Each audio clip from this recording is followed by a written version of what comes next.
It's the Opie and Anthony Show. Opie and Anthony. Radio shock jocks. Opie and Anthony. You guys are so bad. Yeah, you guys are really mean. You guys were picking up the worst pictures you guys could find and putting them up there. Like, seriously, like, I'm out. Stop, don't know. Oh, what happened? God, I knew it. What is wrong? On a big black...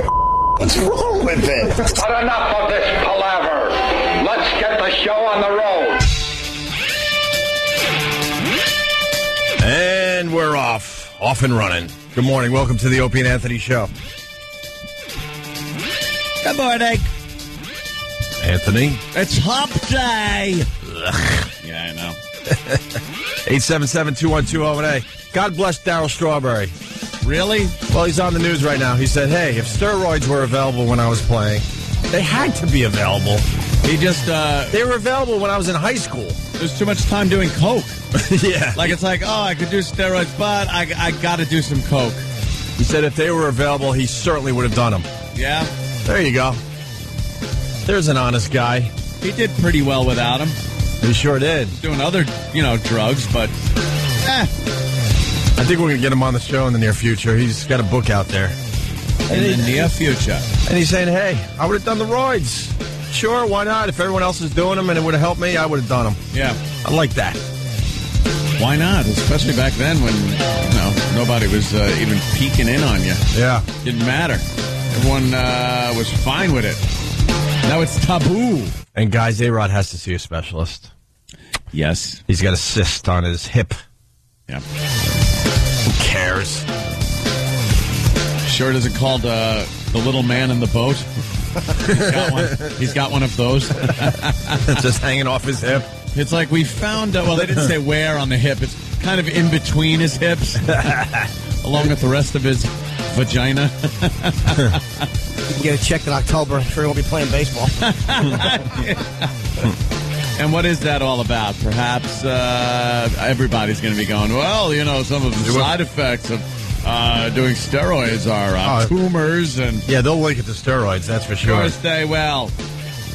And they called off the search for those NFL players and some nobody, because that's how the news does it. Two NFL players and a nobody. And some guy you never heard of. You hear that they're now playing for the Dolphins.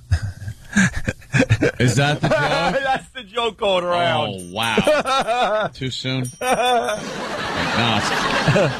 See, they're now playing with the Dolphins. Yeah, playing with the Dolphins. That's it. Okay. Yeah. Playing for the Dolphins. I thought that needs a little work. A little bump? All right, I fixed it up. Needs a little work, but playing with the Dolphins, that they're now makes playing sense. with the Dolphins, yes. Okay. Yeah. I'll admit I actually like that one. You like it? Yeah, that is.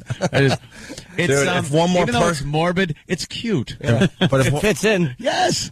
One more person sends me that joke, please, no more. There you go. It's out there. I acknowledge that you've sent it. I only get jokes that I can't forward to anybody. Of course. Or I would never, ever have a career. Of course. Like another political guy. This guy was pretty down on the totem pole as far as politics go. But don't know his name. Doesn't even matter at this point. Just some other guy that decided it was a great idea to forward a joke that he got. Oh, the watermelon guy. No. This is a new guy. A new guy. Chock full of racist material. Talking about equating African American children with feces. Oh, nice. And this was like hardcore stuff. Talking about things about the president that the Secret Service would be very interested in. Mm-hmm. And then at the end of every panel, there was this picture of Obama just looking puzzled, like his puzzled face. Right. And then it would start a new kind of panel with more just hardcore racist jokes and another confused face of Obama. And he's had no regrets. He just said, hey, I get these, and I just forwarded them to other people. And he's a politician? Had no clue. What is he, like a dog catcher or something? He's like an assistant to an administrator. He's very low level, but it was high enough where it was like picked up, and the NAACP wants some action. He works at the DMV, is what you're saying. Could even be that. It's just low level, but it's another instance of somebody going like, what website? Uh-oh. Did you see that on your website last night? AryanNation.org, or it was a websites. Stormfront, Yeah. or one of those. Yeah. You know, you gotta keep an eye on what's happening 'Cause I left and right of the mainstream, my friends. And I don't mean just going to CNN or Fox.com. You gotta go to far left and far right websites in order to really get an inkling of what the fringe is up to. That's how you justify it. Because I bet you... whatever I got to do, whatever I got to say. I bet you it's 99% to 1%. No, most of you look at the time other side for 1% just so you can come in here and say that you're, oh no, looking at all sides. I read a lot of liberal articles. Drudge prints a lot of them, believe it or not, to make them look bad. Yeah. So they pop it up, and I look at Drudge all the time and stuff. And FARC. But this racist cartoon you're talking about, I have no idea what I haven't seen that. I heard on mainstream. That was on mainstream media. I'll get more info on it as far as who it was. Mainstream media, like what? CNN. CNN had it up on their page? No, they reported it on Headline News. They reported it? Yeah. All right. Yeah. Another guy in trouble, blah, blah, blah. I want to see what that's all about. Yeah, definitely got it. It wasn't from my normal trolling of the websites on the that's what I'm getting at. Far right and far left. That's what I was getting at. Education official resigns over racist email. Was it an education official? Could have been. All right. Yeah. By the way, I said it yesterday. I want to say it again. That boat thing. Yeah. There was only one spot. And that guy got it. Yeah, because how they found him sitting on top of that boat. That boat went over. They all got in life jackets. And then they realized, wow, we can't hold on to this boat. Yeah. And so, you turn into like every man for himself. You don't care if you're all friends. You're panicking. You're 30 to 50 miles out. Yeah. And all of a sudden you're like, wow, we're fighting for the one spot now. I don't care that we went to college together and we're best buds and we were just fishing and drinking beer. Now we're fighting for our lives. Yeah, he got that one, it was kind of a flat spot in front of the motor. Right. Where it wasn't really getting water washing over it. This story has legs because every time they show that boat, I'm like, there's nowhere else to hang on. Yeah. Maybe hang on to the motor a little bit. Maybe 3 guys are going to hold on around that motor. Yeah. The rest of the boat, you can't hold on to that. And it all depends on where you were when it happened because it's not like you could just swim over to it a lot of times. Those waves, that was in some pretty rough water. Right. But you become an animal, I'm thinking, at that point. You're like, I don't care. We've been friends for forever. There's one spot that is going to guarantee survival, and then we're fighting for it now. Yeah. Because just how the guy was sitting up there all nice, almost comfortable, just waiting for them to rescue him. He's up there, and where were the rest of the guys? Gone. So he's going to be sitting up there, and the rest of the guys are going to kind of be in the water? Doesn't make sense. Yeah. This story isn't over, is what I'm saying. Unless you think... I think they're going to start questioning. I'm like, okay, you said that all 4 of you were hanging on to this boat. Well, where were they hanging on? Yeah, you think the story's getting a little fishy? I think the strongest guy won. Yeah? I hate to say that because I'm sure they were all, but really good friends and stuff. He was just one of the guys. You'd Who think was he the to knock NFL off? guys would have been the stronger guys. But this guy played football, too. He might just be one of these, gym rat animals. Yeah. They're all big dudes. Because look at him just sitting up there. Where else were they supposed to hold on? That is the only place. He's sitting right there. The only place the bottom of the boat in front of the engine, holding on to the engine, and then... Have you ever been, like, fooling around with a boat and it goes, like, upside down like that, but you're in safer waters, relatively speaking? You can't hold on to anything. No. You really can't hold on to nothing. So that fiberglass bottom like that? Right. A wood bottom, you might have, something encrusted in barnacles would be easy. And all of a sudden, 3 guys are not going to be holding on to if they could have that motor. Yeah, something doesn't make sense. But would a couple guys be able to? It looks like a couple guys would be able to hang on to that, even if their bodies were hanging off the boat into the water. Yeah, in the water. That's actually a little bigger than I thought it was. It looks like a guy jet skiing, unless you know what you're looking at. He's just sitting on top. I'm very suspicious. That's all.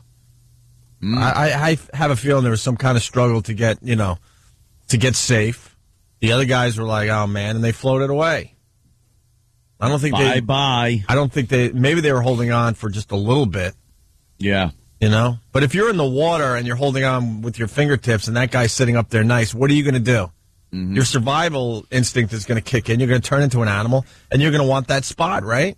Yeah. Seriously. This is 50 miles out, 30 to 50 miles out. You can barely see land. You're panicking. You can't and do see whatever land. it takes to survive. Yeah. But they called off the search. Yeah, they said, we looked. We sent out a bunch of helicopters for... And they're very confident that they really took a nice look. Because they figure out how the tides are working and stuff. And how and they throw other things in the water to see how far it would drift. And they're pretty smart. They've gotten pretty thorough with being able to check. I mean, when you look at the Don't they have a heat ocean, sensor or something too, or some they kind of use like all kinds of like the high tech stuff, like the cops use when they're tracking those cars at night and stuff like that. And it's a really sad story. But that guy really hasn't talked yet.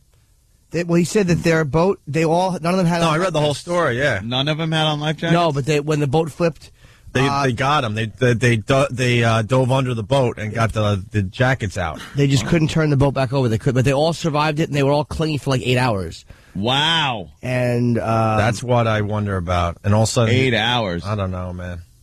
I think those guys float away right away. It would have been like ropes or just something they could have fastened themselves to it a little better. Mm-hmm. Instead of just depending on your grip, especially in the water, you're going to get that hypothermia. Mm-hmm. Your muscles just tell you to go screw yourself. Or maybe the guys in the water, because of the hypothermia, they got weak and let go and started floating away too. Like young Jack, just slithered between or down underneath the icy surface. Mm-hmm. Even though, I guess the water was pretty warm, relatively speaking. But it's the Gulf.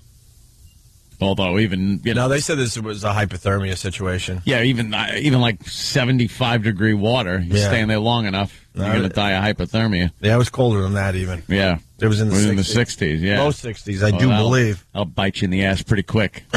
So that's poor bastards. That's the first look at what's happening out there. But they called off that search. Tragedy. Oh, it sucks no matter what. All right, we'll take a quick break and we'll continue. 877-212-0A. See what you guys are all about. The Chicken McNuggets 911 call is great. Yeah, I've been listening to that one. Great. Heard that one a couple of times last night. Got some chuckles. It is great. I love it. It's like, we'll be right there for you. Yeah. And maybe we'll get a movie review from E-Rock. Ooh. Who went and saw Watchmen last night. He did? Yeah, the movie was so good that he decided he needed, get in here really late this morning. Oh, does he see a movie that's really good every day? Yeah, no kidding. He just doesn't want to listen. No, he doesn't. It's like 15 minutes before the show, and he's walking in with his coat on. I'm like, what happened? Oh, the movie ran really late last night. What? How late? It was a 6:30 showing. It was a 6:30 Yes. I go, shut your trap. How long's the movie? And then he wonders why everyone makes fun of him. Well, because he's adult. Exactly, he is. He makes it so easy to make fun of him. He really does. Wait. How late was it? He goes, the movie started at It couldn't have been that late. He had a review that he emailed to everybody at 9:51 p.m. So it wasn't even 10 o'clock, and Caught he was done with the movie and sending out his review. Which means His web of lies. Yeah. Where is he? I'm one of his biggest defenders, but it's whatever. How late was Let it? these guys just keep beating you up, you dope. Opie and Anthony. Stephen S. from Bayshore on the instant feedback. I suppose we'll have to wait for the Larry King interview of that lone survivor to find out what really happened to the other three fishermen. That'll be a treat and a half for everyone. So, what did you catch?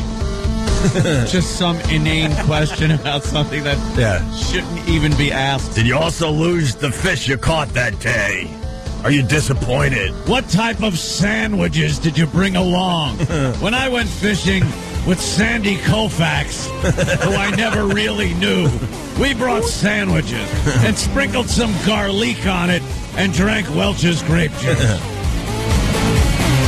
That guy's going to be all over the place when he rehydrates. 877-212-0A. Sam just caught a little moment on TV as he was helping out the radio show in the office. What did you find? Teletubbies, you little homo. No. I was watching Good Day New York. And there was a bit of an awkward moment between the on-air staff, between the sports guy and the anchor. It never happens. Because they're doing this fun thing today where the anchor and Mike Woods, the weatherman who we've made fun of in the past. Who's an animal, by the way. They were seeing a workout. His arms are as big as my thighs. He looks like The Rock. Yeah, he's a monster. I wouldn't mess with him. They were seeing who was taller. Right. So as it turned out, this anchor is taller than Mike Woods. Uh-oh. But then the sports guy came on and did his sports thing and said, by the way, I'm taller than both of you. And then it just degenerated from there. Into this? Fantastic. And, Rita, I am much taller than you are. You are 6'3". There's no argument about that. You're all giants. But you are also with Mike. You are uglier than I am. I doubt that. Even your wife thinks I'm cuter. Wow. What? Oh, boy. I've never met your wife. Yes, you have. That wasn't nice. No, it wasn't nice. He's not being nice this morning. Really? Duke and I are not nice You to need a each other. timeout. Duke and I Give are him a never nice to each other. timeout. Give him a timeut. You go sit in that chair Mike's all the way hard, over by on the the way. other side of the studio until you can behave to your colleague. Well, I guess I'll be back on Monday. Okay. And if you're heading out the door, you don't have to miss what's coming up here on Good Day New York. That's because it's Good Day all day. Don't be so salty, Duke. Don't be so salty. All of us have bigger arms than you. All right, we are all talking about the economy nowadays. Well, Of course she's got to stop it. Of course. They just couldn't stop jabbing at each other, too. Yeah. Yeah, at least I got bigger arms than you. That was the sports guy who was obviously offended when he said the thing about his wife, and he was just trying to maintain his composure, and all he could say was, you need a timeout. Just that, like, little boy barbs, that little old behave. They can't even argue for real and be fun for real. They said, oh, now, you sit down. Oh, I better. Just be real about it. You don't like each other? Be that way. And can a taller thing be absolutely proven? Yeah. Isn't that something that isn't like, subjective? Yeah, or, who's better looking? That's, yeah, that's that's open for subjective, debate, whatever. depending on who. But I'm taller than you. Yeah. No, you're not. No, you're not. All right. How do we can solve that. Hey, they were a ruler. They were close to a fist fight, but it looks like a few of those guys wanted their jobs. So they didn't want to be the one. And the whole calmed it all down. Well, of course, that's why she's there. Oh, Keep guys, it safe let's for everybody. Move on to the, the low pressure system. Yeah. That was him and Mike Woods yelling at the anchor off screen. Oh, saying really? our arms are both bigger than yours. Wow. What the hell is wrong with these people? I don't know. They're probably right, though, because, Yeah, Mike Woods is an animal. big guy. Yeah, big guy. Where's E-Rock? Petrified to see him out when we were goofing on them really hardcore. Hey, you're Mike Woods. Tin, tin, tin, tin, tin, tin, tin, tin. So you saw Watchmen, and, Here comes and that's the E-Rock. reason you're late today there, E-Rock? Hey, What's your pleasure, E-Rock? What's your pleasure? that is diet green iced tea. Diet green iced tea. Yeah. Well, that must make the underside of the bowl look really nice. Yeah. A lot of splashback with that. Why are you late today? You said you were late because the movie went long. I got home late and I overslept a little bit. What time did you come in? I'm after. I love that excuse. It was like That's a good 20 to 6. So, wow, you really overslept. What time did the movie end? Technically, you're supposed to be here before 5 a.m. Then we gave up and said at least be here at 5 a.m. Then we gave up on that, and now it's 5:40. Comment, E-Rock? He just, by the way, listeners, he's just kind of moving his limbs around a little bit. Yes. He's shrugging shoulders. He's throwing hands out. He's doing a pantomime. So, what time did the movie end? Like 9:40 or something. Whoa! It's a miracle you're here at all. 9:40. How'd you make it in, kid? Jesus. Easy, slow down. 9:40. After a movie, you got to have a 12-hour, relaxing period. And you know damn well it wasn't 9:40. He's copping to that to make his story look a little better. No, the movie's over 2.5 hours long. It started after 7 o'clock. They did some kind of trivia presentation before the movie. Trivia? Yeah, trivia presentation. Where they were You not drinking or something after the movie? Are you okay? Did you have a stroke? You're really you're slower than normal. What was the trivia answer for who's most likely to get fired? Trivia. Trivia. What time do you get home? I walked in the door after 10:30. After 10:30. So That's really late. When did you give your little movie review online? It was like around 10:50, somewhere in there. Is there a time code on that? 9:51. 9:51. Sorry, 9:50. How did you So not 10:50, 9:50. Oh, sorry, right, 9:50. Yeah. That hour difference has made people go to prison and die Right. in a trial. Oh, yeah, it was 9:50, so it's not just 10:50. an inconsequential. It's an hour. So he's trying to push everything so it makes sense that he might be late. No. What's the real It's story? obvious What's it's the 9:50. mystery here? Nothing. I left the movie, went back up to 57th to get my car, and then it took a while to find parking where I lived, and then got in after 10:30. Where'd you send the review from? From my phone. Are you too tired to type? No, I wasn't at the It's an time. exhausting evening. You go to the movies, you get the car, you drive. Are you doing a tired thing to try to make us think, well, No. he's tired? No. Because I would do that when I would come in late to my sheet metal work. I'd be like, oh, yeah, well, it's tough. And my throat's a little scratchy. No. No? No. You all right? Yeah, I'm fine. All right. Who doesn't just adore Little E-Rock?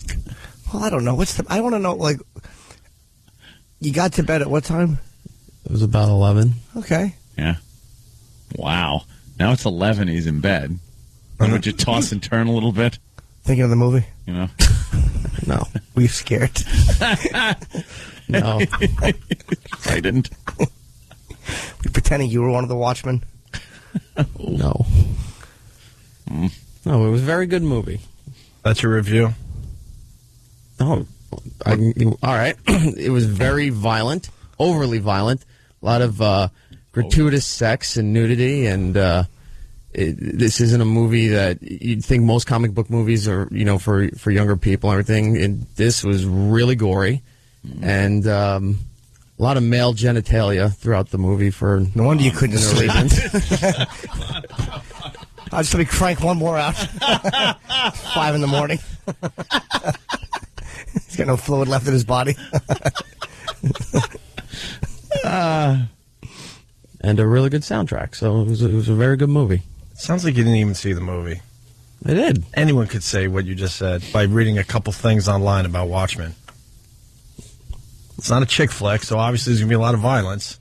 No, but there's a lot of more, almost like Pulp Fiction style violence, where they'll just be talking. All of a sudden, in one of the scenes, they corner a guy who abducted a missing little girl, and they couldn't find her, and they found out that he chopped her up and fed him to the dogs in the back of his apartment there. Oh. So they corner him in the kitchen. The guy corners him in the kitchen, and he's talking to him. And then just takes out some cleaver. Yeah. Just starts smashing him right in the forehead over and over and over, and leaves him there. Just walks right out. Well, that sounds like a good movie. I like that. Yeah, and it takes place in alternate 1985. Alternate 1985. Where Richard Nixon is president. I thought where Biff Tannen had a huge casino hotel. And Biffco, yeah. And it's pretty much a group of costume superheroes who've been outlawed for the last 10 years, who are pretty much operating underground. A couple of them work for the government, and they decide that when the world's on the brink of a nuclear war, that they can't just sit back and let the world. They have to come out as outlaw superheroes and save everybody. To an extent, yes. What parts did you miss getting popcorn and bonbons? Nothing. No? No. I really don't think you saw the movie. I'm not even joking. This is the worst movie review ever from a guy that loves seeing movies. Well, I never read the books or anything. This is the first time I've ever seen or heard the story. There's a lot of, what else did I remember reading about this movie online? And I heard about it. It's very monotone. It's all right. A lot of violence, some sex, some male genitals. That's all stuff you could read online. That's all stuff I've read online. Well, I'm sure at this point every part of the movie could be read online. With you saw it though, yeah, allegedly. I did. I was there. He was there. Did you eat any snacks, or were you good? Yeah, what'd you have? I had. Don't lie, we'll know. I had a large diet soda and a A couple of nachos from the person sitting next to me. A couple of nachos. Mm-hmm. That's all you had. Who was sitting next to you? Not bad. That's all I had. Who was sitting next to you? Some stranger. Just dipped your hand in his nachos. Just got hungry. No, Big Kev was sitting next to me. Oh, Jesus. So a couple of nachos. Big Kev loaded up pretty well. He was set for a 2.5 hour So you're movie. just helping him out. I had a few of his nachos, but I didn't have the rest of the other stuff that he had. A couple, now there's a few. Yes. Now he and Big Kev curled up under a blanket and watched a stolen Chinese copy of this movie and ate nachos. That's what really happened. They made a little bed fort and rubbed beards. Whenever one of them had a bed fart, they would pause the movie and then Dutch oven themselves voluntarily. Got a nice nacho fart. Sounds fascinating. Sounds like a great night out. You did make it into work. That's even though the movie started at 6, but you weren't in bed by 11. 6. Started after 7 o'clock. But it was good. Very good. Did Kev like it? He was looking forward to this for a long time. Kev's stopping by on Friday. He can tell, but he stood up and applauded after the movie. Okay. It was embarrassing. Yeah, it does sound kind of humiliating. For the nachos? No, it was a very good movie. I never read the book. Knew very little of the story going into it, and the movie is like I'll go again this weekend to see it a second time because there's a bunch of stuff I'm sure. Yeah, it sounded so good in the synopsis he read. He's going to go see it for the first time on a day he doesn't have to worry about getting up for work. Right now. I was going to run and call Kevin and go, please, cover for me. Vouch for me. Please vouch for me that I sat next to you and ate a few nachos. Yeah. Ugh, whatever. All right. Go see it. Watchmen this weekend. Ah. Excellent job of promotion. Yeah. Good. Well worth the movie company or whoever it was sending you. Yeah, they did ask where you guys were. There was somebody there with a list, good, and said you were not coming. Well, I wouldn't mind going if I didn't have to go to a homoerotic thing with just two of the guys. Yeah. I want to bring a broad. I know. I'm already going to Watchmen. Why? Yeah, why would they do that? I don't and know. say, here you go, you can go, but just guys from the show. It's like, we'd like to maybe have some company, somebody you can lean over to, and instead of grabbing his nachos, maybe, talk to a girl about the movie, rub a leg. Nice. I'm going on a date with Opie and Anthony. I want to go with a chick. Yes. Yes. Well, E-Rock. There's our exclusive review of Watchmen. Amazing. Well, I don't know.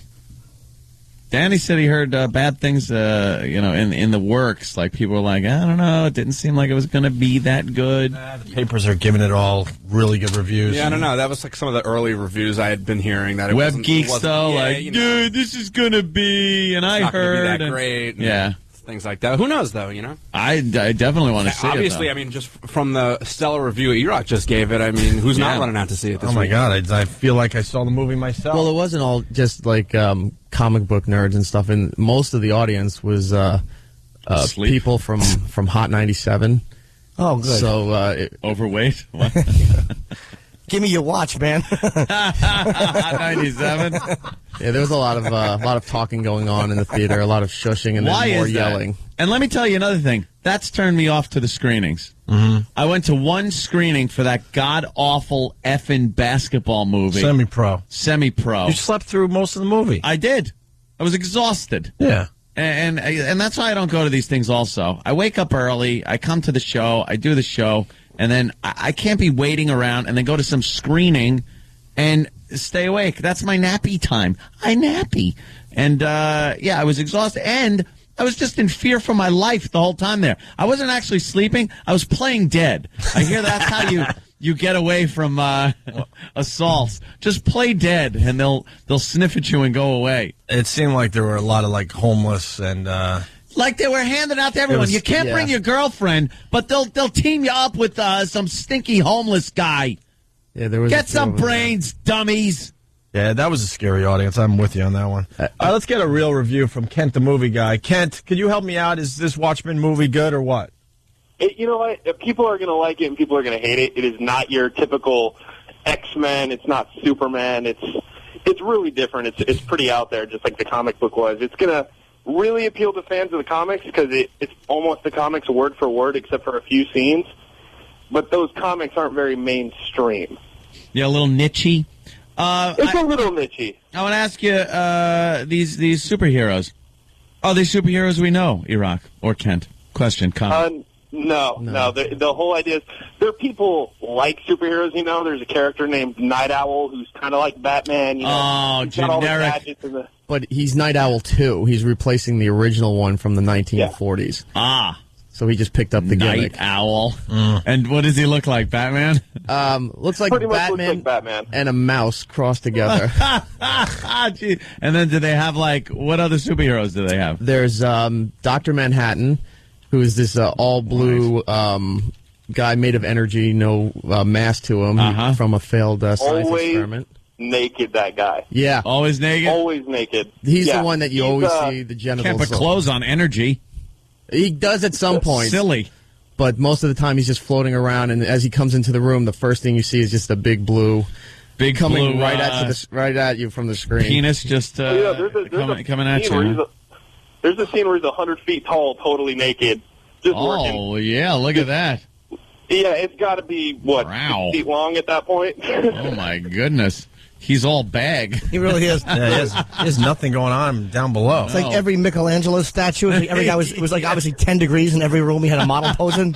Yeah, it looks like a Da Vinci drawing. No, but if I may quote another movie. stupid artist from the Renaissance period. I'm an idiot. Anything else, Kent? Well, if you guys like The Dark Knight and you like movies like 300, it's kind of an amalgamation of those two type of films. Yeah. And it's good. I also went and saw a movie called I Love You, Man. The comedy coming out in a couple weeks with Paul Rudd. Absolutely hilarious. Yeah, we might have Jason Segel in. He's in that movie, right? That movie is...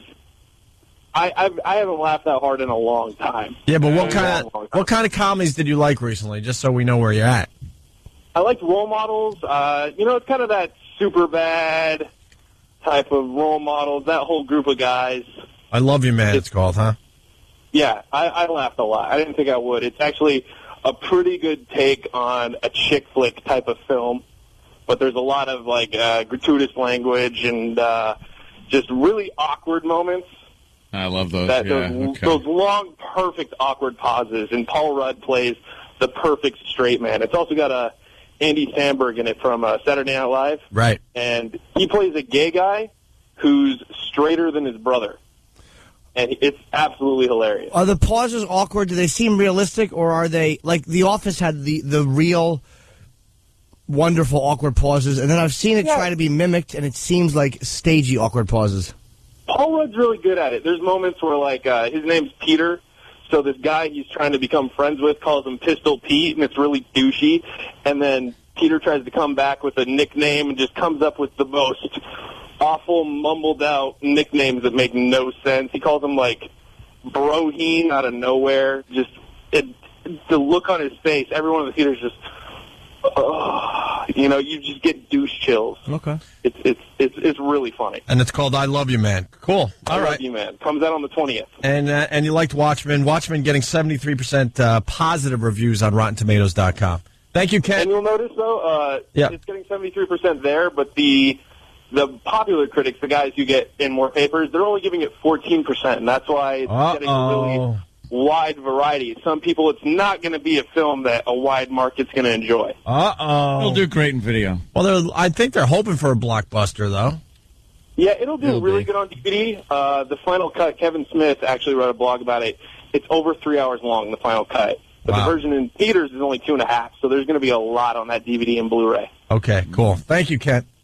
No problem, guys. Bye. Wow, Kent really summed it up. Yeah, much better than E-Rock did. And 2 movies, for the love of God. Just got this note. E-Rock's diet counselor says nachos are not allowed on the diet you're on. Whoops.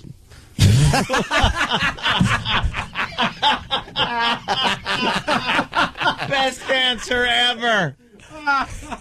E-Rock responded, Oops. Oh, man, that's great. Have you been doing good with it, though? Other than that? I've been doing good. Okay. Oh, look at the comments coming in. Same thing Iraq's dad said. Whoops. Yeah, that's true. All right. There you go. There's an Iraq moment right there. Yeah. Almost didn't happen today because he was so late. Right. 2 breasts up from Eric. Shook his head. He just shakes his head in disgust. Let's say hi to Cody in Indiana. Cody, what's going on? Thanks for the spoiler alert, Brock. You really let a lot go on that one, douche. I don't know. A few spoilers? I didn't know. We didn't really hear spoilers. No, I was being sarcastic. You let nothing through. Worst review of all time. Yeah. I have had all the action figures. I've read the book. I'm a nerd when it comes to Watchmen, and you've made me almost disinterested in watching this movie. This guy's a big fan. He couldn't be... You forgot to mention that there's stuff happening on Mars.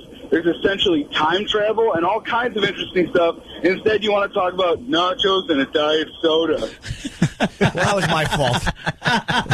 I did ask the little albatross what he had. That was my error in judgment. There's a lot of... Good morning, fellas. There's a big buzz on this movie, and one of our guys actually got to see the movie already before it even comes out, and he gave us nothing. Nothing Wow. On the movie. Stuff on Mars and... time travel? Time travel? That sounds like something really interesting that I want to see.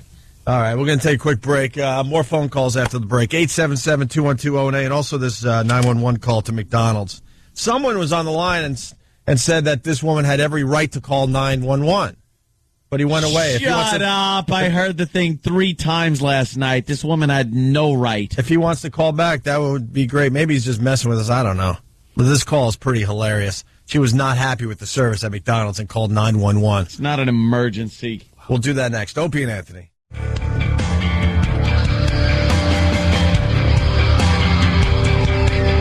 It's Opie and Anthony. So we got this broad. She goes to McDonald's. McDonald's ran out of chicken McNuggets. This woman got very upset. How does that even happen, though? How does that happen? A lot more people going for the cheap meal. Either that or considering... Let me think. The way I hear the woman on the call... I'm thinking they probably go through a lot of chicken nuggets at this particular McDonald's. Popular item in this particular one, you think? I'm thinking. Oh, boy. Just trying to put the logic to it is all. That's all I'm trying to say. So she calls 911 3 times. Yeah. Because they ran out of chicken nuggets, actually, yes. Here we go. What's going on there? I ordered a 10-piece chicken nugget with a small fry, and she said that they didn't have any chicken nuggets, and so I told her I want a McDonald and a small fry, and she told me I don't have to pick anything else off the menu because she can't refund me the difference out of the meal. And I told her to just give me all my money back, and she said that she can't give me my money back either. I have to pick something. There's no manager there? Ma'am. You already spoke with the manager? She say she are the manager. She's saying She say she are the manager. She say she are the manager. That bothers you? Oh, you can't even fathom how much that bothers me. Yeah, that really bothers you. I know for a fact, especially on the fly like this, I am anything but Mr. Grammar. Right. But she say she are the manager is just grounds for arrest right there. That just gets under your skin. Ooh, does that kill me? I can't listen to she say she are the manager. Really bothers you? You can't imagine how that bothers me. Here's the guy that agrees with the woman calling 911. Cassius. All right. Hey, guys. How you doing? Go ahead. What do you got? I'm not even the same guy who I guess was on hold on the last segment. But all right. Yeah, I mean the whole issue is that they refuse to give her money back. It's like what on earth are they thinking? Like That's not a Since when crime, does though, McDonald's sir. behave like that? Cash, it's not a crime. That's a civil issue. That's not a crime. It is a crime to take someone's money and then refuse to give it back. No, there was a When they transaction made. Yeah. I'm sure it's in McDonald's terms of service that they can replace an item with something else of similar value, blah, blah, blah, whatever. The thing is, she could have gone to the manager, but she say... All right, I'll go back. I can't even. It's just beyond me. Well, she say she are the manager, and then instead of calling 911, you call up. You go above to like the franchise managers of McDonald's, and you say you have a McDonald's franchise. That there's other channels that you can go. You're going on the assumption that she would be able to call somebody else outside of the McDonald's. Maybe everything is, the corporate headquarters are closed or whatever. I mean, whatever, then take it up the next day. Do you understand what 911 is for? Do you understand that perhaps some poor son of a bitch clutching his chest has to wait for this effing ignorant bitch to call up about her McNuggets? Some accident maybe wasn't being reported. A robbery in progress. They only have one operator. No, I'm not saying. And a lot of times the circuits aren't completely full. I'm saying it's very hypothetical. Of course, probably all of those calls would have gotten through, even with this friggin' dummy calling 911. The fact of the matter is, maybe one day they would need that one line. That one operator that might know, maybe she's talking, and she called 3 times. Maybe she's talking to a very experienced operator that could talk someone through CPR better than another one. There's so many things. Don't laugh, idiot. You friggin' jerk off. What are you laughing at? You're an idiot. Go screw. Laugh at me, you dumb son of a bitch. You're a stupid man. You're stupid. Call 911 on me. So they go and arrest you, you dumb son of a bitch. Why are you getting mad at this guy? He's a dummy. The guy is kind of stupid. He laughs at me because I'm saying, hey, dummy. Give her the money back. You don't even. The money back for you know what? They should have. They should have given her the money back. You're right. But she shouldn't have called 911.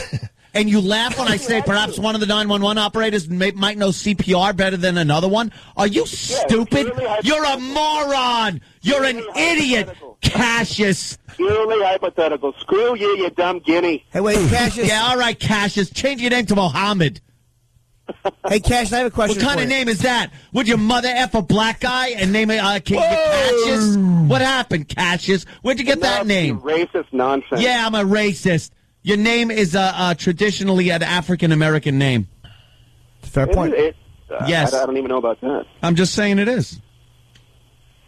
What happened there? Mommy, are you half black? My dad was a fan of Cassius Clay, so that's all there. That's good. Cassius should have come over his house and beat his testicles so you never could have existed. You're useless. You're stupid. I'd hate to have the name Cassius Clay, though. Chuckling at my logic. Well, Cassius, the reason you're being kind of stupid is because when they call, you say 911 emergency services, and you cannot, unless you're just being like the funny fake laugh on the phone guy, you can't honestly say that's an emergency. That's a civil issue, and that has to be taken up on the following business day with the corporate headquarters, and you know that. No, not necessarily. I just said it's just so ridiculous. How is it an emergency, though, Cassius? Cassius? Give her the money back. Cassius, how is it an emergency? She has to reach the cops. There are certain forms she has to fill out before she could get her money back. I'll try to find them, sir. This is not the best breakfast I've ever had.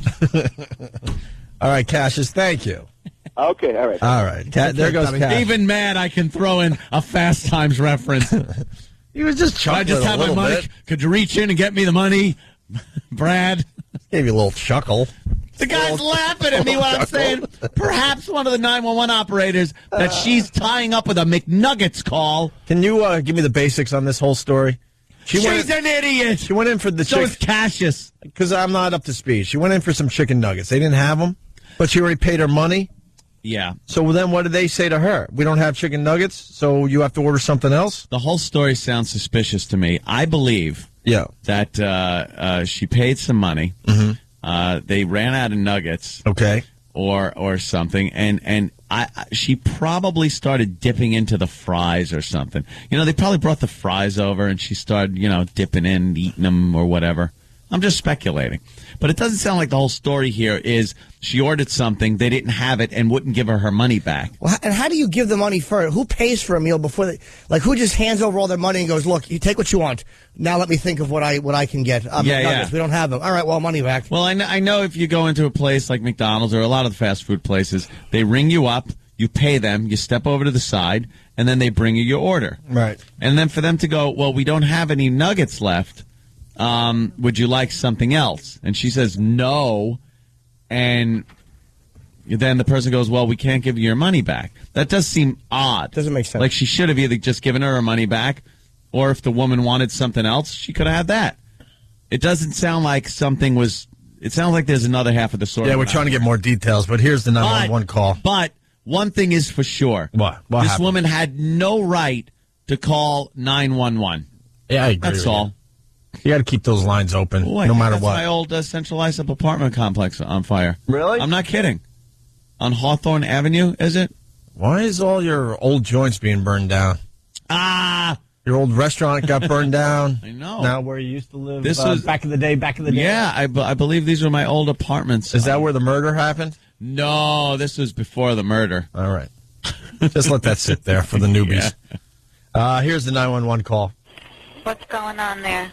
I ordered a 10-piece chicken nugget with a small fry, and she said that they didn't have any chicken nuggets. They say. That's why I told her I want a McDonald with a small fry, and she told me I would have to pick anything else off the menu because she can't refund me the dish that's out of the meal. And I told her, just give me all my money back. And she said, well, she can't give me my money back either. I have to pick something. There's no manager there? Ma'am. You already spoke with the manager? She says she are the manager. She's saying something about she just can't refund me my money or something. But she don't have on the menu what I want. I want a chicken nugget. And she's telling me she can't refund my money now. She don't have what I want. And she can't force me to eat something that I don't want. All right, I'll send an officer. A little weird. Not refunding the money, saying, look, you got to pick something else from the menu. She's not as irrational as a lot of those calls. She just didn't know what to do, but there's got to be a better way to handle than calling emergency services. This is a dummy. And what are they arguing over? $5? Yeah, I know. What's a meal at McDonald's these days? This is somebody that really, Jimmy's right. She's very calm. Her grammar, she should be arrested for that. Well-spoken. Well-spoken. She got her point across. She says she are the manager? Yeah, well-spoken. And she got her point out. Well, she certainly did. In a roundabout way, but you understand what she's saying. But she obviously has a complete lack of understanding of what you call 911 for. Yeah. And this seems to be a big problem in the community. In the black Even though community? I've heard, I've also heard a lot of white trash idiots calling 911 for stupid reasons at fast food restaurants. Yeah. Oh, well, we had the soccer mom call. Uneducated. Yeah, it's just stupid people. By the way, they want to argue the Cassius name. Tiffany in Queens, turn down your radio and talk. Hey. Hey. I just wanted to let you know, guys, that Cassius is actually a traditionally Greek name, not black. Oh, good. So he takes it in the... yeah, whatever. Even better. Is Cassius really a Greek name? Yeah, Cassius, you know? I did not know that. I did not know that. I just hoped I would. I was shooting in the dark. You guys know I listen all the time, so. I was shooting in the dark just hoping I would hit a nerve when I said that perhaps his mommy was, had a little jungle. Yeah, I know. That's all. All right. Thank you, Tiffany. Grabbing it No problem. All right. Let's go to Mike in Jersey. Mike. Boys. Hey. Mike. Opie, did you just ask Anthony why is all your old places being burned down? Did I say why is all your? It sounded that way. Why is all your old places being burned down?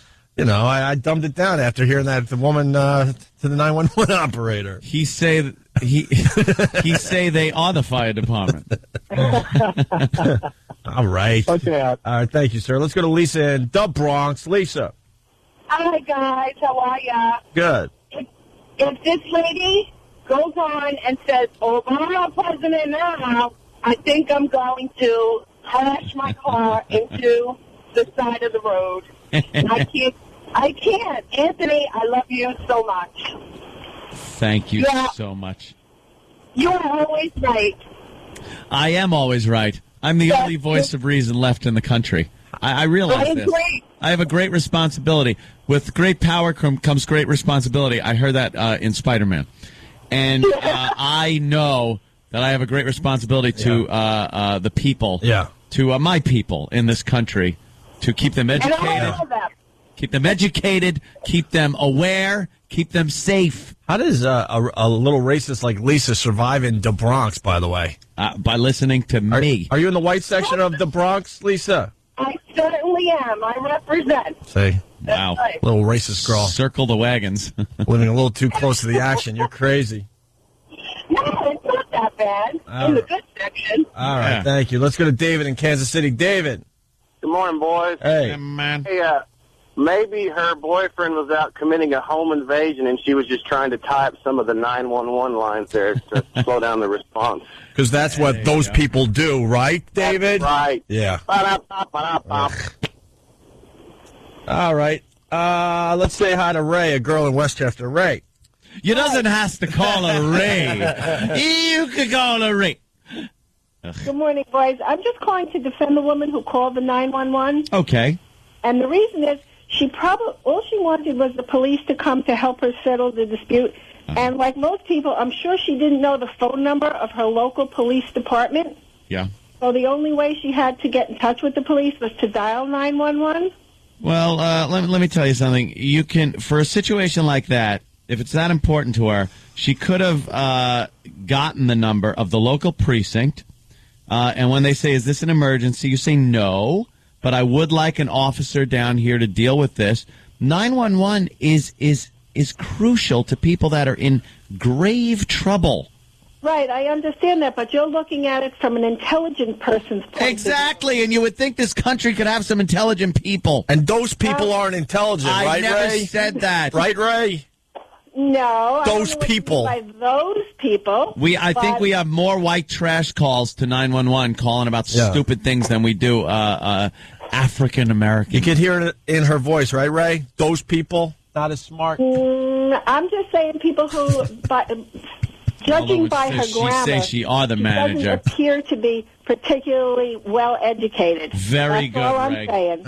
And she doesn't want to spend the money to dial Whatever your name information. She should have got her money back, but you can't call 911. You got to take it I up with the know, manager. but maybe they can't, maybe McDonald's has a policy where they're not allowed their cashiers to give money back because it might lead to larceny on the employee's part. Well, but, all right, whatever the issue, but you can't call 911 with the same. If you have to call the same place you call for a gunshot, you can't call to get money back between a McDouble and a McNuggets. I understand that, but the screaming. woman didn't know what to do. All right, thank you. Let's go to a McDonald's expert, Mark in Mastic. Mark. Obama president now. Where are my nuggets? Now, she...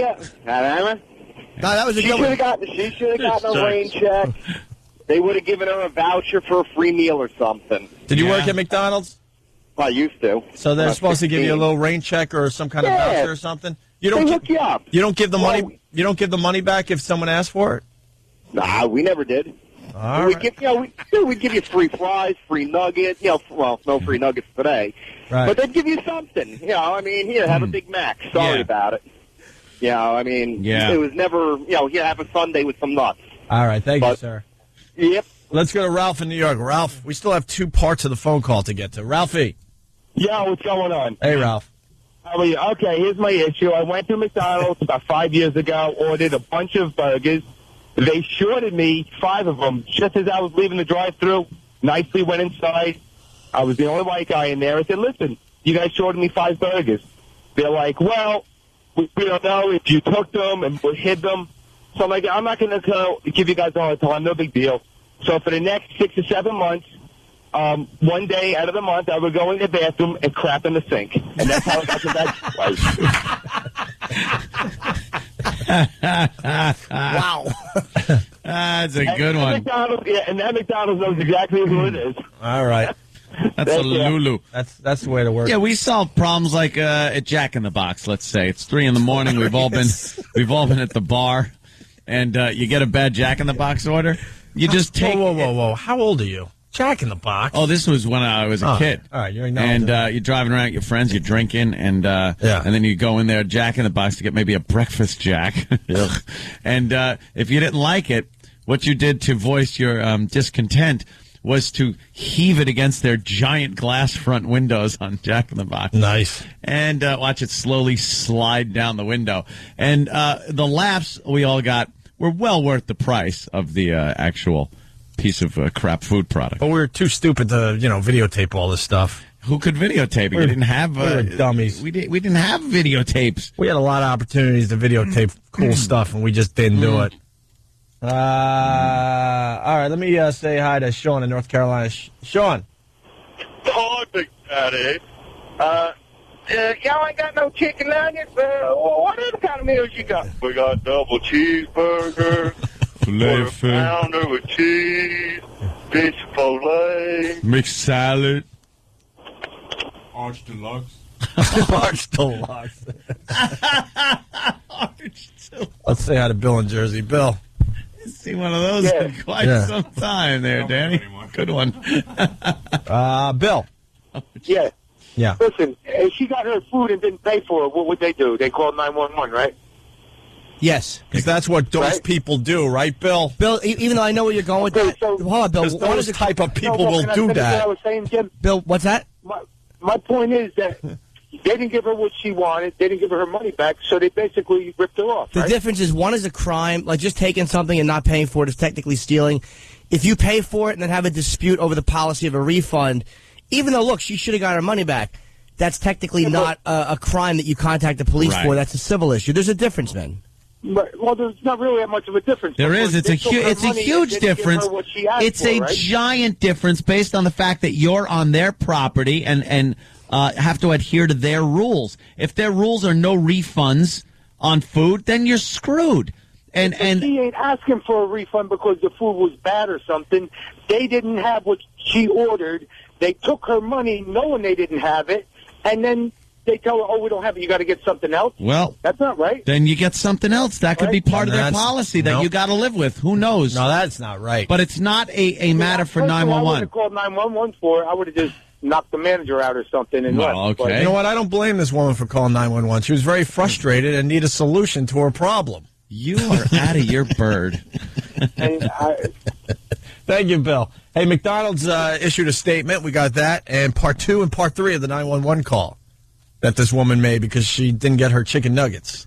Thank goodness. Yeah, 3 times, by the way, she called. We might have to check your blood pressure in a little bit. 3 times. Opie and Anthony. All right, where were we? Where were we, Ann? I don't know. I got so distracted. Yeah? Watching the news during that commercial break.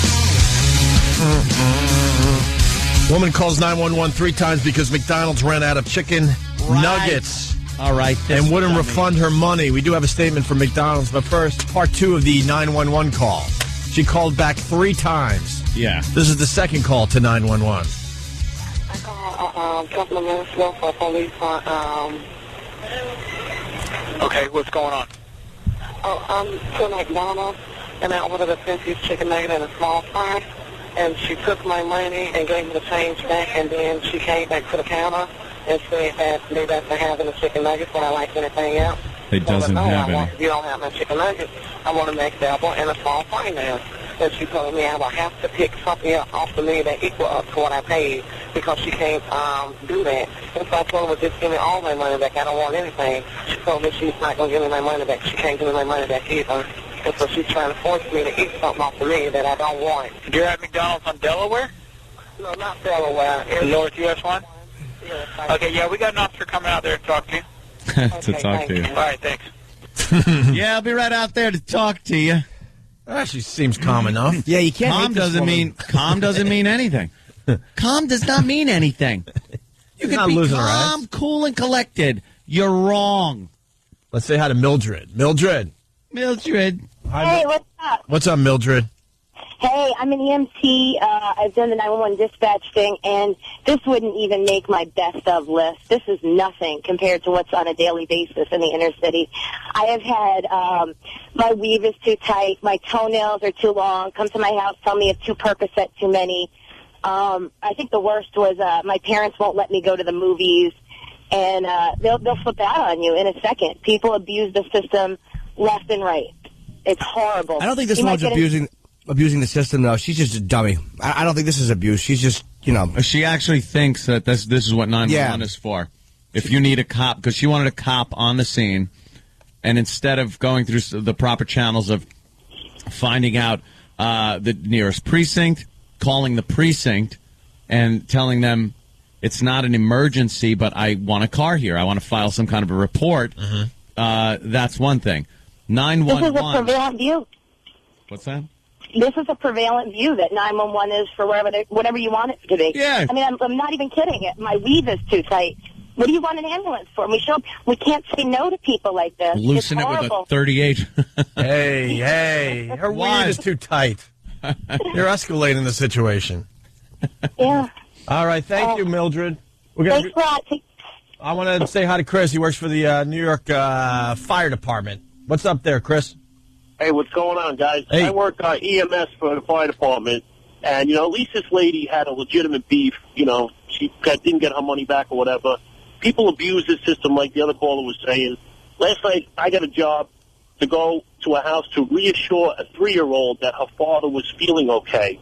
So he called 911, got a fire truck, police department, and an ambulance all taken off the street, rushed to the house, lights and sirens, to reassure a 3-year-old. It's ridiculous. The kid was scared. People don't care. The kid was scared. He was frightened. He was frightened. Oh, exactly. God. Exactly. The resources that ties up. Exactly. And amazing. Put the public at risk, everybody going there, lights and sirens. Right. At least this lady had a beef. All right. Thank you there, Chris. All right, Yeah, guys. she didn't want it, though. She wanted the chicken. Shut up. Let's go to David in Israel. David. Ooh. Good morning, boys. Hey, David. He calls from time to time. How do you listen to us in Israel? Online, obviously? Hopefully not on the bus. A little they explode.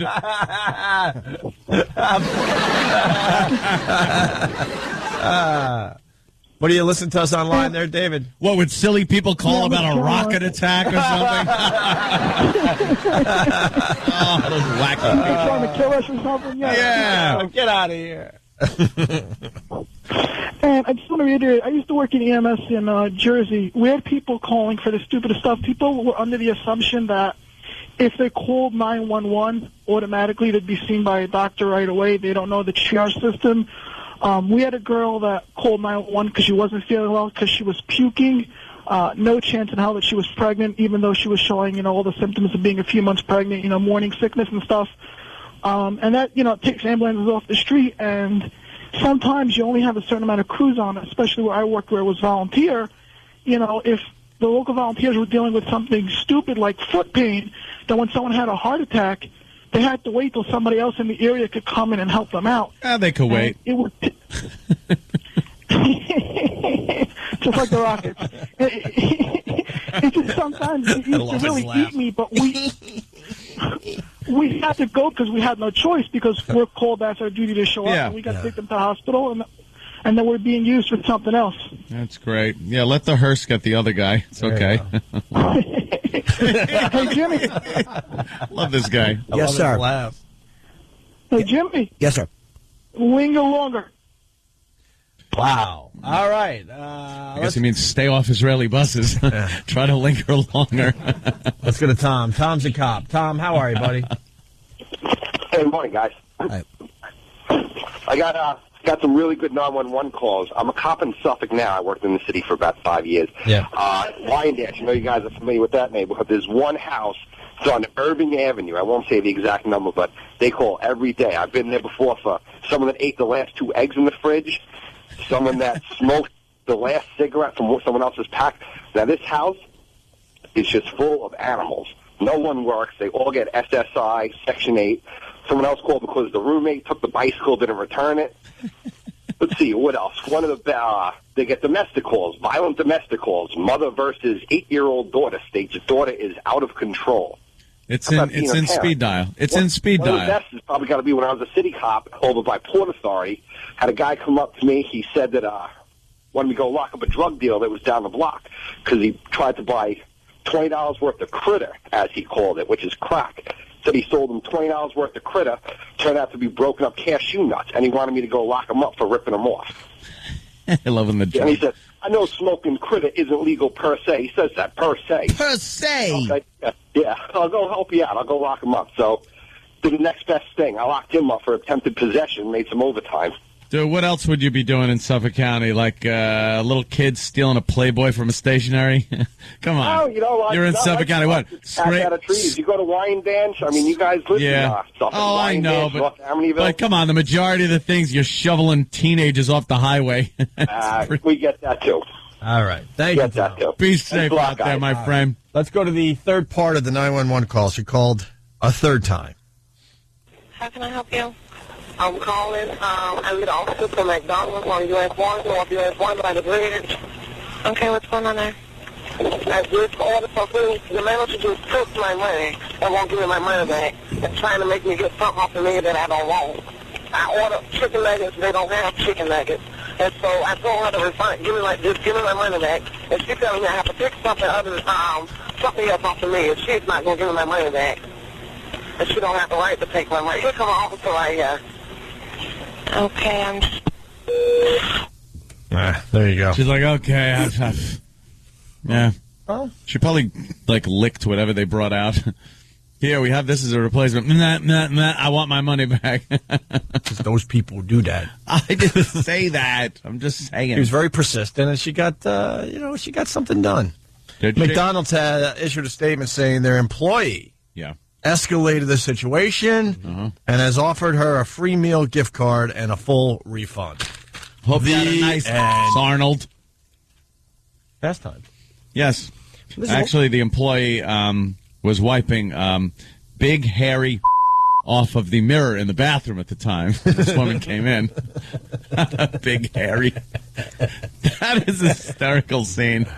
He's just reflecting on his life, and he's wiping that graffiti off of the window of the mirror. Tom, Chicago, you should be charged a fee for making cops respond to crap like this. That's not a bad idea. You just got to educate the public on this because too many of these calls come in. Education do people need that 911 is for emergencies? Danny, give me one of our favorite 911 calls. We have a whole batch of these we collect. Jeremy in Cleveland, how are you? Well, good evening. Good evening, Jeremy.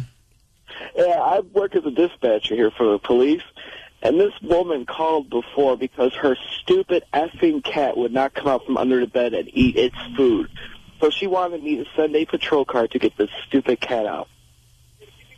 Would you have a 9mm? Oh, well, I didn't get the cat out. Cop car. You I just didn't send the cop car for the dummy. You know what you do? You shoot him with something like a hollow point, and that'll push the cat out from under the bed with each shot. You just make sure you know what your backing is because it'll go right through a cat. It's going to go through him. But it will slowly push him out, especially on a wood floor. It'll push the cat out. Best way to get a cat out from under the bed. Or put the cat in your bong, like that dude did. Yeah, whatever that story is. That guy was... The cat in the bong story. It was terrific. I don't even know. Cat dead? No. Cat is fine. He's finer than ever. Cat got the munchies. Pat in Deer Park, how are you, Pat? Hey, she should have went straight to the top and called the Mayor McCheese. You know, that ain't bad, Pat. I like it. You know what it was? She was really depressed. She was a real grim ass. Ugh. What? Boo. Gary in Westchester. Gary. No good. Boo. Hey, boys. Hey, Gary. They should have handed her a Big Kahuna burger and sent the sorry ass on her way. Big Kahuna burger, right. Yeah. That's that Hawaiian joint. Yeah. Danny found one of our favorite 911 calls, the Burger King. Is this the soccer mom one? I do believe so. This is the Burger King soccer mom minivan. Yeah. Call. Listen to this one, man. It's a little long, so if you want me to just stop it, just let me know. Okay. Sheriff's Department, how can I help you? Yeah, I'm over here at Burger King right here in San Clemente. Mm-hmm. No, not San Clemente. I'm sorry. I live in San Clemente. I'm in Laguna Niguel, I think. That's where I'm at. I'm at a drive-thru right now. I ordered my food 3 times. They're mopping the floor inside, and I understand they're busy. They're not even busy. Okay, I've been the only car here. I asked them 4 different times to make me a Western barbecue burger. Okay, They keep giving me a hamburger with lettuce, tomato, and cheese, onions. And I said, I'm not leaving. I want a Western burger because I just got my kids from Taekwondo. They're hungry. I'm on my way home, and I live in San Clemente. This bitch. Okay. Let me just say something. What? Laguna Niguel. You know this area? Oh, yeah. Rich area? It's a pretty upper crusty, snooty little area. Mm-hmm. It's full of people that, have some money. Yeah. San Clemente, too. Nothing to spit out over there at San Clemente. Used to be the home of the Western White House. Richard M. Nixon. That's true. Used to live in San Clemente. So just hearing this bitch calling 911 about this, that she can't get her Western omelet burger, whatever the hell she's calling for. She's really the antithesis of this other dummy, but it's the same stupidity. Let me ask you something. Yeah. Which caller do you hate more? I'll be quite honest with you. I hate this stupid white bitch more. All right. Absolutely. Absolutely. Jummy, what if one of our kids are on the soccer field as they're practicing soccer and breaks his friggin' neck, and there's no ambulance to go get him or emergency response because you dummy, are calling about a burger? Mm-hmm. Ugh. People are disgusting. She gave me another hamburger. It's wrong. I said 4 times. I said, I want it. She goes, can you go out and park in front? I said, no. I want my hamburger right. So then the lady came to the manager, whoever she is. She came up and she said, you want your money back? And I said, no, I want my hamburger. My kids are hungry, and I have to jump on the toll freeway. I said, I am not leaving this spot. And I said, I will call the police because I want my Western burger done right. Now, is that so hard? Okay, what exactly is it you want us to do for you? I said, I'll do down here. I want them to make me right. Ma'am, we're not going to go down there and enforce your Western bacon cheeseburger. Enforce What it. am I supposed What happened? to do? Oh. This is between you and the manager. We're not going to go enforce how to make a hamburger. That's not a criminal issue. Make the burger. Make the There's burger. nothing criminal. So I just stand here. So I just sit here and block. You need to calmly and rationally speak to the manager and figure out what to do between you. She did come up, and I said, can I please have my Western burger? She said, I'm not dealing with it. She walked away. Because they're mopping the floor, and it's all full of suds, and they don't want to run. They don't want to go through there. And ma'am, then I suggest you get your money back and go somewhere else.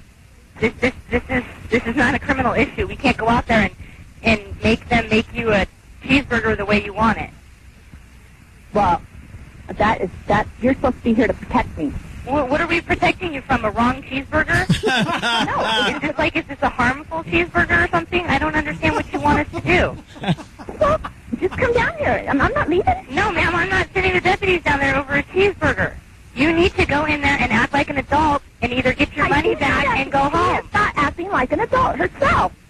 I'm sitting here in my car. I just want them to make my kid a Western burger. Ma'am, this is what I suggest. I suggest you get your money back from the manager and you go on your way home. Okay. Okay? Bye-bye.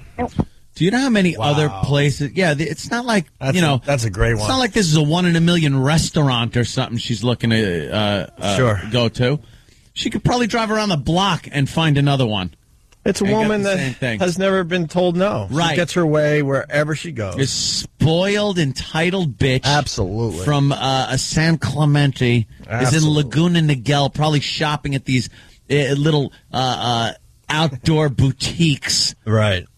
And then has her stupid kids that are hungry. And they're not even really hungry. She's probably hungry.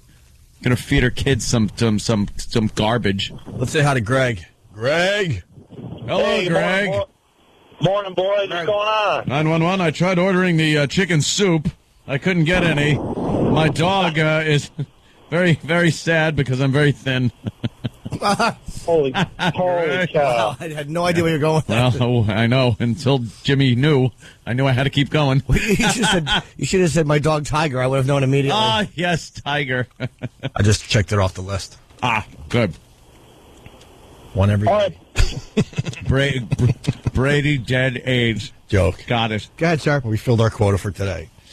Go ahead, Greg. All right, yeah, I work in Jersey, and we got this one woman who orders out every day. She's practically a shut-in. Well, one day her Pizza Hut was about 20 minutes late, and she called 911 because she thought they were getting held up. That's why she thought they were late. She actually wasted a 911 call for that. All right, she was dumb, And this lady in Florida didn't do the right thing, but they weren't belligerent. I mean, maybe she was. This lady in San Clemente was belligerent, like you want to knock her teeth out. You're supposed to protect me. You want to just punch her in the face through the minivan window. That you're supposed to protect me line is like, from what? The wrong burger? A Western burger. Yeah.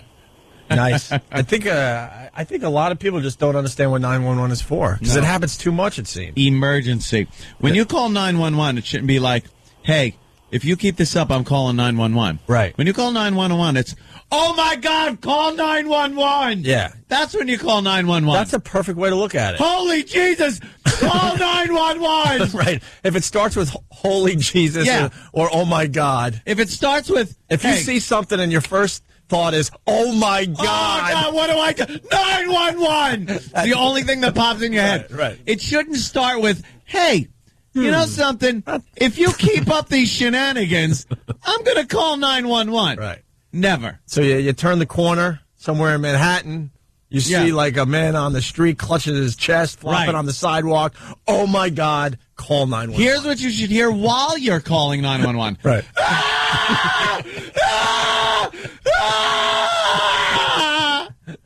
That should be as you're dialing those three numbers. That's so true.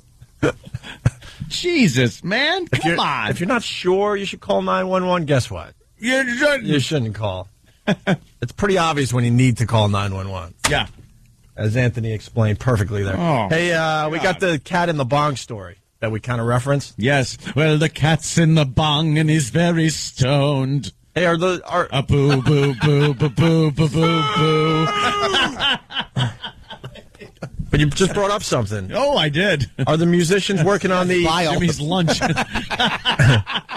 Are the musicians working on the Anthony Cats in the Cradle song? I certainly hope so. Was it Cats in the Cradle or the was that the one we want him to rework? Cats in the Cradle is the one. With all Anthony's growing up stories with his dad. My horrific growing up stories. We really want to hear a couple of those. I'm hoping some of the musicians out there are working on it. You got to remember all the stories Anthony has told over the years. There's so many. So we need someone that's really into this radio show. Yeah. That has some musical chops. Yeah, call 911. We'll find out. Well, we'll definitely play your song if it's good enough. So here's the cat in the bong story. The man who stuffed this kitten into this makeshift bong and smoked marijuana through it says he's done it more than once.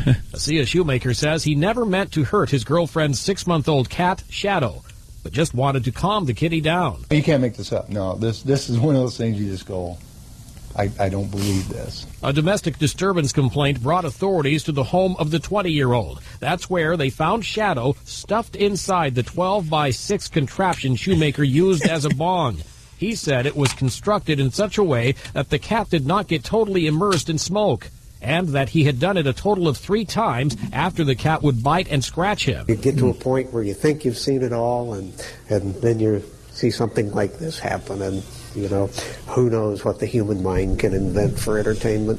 As for Shadow, he ended up at the Humane Society, where workers say he seems normal, not high-strung or wild. Of course not. You haven't seen that type of behavior in her at all. Authorities ticketed Shoemaker and his girlfriend on suspicion of misdemeanor animal cruelty.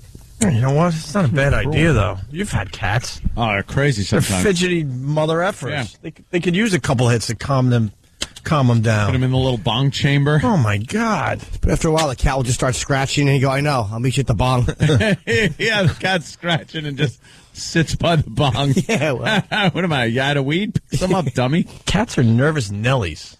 Just always, like, on edge. Just ready to, like, freak out at the stupidest thing. Dart off and scratch something expensive. A little pot might mellow out the little fella. Take a whiz on something. Yeah. Ugh. Cats. Out of here.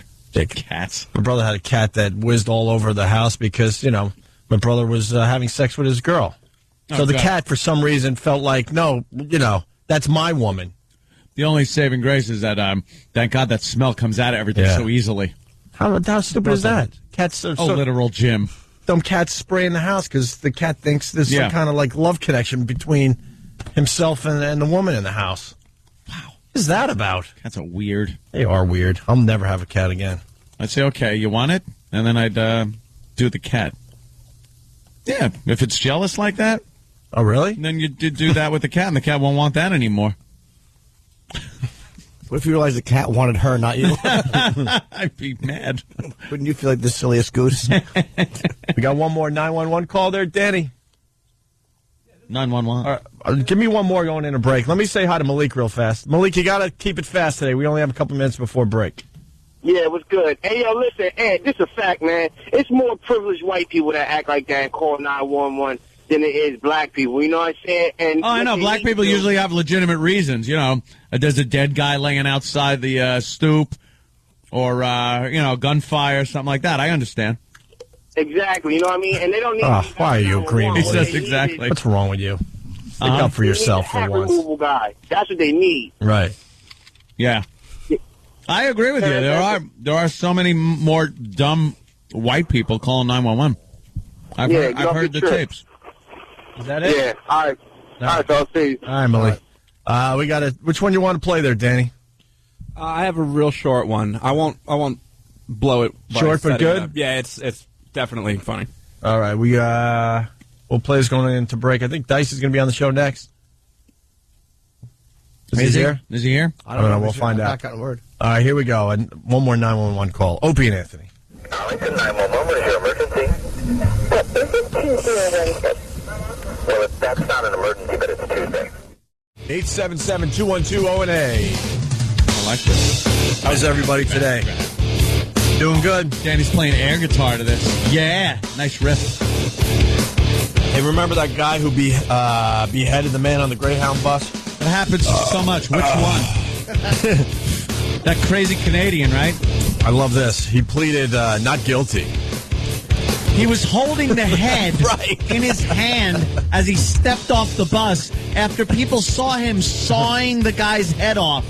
How do you plead not guilty? I understand this is America. Let's get that out of the way. But there are times where you should not be allowed to plead not guilty. It's Canada.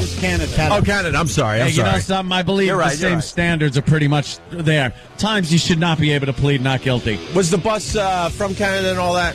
Yeah. I thought that America was involved in some way. Nah, the whole... Yeah. All right, whatever. But still. Canadian Greyhound going across the Southern Highway. Right. It's spelled Graye hound. Greyhound. All right, so honed. So take the American thing out of it. Still, there are times you should not be able to plead not guilty. When you're holding the head of the victim. Yeah. After everyone saw you saw through his neck. With a giant Rambo knife. Right. And then you're holding it up at the window like, hey, look what I just did. How do you plead not guilty? You should be able to plead, I'm guilty, but. Yeah. Guilty with an explanation. Right. I've seen that in traffic court, which is hysterical because that's not a plea. You can't have that's not a plea. The second you say guilty, you're guilty. And then it's the judge's discretion. Guilty with an explanation is the dumbest thing you can say. Because it could just be guilty. I did it because I felt like doing it. There's my explanation. There's my explanation. Yeah. It's like, I'm guilty, but with an explanation. And I've seen judges go, there's no such plea. Mm-hmm. What's your plea? Mm-hmm. Like, they don't want to hear your story. Then plead not guilty. Try to use your explanation to get out of it. Right. There's no explanation if you're guilty. You're guilty. What do you want, a victim's... one of those victims' comments where they give a speech, and he was speeding past me. I've been bitching about that CD player. It just goes to the next track. Wow. Quit it now. We don't need the audio, right? So he's pleading not guilty on that one. Yeah. What? Is there... What? There was some really interesting stuff in the story. I don't know if it's on that audio, but about the evidence. All right, then. The evidence. Yeah. Valuable evidence. Get the evidence in the car, Junior. Put the head back in the car. Daddy, my hat blew off. My head blew off. I hope that guy's goddamn head was in it. Could be the funniest line in movie history. Oh, yeah. Daddy, my hat blew off. I hope your goddamn head was in it. Daddy. My hat blew off. Stupid daddy. So this guy, this guy Tim McLean just fell asleep on the bus, and this lunatic, Asian guy Vince Lee, just flipped out and started stabbing him, and cut his head off. Yeah. The guy fought him too. Snoring. Could have been. Let's get the latest on the story here. Family members of a Canadian... This idiot again. Can we use another reporter for our show? Family members. AP guy? This guy bores the hell out of everyone. Listen to the He puts way everyone to sleep. Enunciates.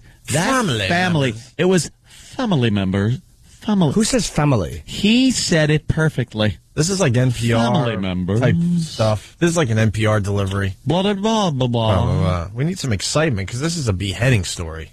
Family members of a Canadian carnival worker brutally murdered on a Greyhound bus last summer heard disturbing details about the man charged with the crime. According to a statement read in court on Tuesday, Vince Lee told police he was guilty, said he was sorry, then begged officers to kill him when he was arrested for beheading Tim McLean.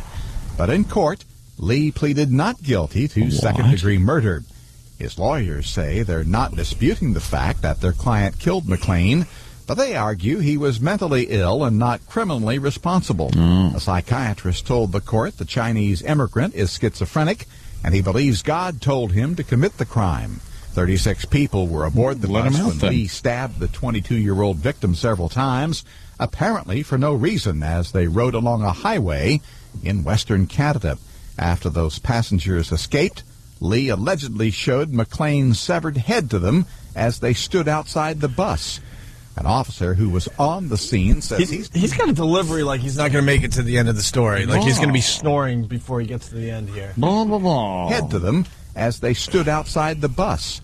An officer who was on the scene says he saw the suspect hacking off pieces of the body and eating them. The victim's mother says even if Lee isn't found criminally responsible because of his mental health, he should still be required to serve some jail time for the gruesome attack. He should be institutionalized forever. Like, obviously he's nuts. You don't really have to argue that. You don't slice off a guy and eat him on the bus, regardless of how long your trip has been or how many stops they didn't take. But you're crazy. You're a crazy person. Yeah. And you're never going to not be crazy enough after doing that to get out. Yeah. You're never going to be like, remember that time I cut the guy's head off and ate his arm?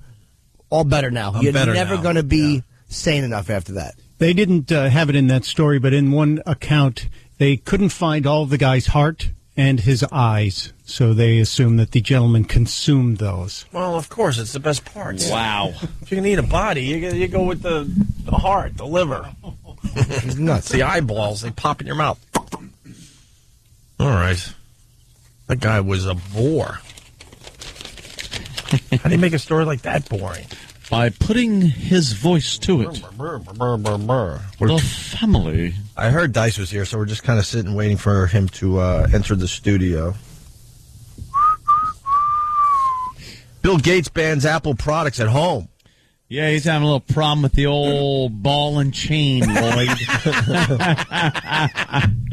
Wow, that's nice. Blue screen the phones just went to. Phone system just Blue crapped. screen of death. Oh, boy, now we don't have phones? This place just slowly rotting away in front of us. This morning, too. Oh, that's great. Well, did it. Well, the phones were lit today. Did we overdo it? We went through our quota. Do we only have so many calls we could take per day and then Probably. post blue screen on us? Who knows? I'll fix it. I'll fix it. I'm working on it now. We'll have them back in no time. What do you think the problem is with the phones? I don't know. Do you know? Reboot it. We'll try to reboot. We're rebooting. Why don't you call the phone company? The phone company. Yes, obviously Tim's working on the problem. Tim, when you're doing those promos, I want the mic just to fall off and a fist to come out and sock you, and the mic goes back on. Bill Gates bans Apple products at home. The problem, his wife wants an iPhone. Yeah. Out of all the phones out there. He's got $40 billion, you dumb woman. Why don't you just shut up and enjoy it? Why do you have to have an iPhone? That just goes to show you, after a while, it doesn't matter. Nothing's good enough for them. It doesn't matter. She's got the head guy that was like the big muckety-muck of Microsoft, money, all kinds of cash, and she just wants to mess with her friends with the iPhone and the little apps and things like that. And he's like, no, try this. Exactly. What's wrong? Windows Mobile not good enough for you? No, it stinks. Oh, well, wait a minute. Hold. Maybe I shouldn't say that. Is it good or is it bad? I don't know. Someone tell me what I should think. Dice making his way into the studio. Oh, yeah? Yeah.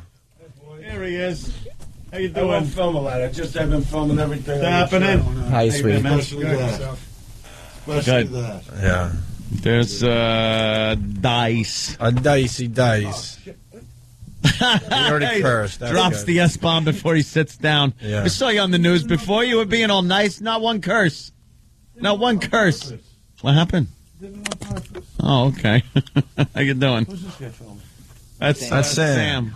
Like his hair? HD, my friend. It's a nice camera. Oh, wait, I need a mic, right? Yeah, why don't you... HD. All right, let me shut this off so we can wrap. That's nice, see? You just videotape everything you do. Yeah, Might as well. Face. Well, you got a camera in those glasses, too? Can you do me a favor? Would you please? He's just moseying around. Take your time. Flirting out orders. Just being Dice. Yeah. Where do you want me sitting? You can sit right over here. Okay. Yeah. This is a different setup than the other joint. Oh, yeah. Yeah. What was it? Oh, I didn't know what that was. Flashes. I'm used to getting a light like that in my eye. Yeah. Yeah, I got a problem. What happened? It's an aorta thing. Get out of here, an aorta. Aorta's in your Aorta's chest. your heart. Oh, A retina? your retina. Yeah. You got a retina Yeah, thing? they give me. I get shocked. You get shocked in your eyeball? No, look at it. What happens? See, it's red still. Oh, it's a little red over there They by actually the give you a shot in the eye. cornea. Stop it. They don't give you a needle in your Yeah, eye. a needle in the eye. That sounds like torture. Where you No, it's not. Guantanamo? You don't feel it. You don't feel it. How do you not feel that? It's a mental thing. You overcome it mentally. What are you, cane from Kung Fu? No, they numb it. They numb it. And With drops? It really doesn't hurt. Yeah, with drops. But just the thought of it. That's what the That's doctor crazy. said. That screws you up. Why are you Yeah. getting them? What's wrong with your eye? I told you this in Vegas. I don't remember, but the audience doesn't know. With the I'm not thinking that way. Jimmy kept his mouth shut. He's no rat. There's like a fluid buildup. Yeah. If you understand me now. And what happens? The fluid builds up. Uh-huh. Brown nose. The fluid builds up over there, like with the this, that, and the other thing, and they got to give a shot to decapacitate it. To get the fluid out. To get the fluid out, yeah. Where you end up like... No, it was really messed up. Months ago, it was really messed up. Yeah? Was it popping out of your head? No, you just can't see good. Everybody looks hurting? like a Martian. Really? Yeah, it's messed up. I'm not kidding Wow. around. How often you got to have the I needle actually done? had to cancel concerts when that happened. Really? Yeah, because the right side of the audience is normal looking, and the left side all was like wavy, and you could fall off the stage. Would it be weird if they were just really like that? The eyes were fine, but the left side of the audience was wavy. So funny about that. Now you just laugh at what you say. I know. I do that a lot. You've changed that way. A little psychotic. Would you shave? Yeah, you yeah. do? I shaved the goatee. I just leave a little tuft of hair here. I'm trying to work little without porno, the glasses. Little porno mustache going a little bit for a little while. Why? Who's the weather girl? Oh, that's old Oh, news. no, that was the traffic girl. The That's old traffic news. girl. You saw her on the news just before. She does naked traffic, this chick. I don't know about that. She's the one that was with the I guess you guys had some kind of dice impression poem thing going on over wait a there. minute. You know what? Just show them how it's done, please. I don't need to perform for myself. What am I doing? It's always the best. Hey, jerk off. I mean, they were also a little nervous. Yeah, they were They nervous. weren't They were bad, nervous. No, They it was had that was the Do traffic. you think I let the guy win that should have won? Oh.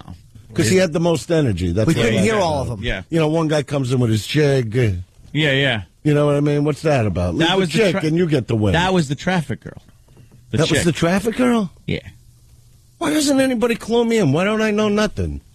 Dice, you're so preoccupied with dice. Well, number one. No, I got to say this because the last time I saw Norton, he was coming in for your wedding, so you got married. Yes, I did. Congratulations. Thank How's you, it sir. going? It's good. Prenup? Huh? What? Look at Dice. Prenup? Whatever. No. She's a nice girl, right? You happy? Yeah, she's awesome. How many months you married now? 3 months. They're together for a while. Sounds thrilled. They were together for a while, though. No, we talked about it last time, but he had to leave Vegas for the wedding. Nice wedding. She's a great girl. Mm-hmm. The family drinks like me. You're very happy today. I like this about you. I'm in a good mood. I'm in a good place.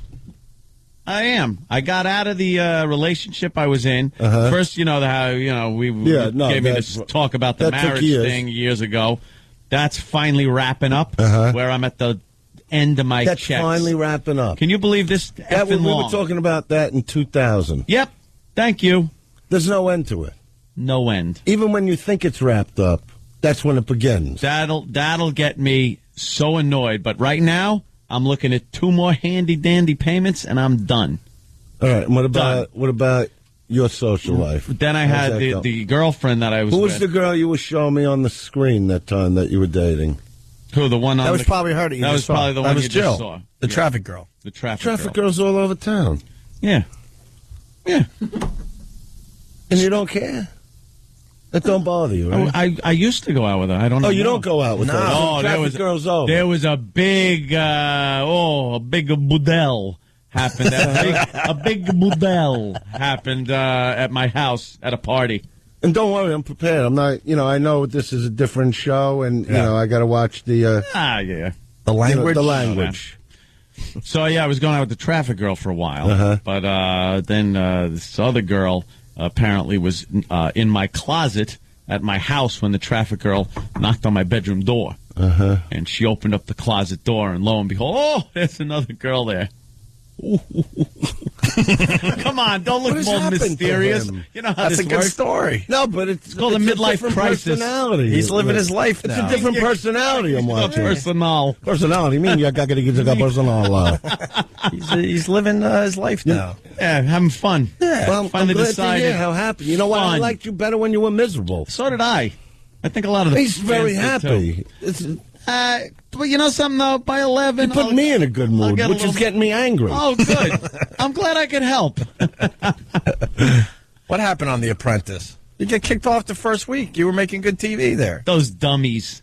Why would they... But we know that. We know that. You watch the show, right? You would have been on there, and the ratings would have gone through the roof. I was the entertainment, and I knew that. You were the loose cannon in there. That was different than all the other goddamn same... You know what gets me? What they cut out. There was such great comedy cut out. And when they went to showing the cupcake sales, show that for like a minute. You know what I mean? They showed it for 20 minutes. There was so much stuff between me and Tom Green. Yeah. Just great stuff. Underwear shopping and Macy's for a half hour. I mean, it was... See, I want to see. But I guess that would have been funny because he actually said it. He goes... Dice, I never, ever spent this kind of time in an underwear section anywhere. Well, is it the underwear with the men on the cover all half dressed? different kinds. Or Fruit of the Loom? But no Fruit of the Loom. You get the special stuff. I was talking about getting the special stuff that gives them a trill. But you got it. But then all the pictures on those boxes are all naked guys. They're these buff guys with the little thing. Yeah, but I don't care. It's like looking at a porn section, though. It's like looking at gay why pornography. Do you get so involved in that? I just want to buy underwear. I don't want to go to the counter with gay pornography. No, but what are they supposed to have on the cover? These big underwear with a mannequin.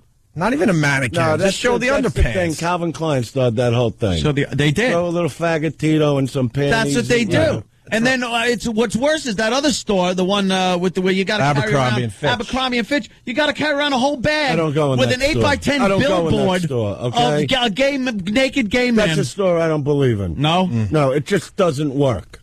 Why? You don't like the club music? You know what? That I do love. I love the boys in there, but the clothes don't fit the club music. Hey, Donald Trump doesn't know funny. That's why all that stuff was cut out. He's a businessman. You know what it was? It was all about making the show more businesslike. I've been talking about this for, a while now, but they really cut out, the stuff that the public would have eaten up. Of course. And that's what I hate about any film show. He's too serious, because they film hundreds of hours. And when you see me get mad on the show, when I get up and I go into my rant about what I've done, all that stuff, that was a reason that led to that. That was a definite reason. They didn't show it. No, they didn't show it because what happened is right from the beginning. Did you see the whole show? Yeah, and tell them your favorite part. Oh, my favorite part? Yeah, was The Apprentice, when Celebrity Apprentice, starring Andrew Dice Clay. Right when I clicked on it on the guide, yeah, and then hit DVR this program. Yeah. That was my favorite part. See, I still got to watch the whole thing. You don't know what a DVR is? No, it's like a digital VCR. What's wrong with you? VCR. You can watch TV when you want. What do you take a dirigible to your gigs? It's a DVR. I'm sorry, I don't have it's that. like when you get your cable box and you can record I things. got a cable box. Yeah, you can record things. I don't know how to do it. You don't know how to pause. Let me tell you, I got what three if you remotes. got to take a leak when I you're... got three remotes, and only one, for some reason, knows how to turn the TV on. Everyone's remotes, got you an still on have- button. You know, everyone now has one seriously, remote. One universal remote. No, I don't know. I tried to set that up. Get a It didn't guy. listen. Get a guy. You don't do it yourself. You I get don't a have the guy. patience for that stuff. If I miss it, I miss it. If I miss it, I miss it. That's it. I don't care. I don't want to go back in time. No. And especially seeing something I got fired off of. You know what I mean? Let me keep replaying that part. But Dice, you did it to yourself because you were supposed to... Being the first to get fired is special. Yeah, Anybody could be fired. They're middle guy is that not means really. nothing. They're stupid because Herschel Walker's not going to give them good TV. Herschel's who should have But you been did it fired. to yourself because the whole first episode was making cupcakes, and you're in the kitchen and decide you don't want to make the cupcakes. I'm like, oh, great. They're going to have to get rid of him now because he's not even doing the You know basics. me for a while. Right. I'm not going to stand there and make cupcakes. But you could have made it your own way, I guess. No, but that You was the could have, reason. What? There was a reason. You didn't want to look bad. I was rebelling against the cupcake. I understand that, but that also means that you're not going to be on the show too The guy long. that owned the cutlery school, whatever it is, Yeah. you know, he let me keep the stick that you roll the dough with. Nobody got that. You should have put 3 tablespoons of goo. It's amazing. You say that. If I say that, they're going to beat me. No, you could say that. You could say goo. You could say goo. No, but he refused to make the cupcakes, and that was the first problem. I that felt right from Donald the start that there was a little problem when I came in there. When There's always a problem. The one clip they showed on TV a million times where you go, and you're Donnie Trump. That was edited because then there was an awkward silence, and they had a shot of you looking all weird. Donnie Trump. Do that. That's when I was doing the impressions. Yeah. You know, like banging chicks in different impressions. You know, hey, can you move your legs back a little? That they keep in there. Alone. Yeah, imperfectly. I don't even got my day going. To a T. Yeah, no, you know what it was? The minute he said hello to me at the Intrepid thing, I knew that was a problem because, of course they cut out a lot, but he greeted everybody just about, like saying Dennis Rodman, 5-time thing, what you do, NBA champ. Joan Rivers, facelift queen, whoever was there that they, Clint Holmes, whatever he did. The country singer, whatever his name is. Yeah. What a bore this guy was. There's a lot of bores on that show. I'm just like, what is he here to, fix things? Is this guy hired to... No, I'm saying there was nobody exciting. I like the ice skater, but I just felt there was no reason for him. Oh, Scott Hamilton. Nicest guy you ever want to meet, but get him out of here. I wouldn't hang with him. Well, you're making a good point, though. I mean? There was you and Donald are like two alpha males. Yeah. And Donald doesn't want to be upstaged by anyone. So what was the whole thing, what he said to me is, do you still like women? He was going right... No, he was going right to the act. Mm-hmm. And you can see right in my face, what is this guy? What is this, a setup? Mm-hmm. So when they stopped filming, we had to leave the Intrepid to now go over to Trump Towers. And what's his name? Little Marky Burnett comes over. Big shot, tough guy, right? Little Marky Burnett comes over. This a-hole of a human being, right? And he goes, yeah, I'm Mark Burnett. I go, yeah, yes, you are. I go, let me ask you something. What was that all about upstairs? He goes, what are you talking about? I go, everybody he gave his kudos to, about who they are. I go, but to me, do you still like women? I go, you setting me up? I go, because I'm telling you now, if you set me up, let me go now, because it won't be worth what happens. I go, the aftermath of this will be awful. I go, not just for Donnie, for you. And he starts walking away, and I'm telling you, I was angry. Tom Green was watching the whole thing. So I grabbed this guy's arm, because he's walking away, like he's somebody. I said, look at me when I talk to you. I said, I'm telling you something. I ain't looking for no TV show, development deal. I don't need one of your shows where I'm going to live in the woods and eat penguins and ferrets. You know what I mean? I'm not looking for that, okay? I'm not that desperate to be on TV, so I don't care. I'm being nice with my language now. I said, I don't care about you or what you do. I go, but if you mess with me, I'll dig so deep into your mind, you'll never, ever get over it. That's what I do. You know, and he goes, we wouldn't. I said, let me go to the boardroom right now and just quit. Tell Donnie the same thing. Oh, please don't do that. So I just decided at that moment, if they're setting me up, well, just make it funny. Right. You know, and then the minute I show up, like you saw, forget about breakfast. Some bagels and butter. Who don't have that?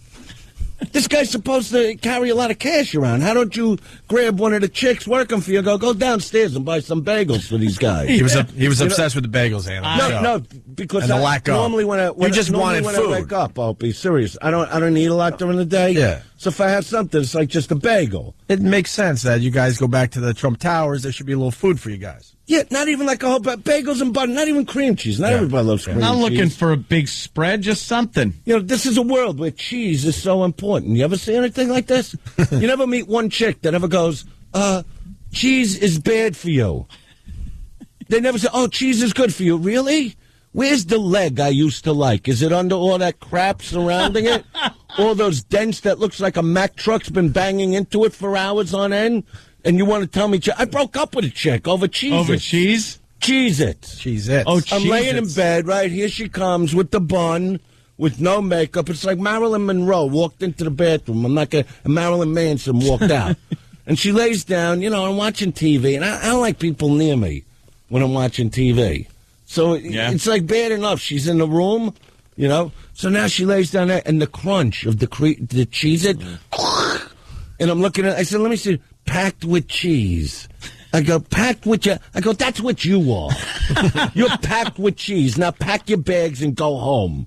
Get out of my house. You understand? Get out of my house. Over Cheez-Its? Yeah, I can't deal with that kind of thing. I won't deal with it. They smell from the cheese. They want to kiss you after she shoved 100 cheeses in the down mouth her little, of their feet. her little You fat can't tell neck. the difference. Little fat neck that wanted to choke her to death for eating those things. I think smothering you could get away with. Yeah, you probably like can. In a court of law, like you go to the judge. Hey, how did I know? I woke up. I was asleep. How did I know I'm laying on top of her for 3 hours? I mean, I felt something moving, but I figured maybe she's trying to hug me or something. You know what I mean? I'm sorry. You know, what am I going to tell you? You probably could. I'll never do it again. I won't sleep with pillows anymore. Right? Let me out of here. You saw, huh? So Trump saw the box of cheese. I want to go back to The Apprentice for a second. So, Okay. So Trump thought you were going to quit, and he didn't like that. No, well, what happened, see, this is it. And he got at you a little bit going, are you quitting on me? Yeah, he played that card, right? So because he knew he was going to fire me. See, that's what I'm saying. Right. You know, I knew it, right? But what happened was the other guys, I mean, even Rodman, and they don't show him in the baking area, but he did a lot of work. He was making the stuff. He was mixing the batter.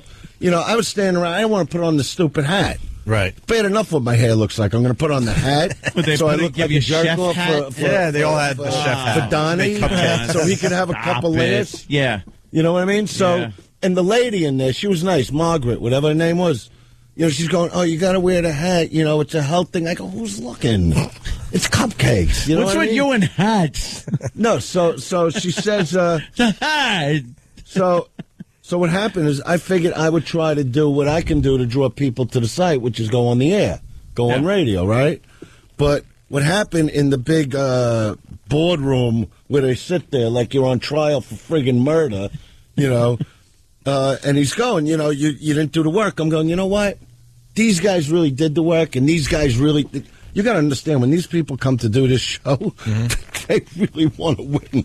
This is how desperate they are to stay on TV. I'm going to be the apprentice. Yeah, I don't even know what that means. I don't even know what that word means. You know, I'm going to be the apprentice. Good. What do you get, a cape? Yeah, You know what I mean? You get a scholarship? What do you think, Donnie's really going to give you a $10 million a year job? What are you, an idiot? No, I'm going to be focused. Even Tom Green, who I'm friends with, he goes, Dice, I think I could do this. I go, do whatever you want. I want to get out of here.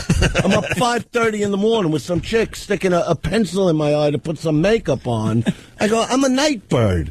I want to go to sleep 5:30 in the morning. Yeah. You know what I mean? See, the first week, though, you just kick out some dullard. You don't kick out Dice, who's bringing who some they good should have TV. fired? Forget about Robin. Herschel They should have Walker is a fired bore Herschel. fest. Herschel was the team leader. They normally fought. Melissa, what has she What ever about done? Country Bumpkin? Melissa. Oh, she was on the other son side, of though. the Joker. Oh. Huh? You see that face? Yeah, she's already doing a lot That of plastic face hanging. surgery. The next time she goes for surgery, she should say, "Take it off the ground 2 feet up," so I stop kicking myself in the chin.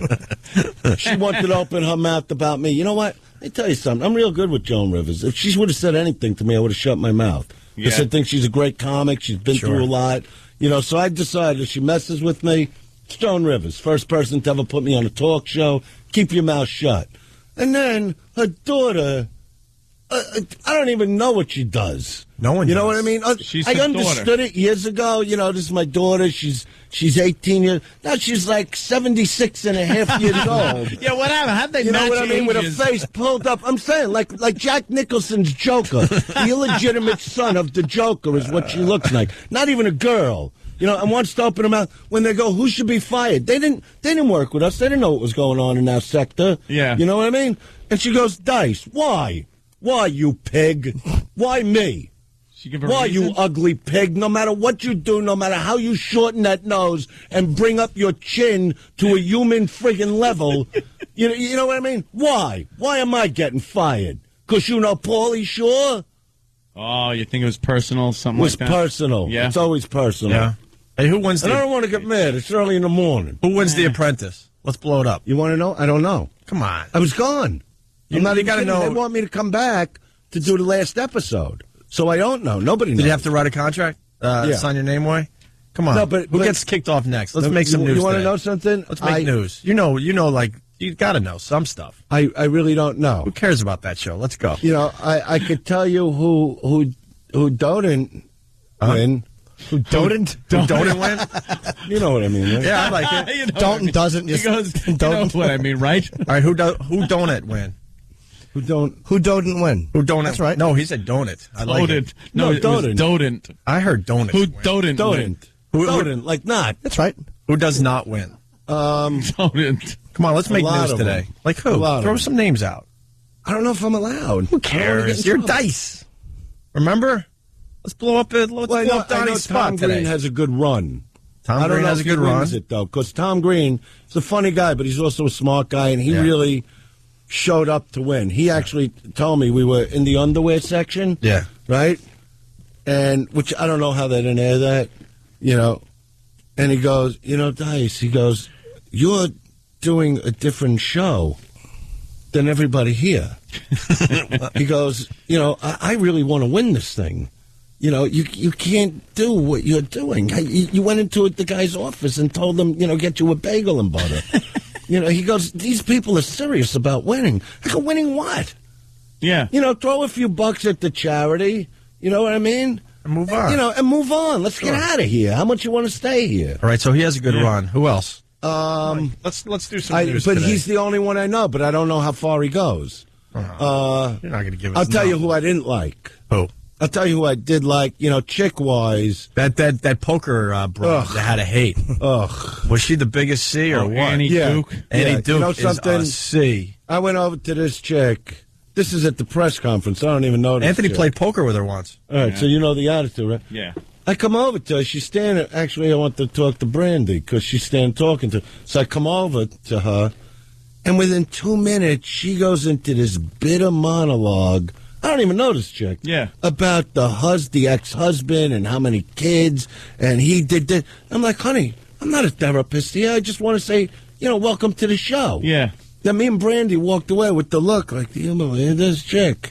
And if you notice in the episode, she was fighting with her. There's something loose there. Yeah. She's You know nuts. what I mean? She's nuts. Yeah, I think she's a real. It's all chick poker Yeah, players. I have think this. she just hates men. Listen, we That's have chip on you know, their a lot of shoulder. these chicks, they hit their 40s. You know what I mean? They just turn into men, basically. Yeah. Just angry. You ain't going to tell me what to do. I'll do what I want with my life. You know what? Why don't you just jump out the window? Can you do that?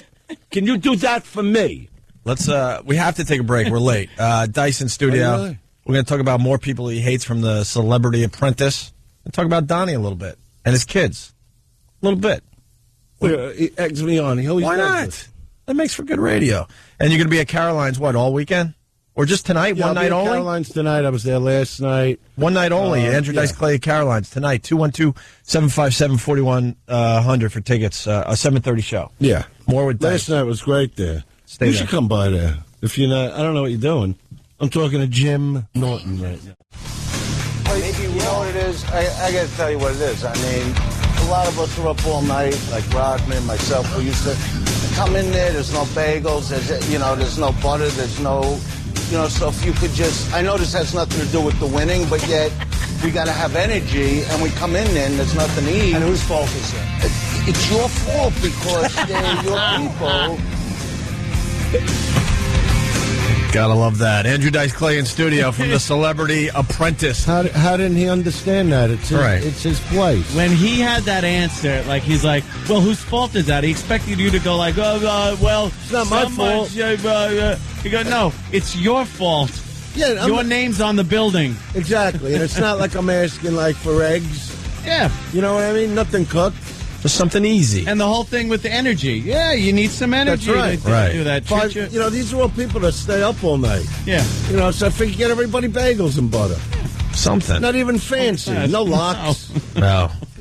Just something you could slap on the bread and chew. Donald Trump is... So they come in later with like one bagel for me. Oh, really? They ran one down bagel. and got some stale bagel for Guy's got like hundreds of dollars, and he comes in with one bagel. Whatever he's got.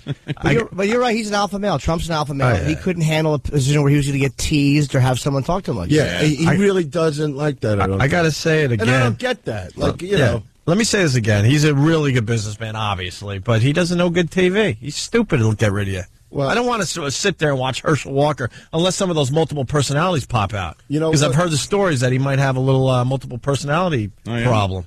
Did you see any of that? If you push his buttons. You see any of that? No, but he would talk about it. Really? Yeah, he would talk about like his skills and all that. He wasn't a bad guy. I didn't really have a hard time with Herschel. He seemed like a very. He nice just should have been guy. fired. Yeah, nice guy doesn't mean good TV. If you're the leader of a team and you fail to win the task, you go. Right. That's what was getting me. And this is what you said about Melissa and Joan Rivers. We're a very competitive family, and, I've survived this many years. What's going on here? Joan's doing a show. Melissa's doing a show. Did they ever cut the umbilical cord? Melissa's like 56 years old already. You know what I mean? Let it go. Bravo. Bravo. And I was telling Dice, being Joan Rivers' daughter and not even have a hint of a funny bone in your body is just amazing to me. She is not funny in the least. No. How does that happen? I don't know what she does. No one really knows what she does except follow her mother around. Right. And, it's with nice the red to be close with family, but you got to pull away. At some point. You know what I mean? Yeah, when she was 18, is a mother it might have been standing there cute. when she's getting a hot beef injection? Oh! You know what I mean? There's a time to walk away. Yeah. Mom, please go out of my room. He's undressed now. Go out of the room. Yeah, when she was, 18 or something like that. Her mother-daughter thing. She's overprotective of the daughter. I don't mind the mother-daughter thing personally. No, that's fine. But in that respect, it's good to help her out a little bit in the beginning. You find two slobs in Reno. Who's looking? 40 years old. She's still She's clinging my to daughter. Mom. Oh yeah, bring her over. I want to say hello. Hey, this is a good question. Pete on Long Island has something. Pete, go ahead. He watched Celebrity Apprentice. Go ahead, Pete. Guys, I got one question for you. When you questioned Donnie Trump, and when you called him Donnie Trump, and two, you told him that it was his fault that you had bagels, and they had to bleep something out because that awkwardness was just there was something bleeped out. I just want to know what actually was said. What did he say to you? Something had to have been said. Well, he really did. What they did, they just cut out him staring at me for 30 seconds because he couldn't believe what I was asking him. But I really meant it. I'm sitting there, I'm starving. We're up since 5:30. We just went and shot one thing on the Intrepid, and what are you laughing? The boat. Yeah. Yeah. Listen, you have so when I asked him, I said, I interrupted him. And I said, look, I got to tell you here, we come in here, whatever I said about the bagel, and he just was staring at me. I'm like, what did I do?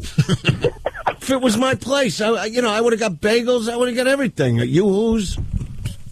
Oh, man, you totally self-destruct. You should have stayed on that show. You should have done what you had to do, because you were the only reason why that show's going to get ratings this year. Everyone else on there is a Well, yeah, I got to figure they know by now they made a big mistake because, I've been asked here who should win, whatever, who did. I really couldn't care less about anybody on that show at all. You had the attitude that you don't care, you don't need anything, and like you said, everyone else there just trying to suck up, Well, that's one of the things of him. Like he brought out, the team play. I go, what team? This is a television show. What team? Well, not really. This is a goof, right? You get gigantic ratings. You bring on people that have done amazing things with their life that, the general public could watch and enjoy. At least he's smart enough not to do a show where you're bringing on your neighbor. You know what I mean? That people go, who's that? Who's that? Oh, that's Joe from next door. I don't want to see those shows. You know what I mean? So at least he does now the Celebrity Apprentice, that they're, colorful people. I can't help it if I got more personality than everybody in the building. You definitely got more personality. Personality? I mean, I got to get personal. Hey, does this mean you're not going to do Celebrity Survivor? Is that one? Your buddy? Yeah, where you go in the woods and eat bugs. Oh, no. Believe me, I told him, and you had to see the look in his face. Like, how dare you talk to me? And I'm like, who are you? Like, what have you really ever done? You got a show on the air, and good for you. Now walk away. Walk away. No, because I was really getting mad at him because he wanted to make like he's too big to be talked to, and he ain't too big to me. You know what I mean? He's just not. This guy don't put money on my table. He didn't help build my career, and they certainly didn't help with, Survivor that I just did. Apprentice, Surviving Apprentice. That should be the next one. Oh, there's some similarities. Same guy, too. Yeah, but I mean, I'm Mark Burnett. Yeah, are you? Just look at it and give him a smack. He kind of invented the reality show genre there, Tice. So what? You know what? I'm really not into the reality show genre. You know what I mean? I'm really not. Yeah. I just don't even understand. Like this show, at least you got Donald Trump. He's a successful, hardware guy, whatever. The buildings, No, he's done a lot. He even fixed my sister's roof. I needed a favor years ago. Oh, nice. There you go. No, I'm not kidding. He did that. Yeah. The entire building. I went to have a meeting with him, right? And he thought it was about the gig I was doing, but it was about a building in Brooklyn that he owns. And she was on the 6th floor, and the lady on the 5th floor had a leak. And I told him about it. I'm going, maybe you can help me out with this, And he's going, you're kidding, right? And I said, I'm really not. He took the address. Next day, there were trucks outside the building. They did the entire roof. That was a very cool thing. Wow. And so that's why when I saw him, I was happy to see him. I thought, all right, cool guy. Pals. And he gave me the handshake, where you grab the forearm, too? Mm-hmm. I went in to give him a little hug, Yeah. And I'm like, what's going on? I knew there was something wrong right there and then. If you... And I like the guy. I love the guy. Don't hold my arm. If your sister's be on happy the 6th you get floor, to talk to me. I know, I heard that but too. If your sister's on the 6th floor and there's a leak on the 5th floor... Well, that's the thing. They didn't know where the leak was coming from, and the lady on the 5th floor kept coming to complain to my sister. Thinking it was your sister. Yeah, but it wasn't. So why would you redo the roof? Leaked on? Because it was coming from the roof through the wall into the vent system. Right, gotcha. Now. Right. Let's go to the boardroom. So yeah, I don't really have a problem with Trump. I just don't like what he said. Let's go to the boardroom. You know what I mean? Speaking of Trump, this is you and Trump facing off in the boardroom. I don't want to be in a place where people think I'm not doing what I'm supposed to do, even though I know I am. So are you quitting? Yeah, are you a quitter? No, I am somebody that... if you quit right now, you know what's going to happen to you if you quit right now? For the rest of your life, you're going to be known as a quitter. I don't think you want that. No, I'm somebody that... I know, but do you think you want that? Over the years, there's been 3 people that quit. And those 3 people are considered like losers. Well, I think quitting is stupid. I don't care if you want to quit. You make my job a lot easier, to be honest with you. It's not about quitting. It is about quitting, Andrew. If you quit, you quit. You're right. loser. You're right. So I'm not quitting. You're right. You're right. Yeah, so I won't quit. But I knew where he was going with it. Maybe we got off on the wrong foot. But that's what I'm saying. My reason, he didn't really let me explain fully why I was willing to take the bullet for the team. Right. That's what it was about. Like, I knew where he was going. I knew that I'm leaving that building the end of the day fired. And I'm going, okay, all these other guys really want to win this thing. So you know what? I'll take it. Let me leave. I'll go home. But he just wanted to give it that sound of like I couldn't hack being on his little sitcom show, whatever. You know, and that's, you know, and they play the dramatic music. I go, it's really nonsense. You know, and he does it real serious, you know, because he wants another 8 seasons. Yeah. I can't stand the reality show, by the way. I can't stand the formula to it. They're all the same. The bad edits that you know are edits. The dramatic they were putting music, stuff back and forth. I filmed before I left for the airport, they put at the beginning. Yeah. Like, they had me say that thing about the umbilical cord. Okay, I was already fired, okay? So before I left, they go, can we interview you? And that's where I said the thing about Melissa Rivers, because of what she said about me in the boardroom, that they should fire me. So, you know, I gave her a little dig, right? But what they did in the edit, they put it right up front, like that's how I was feeling at that moment. At the beginning. Yeah, I mean, that's why I don't like these shows. They manipulate the footage to make themselves look good. It's not real I mean, reality. to be honest, the way the whole real big fight started, why I wanted to quit, this guy sitting there going, you made a career out of demeaning women. I go, no, I made a career out of being funny. Yeah. I go, that's what I mean. You talk about Rodman and what he's done. You talk about Herschel and Joan, but me, demeaning women, I go, my kids are going to be watching this show. I go, and that's what you're going to put in 40 million households, that I demean women? I said, I'm holding you responsible. You know, and that's why at the end he did the number, because he's a bully. So you back a bully against the wall. Basically, you grab him by the throat verbally, so he knows he better do the right thing so I don't get mad. So that's why he goes, you're not a quitter, you're a winner, you've been a winner, you know, because he knew I meant business. You know, it's how I get. He seems like I can't help how I get. He seems like he doesn't care about the show either. I don't know what he cares about. It looks like he just kind of comes in for maybe an hour, films his part, and leaves. It almost seems like he doesn't even know what's going on. Someone fills him in. Yeah, they fill him in, now do real this, fast. now do that. Yeah. But I got nothing against the guy. I just don't feel I was treated properly and with respect. Well, I'm and mad that's why because I goofed on the whole show. I'm mad because he doesn't really know TV. If he knew TV, I'd be at least through 8 of the episodes. Yeah, you throw just to dice bring in there some a few entertainment. Weeks. Right? Who gives a crap? Who's going to guy? entertain? Jesse James? I think it sucks. The most common. Please. Right, here's the moment that ended it all for Dice. In Dennis, I've seen tremendous fight tonight. Tremendous fight. He's a very competitive guy. Herschel, he really fought to stay. He did, and he did. Yeah, which personality? And you wanted to quit, and I hated I didn't want to quit. I was willing to take it for a lot of reasons. I think your kids should be very proud of you. And I've known you a long time, and I've also known that you've been through a lot. And you're not a quitter. But, Andrew, you're fired. All right, and I can accept that. Thank you. Thank you very much. There you go. Dumb. Dennis Rodman is a bore, too. I like him on a basketball court. He knows how to play hoops. Yeah, you know, I'm friends with the guy. He's a good guy. And, great actor. Oof. But he did more with cupcakes than I ever did. That's wonderful. Yeah, good for him. Why he's still there. And you know what? That's also what I didn't like, the kind of task. You know what I mean? It's like, you want to talk about that's demeaning. You might have liked put a bunch of guys in a room, make cupcakes. You might have liked the next one, though. And it's not like you're doing it for a half hour. All day long. It's all day. All day. And I'm looking for ways to get out. I fell asleep in the lobby. They got mad at me for that. Oh, doubt. You know?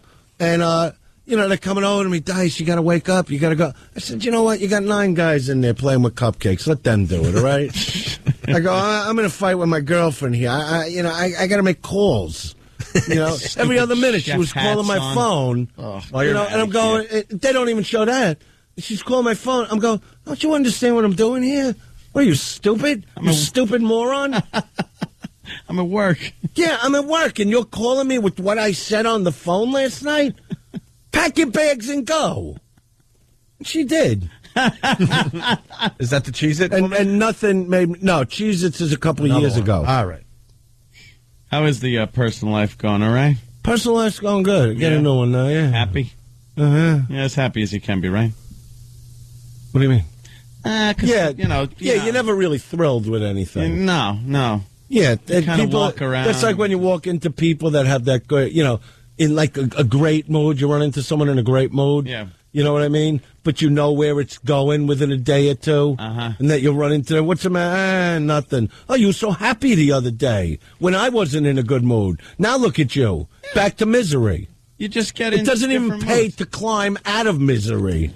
You know what? I noticed because we're doing a lot of the Twitter and Facebook thing, and you kind of let the fans in on your life a little more, without it to the extent of a reality show where cameras are rolling on you and everything. But you post pictures, you tell people what you're doing at that second, and they kind of get a little thrill out of it. I really hate the Facebook when I turn on and somebody's going, "Oh, right now." I'm cleaning my ears with Q-tips. Who cares? Yeah.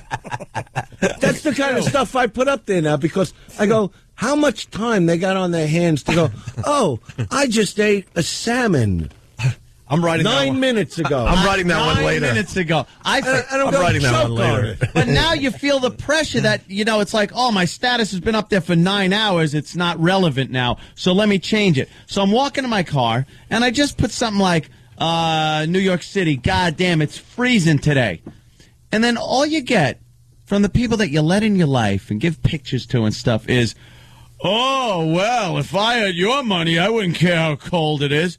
It's like I'm just trying to share a little something. Why don't you take yourself off of it? I would love to. Take yourself off the grid. But I don't think you can. I think it's like, Facebook has become aware. It is like Cyberdyne. Those Facebooks. And I love that they put 8 minutes ago, 4 minutes ago. Yeah, this is how you felt. I just took a leak 3.5 minutes ago. Great news. Yeah. I'm happy for you. And no matter what you're doing, I'm cutting my cuticles a minute and a half ago. I had a bad night's sleep. Who cares? People do put the most inane crap up there. They're just looking. Today we live in a world where everybody is just looking for self-recognition. Yeah. You know what I mean? It's not just people in showbiz anymore. It's just everybody. Everybody. And they get so they see that picture on Facebook or YouTube, a little tape they put up, or MySpace. Like, look at me. And you see how many people looked taking at down a complete bottle of Jack Daniels 14 minutes ago. Look at me passed out in my own vomit. This is what they put on there. I've seen it. I know. Every site you go to with a chick, it's all with double glasses in their hand, shots, showing half a boob. Look at me. And I'm going, yeah, nice. Pig. Nice. No, it doesn't bother me, but it's all the same. It's all the same profile.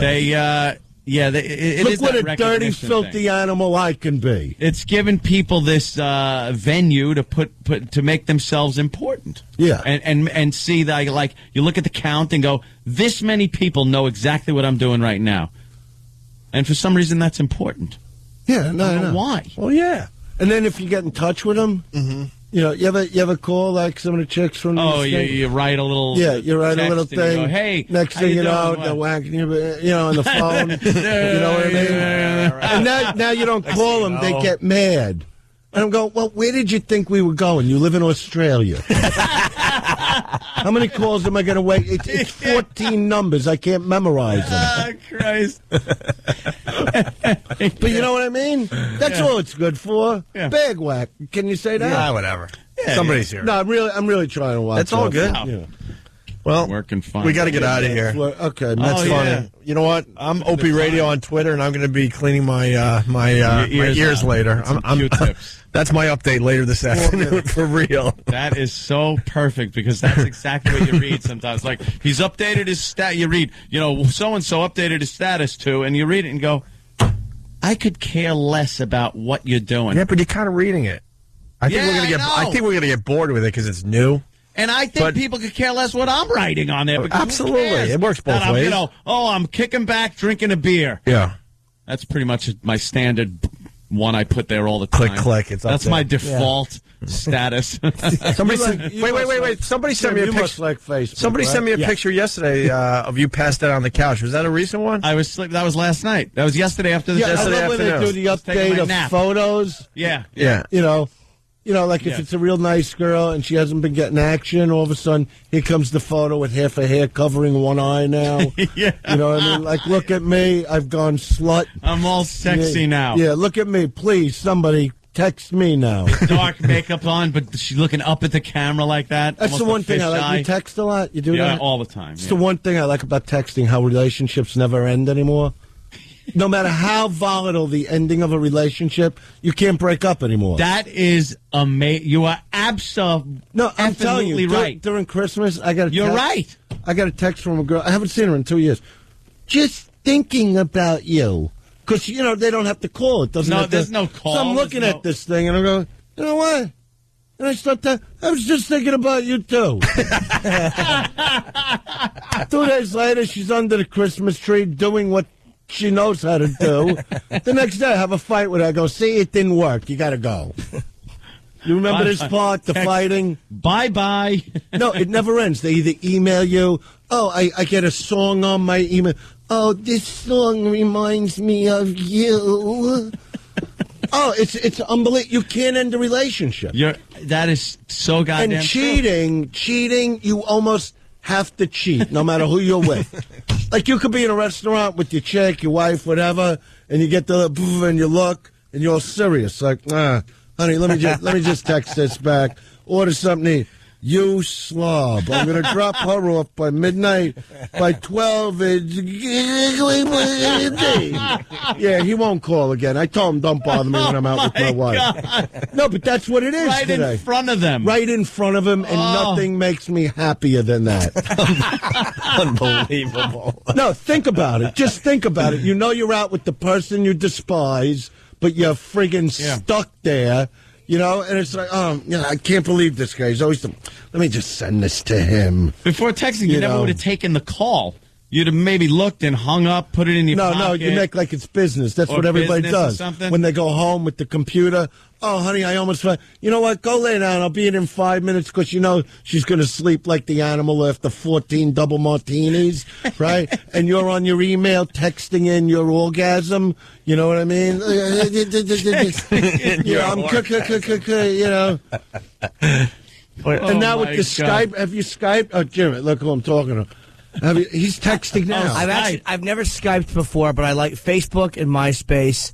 I like a lot. No, let me tell you. I don't know what Skyping is. Skype is like pal talk. It's everywhere now. When you could get, you know, let's say you start talking to some chick, right? So all of a sudden, this is what happened to me. So all of a sudden, this girl says to me, she goes, "How come we never Skype?" I go, "Is that something new people are doing to each other?"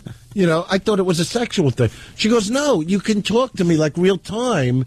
And this is something, Club Soda could vouch for this. I used to talk. If I could see chicks on TV talking to me and just get it done and then shut the remote when I'm finished with her, what would be better? You know, I'd never leave the house. So the girl, all of a sudden, there she is. My son set it up for me. My 14-year-old. Oh, nice. He set up the account. He's pimping for you. And all of a sudden, there she is in a room with these balloons hanging. You know what I mean? And, you know, it all starts nice. Oh, I can't believe what that I could see you. You know, this and that. Now it's, you know, you're like, wait, give me one second. Now you'd lock the door to the office. She's going to do me a favor. Would you show me what you look like a little? Come on. No, I'm a little embarrassed. Just stand up. Pick your ass up. Do me a favor. It's the greatest thing in the world. And then just at that moment of ecstasy, click. Got no goodbye. No End of relationship. And then you always get like the text coming to you. Did you shut it? I don't know what happened to my computer. I'll call you. The computer froze. God bless. Always blame the. Yeah, it's the best. Yeah, computer froze. Oh my God! Yeah. Yeah. God bless. Take care of yourself. There you go. Dice is going to be at Caroline's tonight. One show only, 7:30. One show. Jimmy might show up. Yeah, I heard you guys talking a little bit. It's an early show, so I can. Yeah, Jimmy might show up to the Dice Show at Caroline's tonight. 212-757-4100 for tickets if you want to get them in advance, right? Yeah. And first contestant kicked off Celebrity Apprentice. That's too bad. It's too bad. I don't know. I look at it like an accomplishment. Yeah. Come on. How long? You would have gave some good TV. You know what? I would have, but in that situation and knowing like Donald's personnel, How long did you think I could last? The truth. Did you think I'd do a run on there? You made it farther than I thought you would. I thought I was going to get thrown off like in the middle. It just shows you that nobody ever gives me credit for making it to the end. Yeah, you actually made it to the point where they're supposed to throw someone off. Yeah, I was actually thinking they're going to come in and go, you know what, it's just not working out. Yeah, leave. Yeah, I got all the way through. So, and I told my kids that, I go, a lot of people thought like I wasn't even going to make it like to, the boardroom. Yeah, that would have been precedent setting. That would have been They'd have to go, well, he didn't even make it to the point where we kick him off. Yeah, like, that would have been classic. Yeah. Just refused to go into the boardroom. He was taken out. I'm not going in. Yeah. And you know what? I'm not watching anymore. I would have watched until you. And the only reason I even came in, there's this candy store where I get like the broken chocolate. Yeah. You know that place? No. It's right broken chocolate.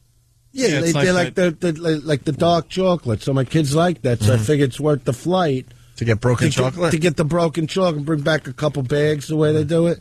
I don't think we made news today, though. What else do you know about this show? Let's go. Let's blow it up a little bit, Dice. You're good like that. I like the girl golfer. Oh, yeah. But she was a bore, too. Yeah, but who cares? You know what? What happened? Girl golfer. That's a black joke. I like Khloe Kardashian. That's who I like. Can't even front on retro. Yeah, Khloe. See, Khloe? I had some fun stuff go on with her. Yeah, but she's the ugliest of the daughters. You know what? I like that Courtney more than Kim. She's curvy. And on top of that, she's funny. Is she? Yeah, and they didn't show anything of her in this other than one shot where they got the camera low. Oh, really? Yeah. Yeah, she was on the street, and you saw that butt sticking out 2.5 feet. Almost like an upskirt? I like it. Everybody likes something different with chicks. I do like them thicker. Mm-hmm. All right. You know what I mean? Nice little fat thighs. One leg up. Let's go. One leg up. Because I figure they get exercise while you're doing this action to them. Sure. Keep your leg up. Now you turn them on the other side. Next leg up. Next leg up. See, they don't even realize they're exercising. You're like a workout coach. Exactly. Yeah. But they don't realize what I'm doing. Yeah. Mm-hmm. Me and Jimmy were talking about a great position. The one leg up, sideways, though. They're on their side. What do you think I'm talking? How do you put one leg up on your back? Well, they could do one leg there. No. I like them on the side, one leg up. Isn't that interesting? It's almost a sideways thing. Facing the wall. Yeah. You bad, naughty little slob. That's great. It's fantastic. You could feel everything. Yeah. It really is. Put your hands anywhere you want. I do like that. I really love that. Everyone likes that one. That's a popular item. I thought I invented that. That's what I thought. But then you find out everybody I'm just the one that everyone knows that on stage. Yeah. Right. One leg up. Now I'm going to just start going, one leg up. One leg up. I like at the Comedy Store when I'm there, and there's always a piano player, and I'll yell it like, one leg up. You know what I'm talking about, right? And he's just looking like, what? No. They never get it. I do it 1,000 times. What? It's the same look I gave when you used to go, Bosco, you bet. Sure. And I'd be like, what? You bet. See? All right, we gotta which way? Bosco or you bet? You bet. You bet. we got to get out of here.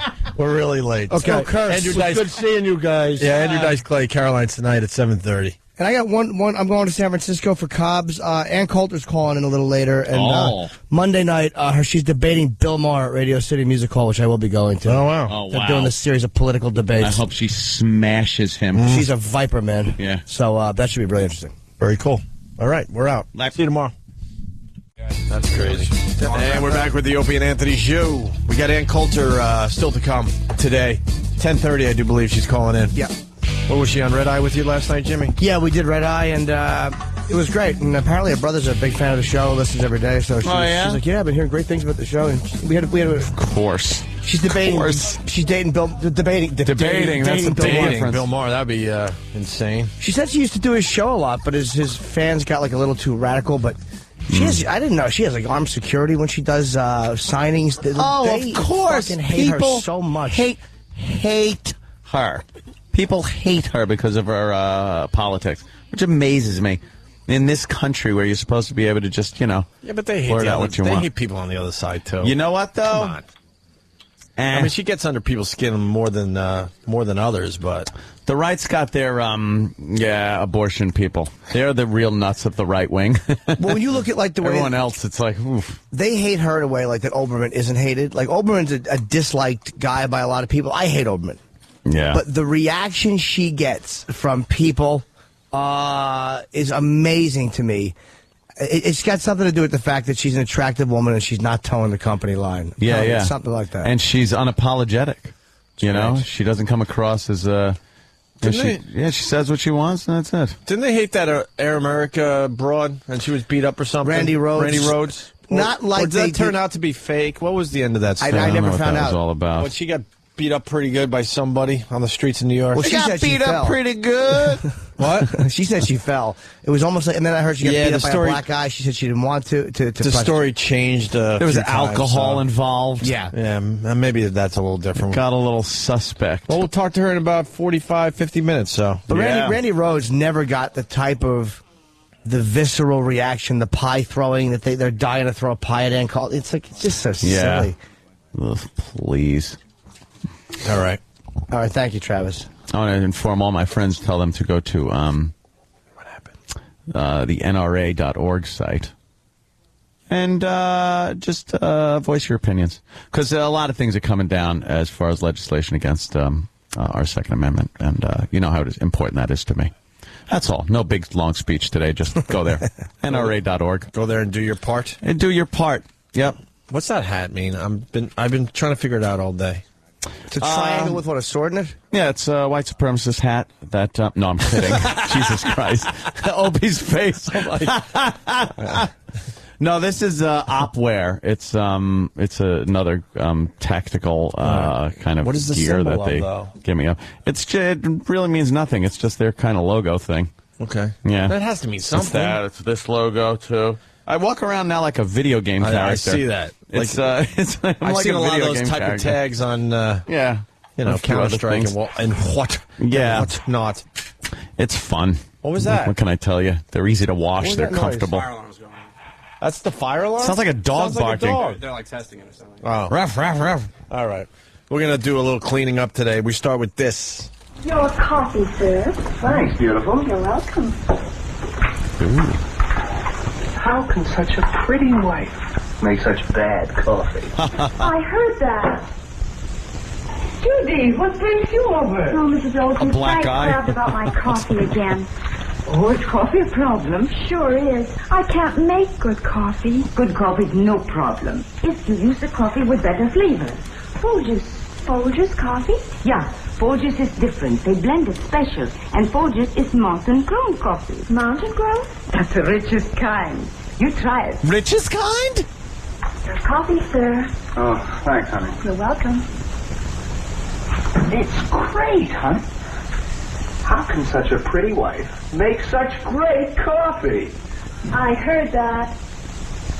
Try Folgers, the mountain-grown coffee. Wow. Mountain-grown for better flavor. Obviously, a sexist commercial. That's why we're playing it. When did that come out? Last week? You realize how you could not get away with pitching something like that. Imagine some guy, I got a great idea for an ad campaign for Folgers. Right. But you know what's so funny, though? Like, obviously, you hear something like that or watch it on YouTube, and you say, well, they could never get away with something like that now. Yeah. But, I've never seen a commercial for Mop and Glow where it's some husky guy mopping the floor in his apartment. Yeah, there are roles in commercials. There are definitely roles. There are the women still do the cleaning. They're doing that, and the guy is the idiot in the commercial trying to barbecue and blowing himself up. More guy being the idiot than women still cleaning in commercials. No, you watch during daytime television, they still it's have the women, always mopping it, and they still have the women doing all that? Oh, yeah, the broom is coming to the door singing love songs, and she's telling them the broom to go fuck itself because she's got the mop now. Because she got a Swiffer. The Swiffer. Well, they romanticize it a bit. And then Mr. Clean is always over the house helping the broad out. Well, you know what's going on there. He's deep dicking her. Oh, God, what a cock he must have. He's deep dicking the broad. Mr. Clean. The housewife. Big burly hands all over her, the little body like that. Ooh, wow.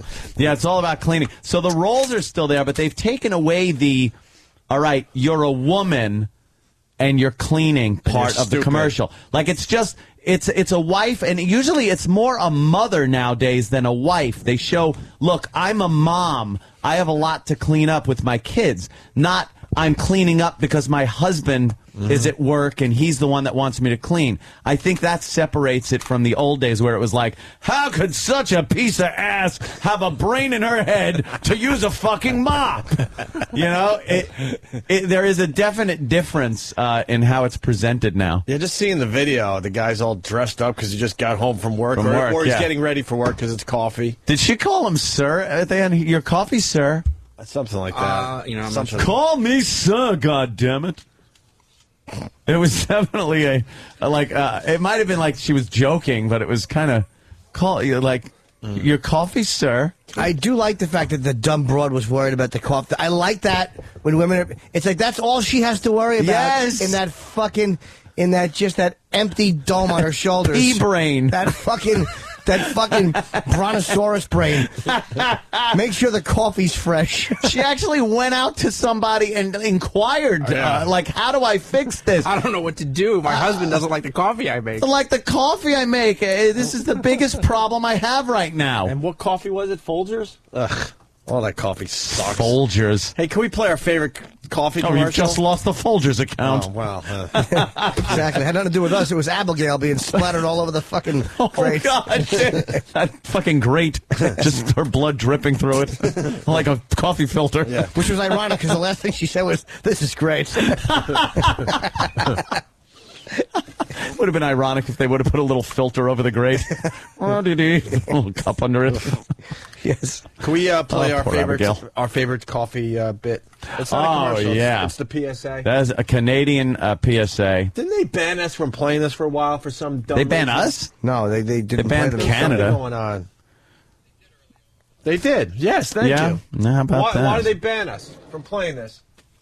Sexist? Because they were expanding into Canada, and they didn't want us playing. Are you on the air or in my ear? On the air. Okay, because sometimes I don't know. Because E-Rock babbles in my ear and at the worst time sometimes. At the night when you're trying to sleep. Please. You just hear his voice in your head. Please.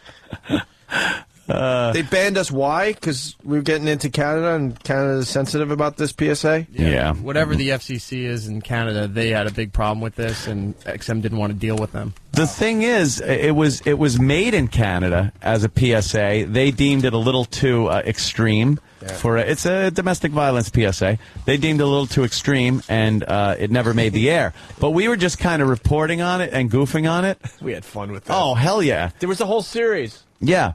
Canada is full of PSAs, apparently. Right. Like, they have PSAs for everything. Workplace safety, smoking things. Like everything is a PSA up there. And this was one of them for domestic violence. The whole gist is you're smacking your wife around at home, and there's no difference than smacking her around like in public. Like, you wouldn't do this in public. So why are you doing it at home? You're missing. I mean, she's just a waitress. She doesn't know this dude. Yeah. So no, what you wouldn't get away with. I think beating women, you just wouldn't get away with it. Right here. So why would you get away with it at home? That's not the message. No. What's the message is be careful when serving coffee because spillage is going to cause a problem.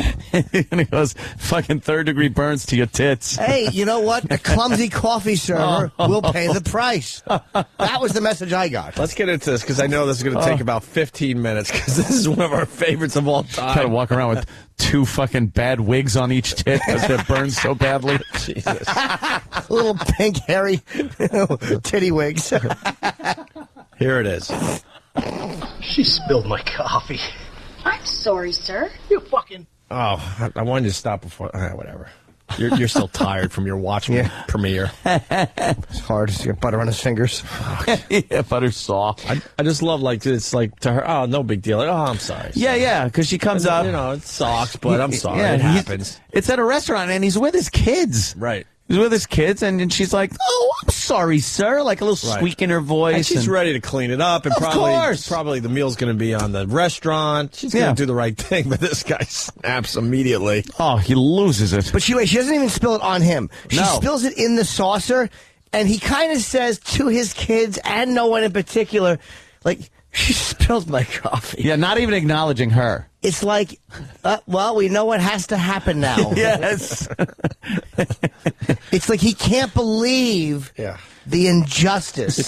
You think the kids just look down at their coloring books because they just know? They It's like, know. oh, Here's what Daddy does. I'm going to make believe that Daddy's not going to lose his shit right now. Here's what Daddy does. She spilled my coffee. I'm sorry, sir. You fucking bitch. I'll bring a little coffee. How do you like this? You wouldn't get away with it here. That's right. You shouldn't get away with it at home. That's right. Don't spill it here. Don't spill it at home. But he get away with it at home. You should get away with it here. The worst part of the commercial, he did get away with it at the restaurant. Yeah, well, yeah. He beat the shit out of her. He poured the scalding coffee. He grabbed the pot out of her hand. Then he pours the scalding coffee on her tits. Right. And then he starts punching her in the face. And the announcer goes, you wouldn't get away with it here, but he did. Yeah, perhaps they were trying to show how ludicrous it would be if that actually happened at a restaurant. I think the lesson was for her. You wouldn't get away with it here. Spilling the coffee. She didn't. Right, Jim. She spilled the coffee, and she didn't get away with it. She got her comeuppance. So don't spill it at home. Comeuppance. What other ones we got, E-Rock? The hell of a comeuppance. Oh, the boardroom. Remember the boardroom one? Yep, we're somewhere. And then we have the other ones we didn't play much because they put a halt to this whole thing. I think one was the guy getting really hurt at work. At work? Yeah, we had the workplace ones. Yeah, it's a different series. Yeah, different series. Yep. The woman slipping with a hot pot of water is... Oh, yeah, that's a good one. That's exactly how it happened. Yeah, but let's go with the good boardroom one first, and we'll work our way up here. Love the boardroom one. Look at the next slide. You can see now that our operating costs are up 23%. Ron, I think it's 19. No, the new number's all right. It is 23%. You stupid bitch. Don't you ever threaten me in front of people again. What do you think you are, you ignorant cow? Ignorant cow. Anything? You wouldn't get away with it here. You shouldn't get away with it at home. Absolutely. Yeah. Stop criticizing. Stop nagging and criticizing. See, I didn't take that away from that, No, this Jim. is about women not doing their duties. At the end, by the way, she gets hit with the stapler. Of course she does. There's some... You guys are sick fucks up there in Canada. Yeah, they really are kind of crazy up there. What do you play these during Seinfeld reruns? This is what they think when they're not smoking pot. Yeah. So, like, let them stay stoned or else they just, like, go crazy and start beating each other like this. It's like fucking 28 days later. They get the fucking rage virus. Pot's the only thing that keeps them sane. He called her a what cow? Stupid cow? Stupid cow. Absolutely. Fucking stupid cow. Perking up in a meeting, you bitch. Has that insult ever been used? Oh, well, apparently it works very well right before a beating. Works well with fists. Oh, look at this. Is this the one we just saw? Yeah. He's sorry, we're saying look at this on the radio. He grabs her by the hair and he's wrestling bashing her face off the desk. Yeah. It's wonderful. No one else in the boardroom is doing anything. Well, they heard what she said. Yeah. Here's the stapler. And then he just throws at her. He throws her to the floor, wails the stapler at her, and then straightens his tie. Exactly. Because he's got to look good for the rest of the meeting. Sure he does. Yeah. What's the next one? The chef. God, I love This is those. the chef with the boiling water?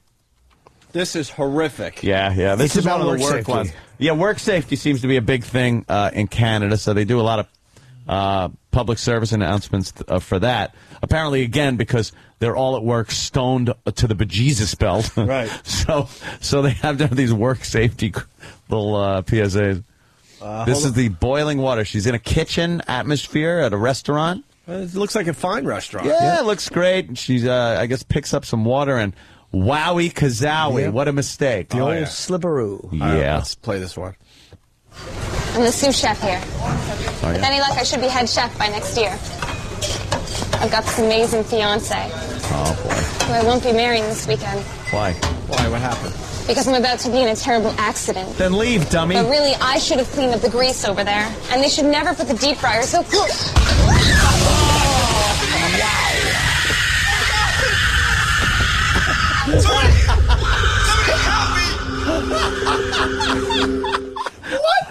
Holy Holy Mother of God! I haven't seen that in a while. That is worse than any horror movie scene I've ever seen. She's got a huge pot of boiling water. Slips on the grease. She falls on her back as it's a giant cauldron of boiling water. As she slips and falls on her back, the water goes right into her face, boiling water. And she's laying there, blood-curdling screams as the skin is peeling off of her hands and face. Yeah. And you can see that engagement ring, which the husband is really going to take Trying back. to sell. He'll pull it off her much thinner, skinless finger and hawk it.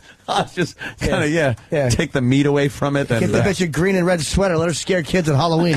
I'm not fucking her. We gotta play that whole thing again. Yeah. And where do people find this video? What's the search on that? Because that one's that's a must see. If you just go Canadian Work Safety PSA, it'll be one of the first results. All those. Okay, here it is again from the beginning.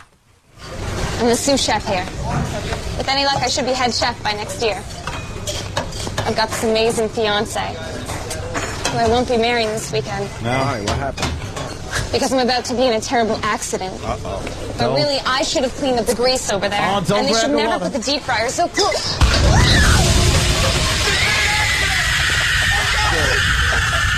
That's so hard to watch.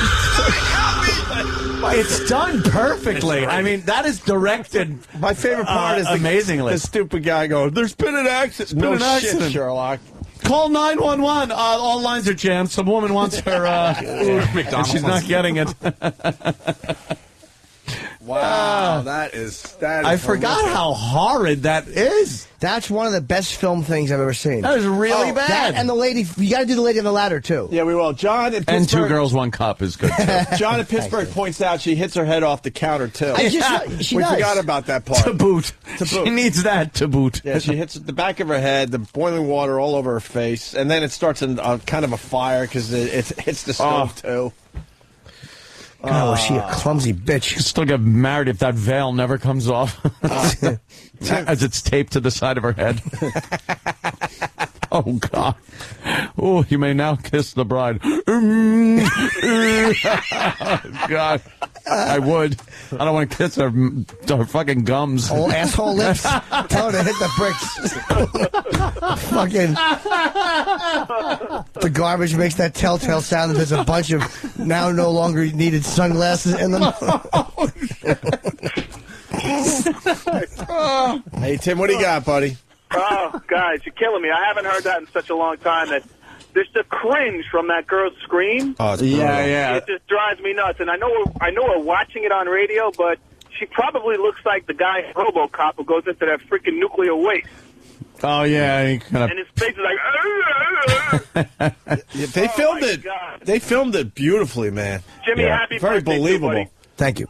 Yeah, it was really well shot. It looks like this woman really falls and gets fucking scalding water on her fucking face. Yeah.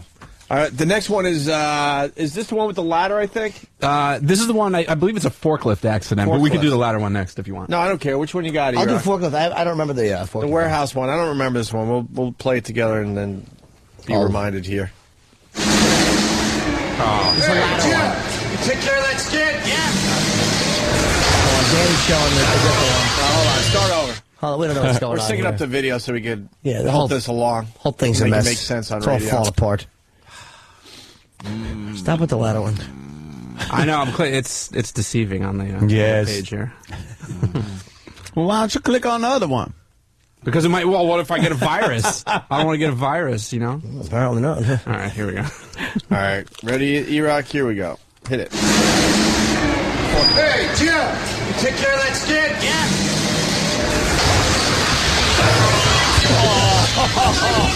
I got an accident here! This was no accident. The company knows it's against code to store that much weight up there. I knew I should have been focused on what I was doing. And it's obvious the supervisor didn't report that broken shelf. The guy, the forklift, he backs a forklift with no top into a fucking a shelf and all these giant, like, spiky rods pipes and rods and things, and just impale him. He's dead. And then he's a dead dead guy now. But he stands up as a dead guy, talking calmly, and he's got like a giant rod coming out of his chest. Yeah. He's a hurting Johnny. I like the chef one better. Yeah. Although this one is pretty good, just because he calmly chats when he's fucking injured. And when all the metal comes crashing down on him, you just know it's over, Johnny. So that one's kind of cool. But there's two chicks working in a shoe store or someplace that chicks work, and the one's standing on a ladder, hanging something on a roof and on the ceiling, and lo and behold, it's teetering, and there's a glass table at the bottom. Oh, right. Oh, I remember this one. Yes. Also a gem. Yeah, let's play this one. So as we start this, she's at the top of the ladder. She couldn't get any higher on the ladder. Yeah. It's this is not a step, I believe. Right. Or, and she's reaching over. There's a glass table. It's got all the makings of disaster, and I'm sure it ends in said disaster. All right, let's play this.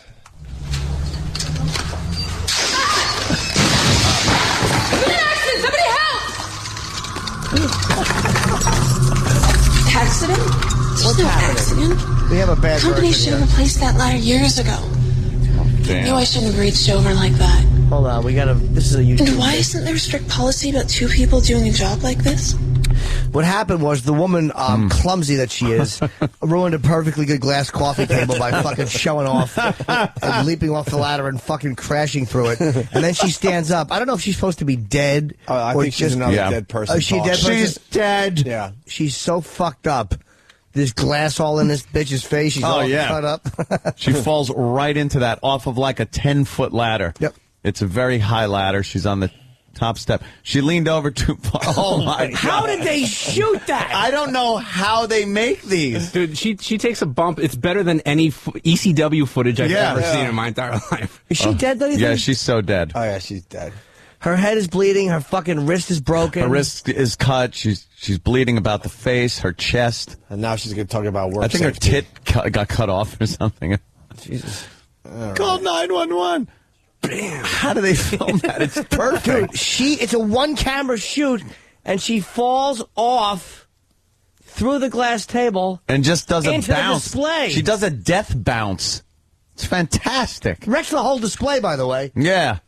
Well, I'm sure she's going to have to pay for that table. Of course she is. Cost a pretty penny. She did bounce a little bit. There's a little she did a little death bounce. And some... but it looked good. Even breakaway table. That's a good shot. Really literal open. What are we going behind the stunt? Wait.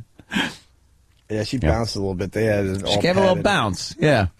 Wow. We're being reminded about the construction worker with the exploding tank. That's Eric in Buffalo. Yeah, I think Eric's got that one ready. This is the best one, I think. I like that one. Gotta find it. Yeah. This will be the last one, I think. I just like the ones where the women get hurt. My girlfriend hates the new laugh. I've broken out in our relationship. No, it's not that one. It's this one. I'll say something. I go. She fucking hates that. I got her in a restaurant again last night. We were out eating, and she was rubbing my cock. And she didn't see the waiter coming over. And as he approached, I went, "Ow, stop!" And I pulled her hand out of my lap. She was so fucking embarrassed. You? Is that 2 days in a row? Yeah, I got her twice. Okay, because I'm like, it's either deja vu or Jimmy forgot that he told us. No, I got her twice. 2 days in a row with the same thing. I got her again. It was really good. She was embarrassed. You come up with these things, and it's amazing your relationships go the way they do a lot of times, because most of what you discuss about a relationship is, she hates this. Oh, I do something now that she can't stand. I got her. She was eating crumbly bread. So I took all the crumbs that were on it and I just scooped them onto the table in front of her, and she didn't see it. Then I called the waiter over. I'm like, "Do you have one of those little things?" She spilled it all over the place. You are an asshole. It's just funny. It really is. It just embarrasses her. It's so childish. Oh. You were terrible. That was great. Very funny. Here's the construction worker with the exploding tank. I like this one.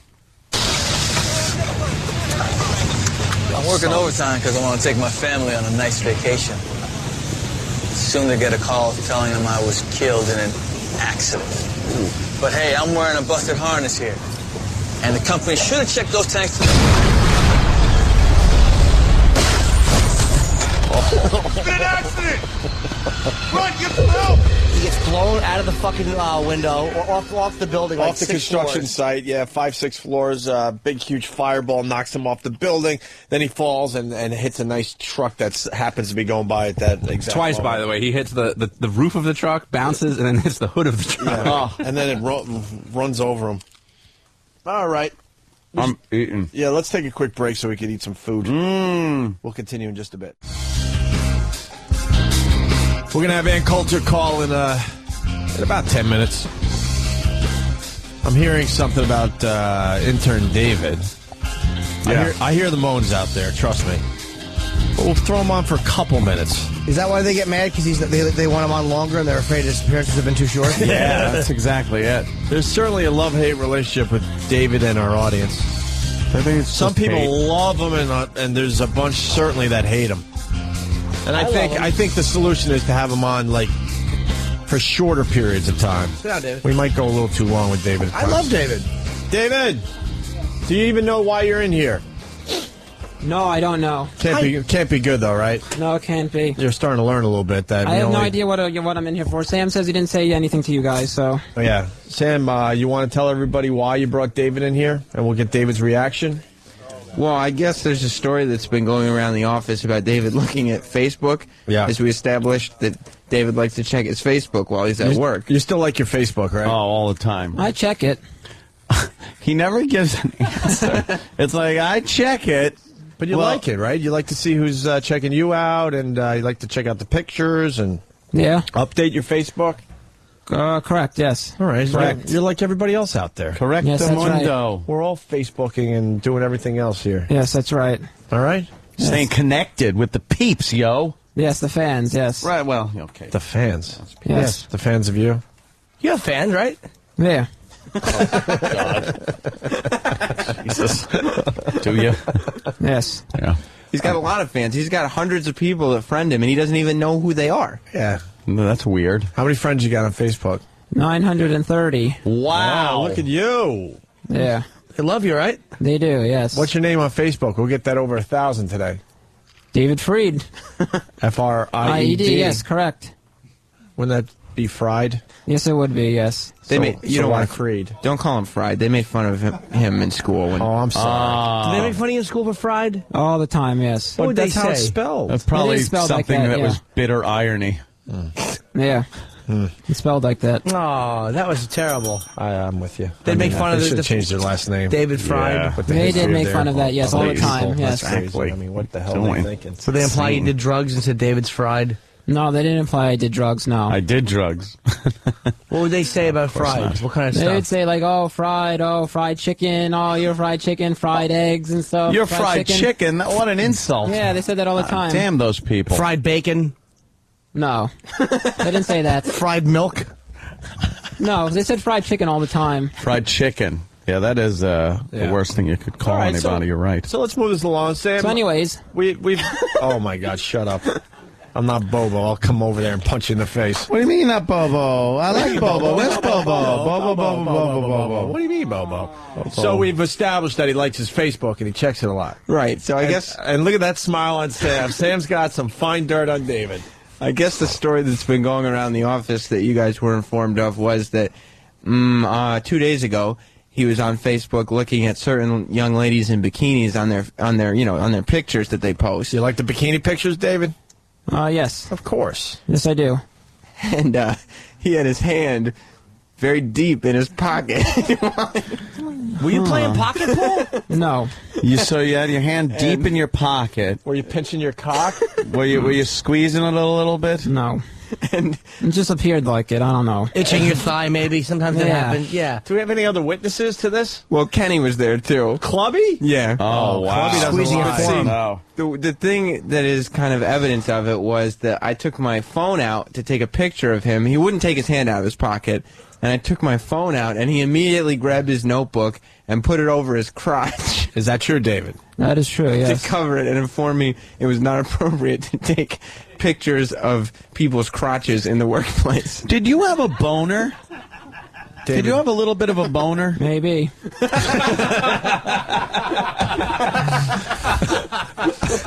What's wrong with having a boner? Nothing. Then admit it. Were you rock hard? No. There's nothing wrong. Looking at the bikini pictures. Well, likely you were looking at fucking Boy's Life. Yeah. You know, you're looking at, what were you looking at? What made you rock hard?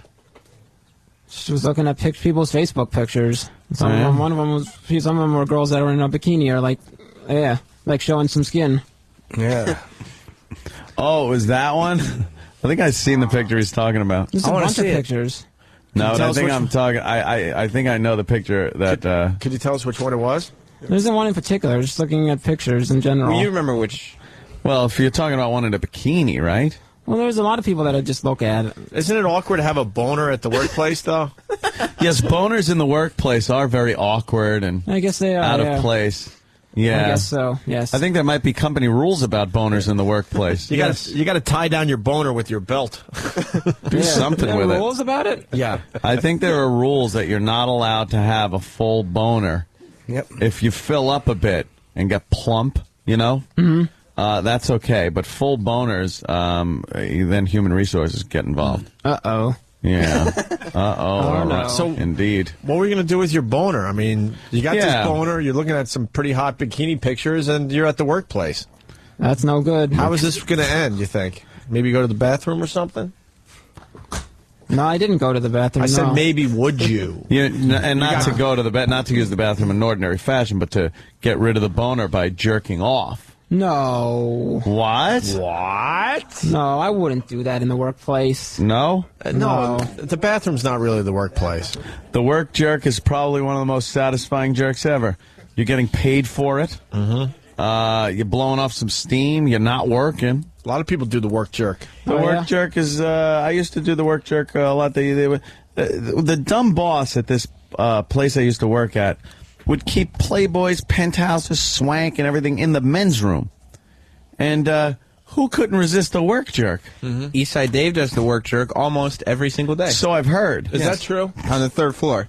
I've seen it, yes. He takes Because he magazines likes the bathroom up there better or something, right? Well, because he says on the third floor, the stall doors go all the way to the floor. Right. So he was actually complaining to me that all the lube that we had was gone, because he used to steal our lube and then take magazines out of our Oh, that son of a bitch. And then he said, This is real. yes, because he would take the magazine and go down to the third floor, put it on the floor because it's covered, the door covers it. You got a nice look at the magazine. Then when he was done, he'd leave the magazine in the stall and just walk out. Would he come on the magazine? I don't know where he... Because that would be, and then to leave it there would be. He's probably a filthy animal and does exactly that. What does E-Rock have on this? E-Rock's got to, he eats it. No, we caught Dave. He's the cleaner.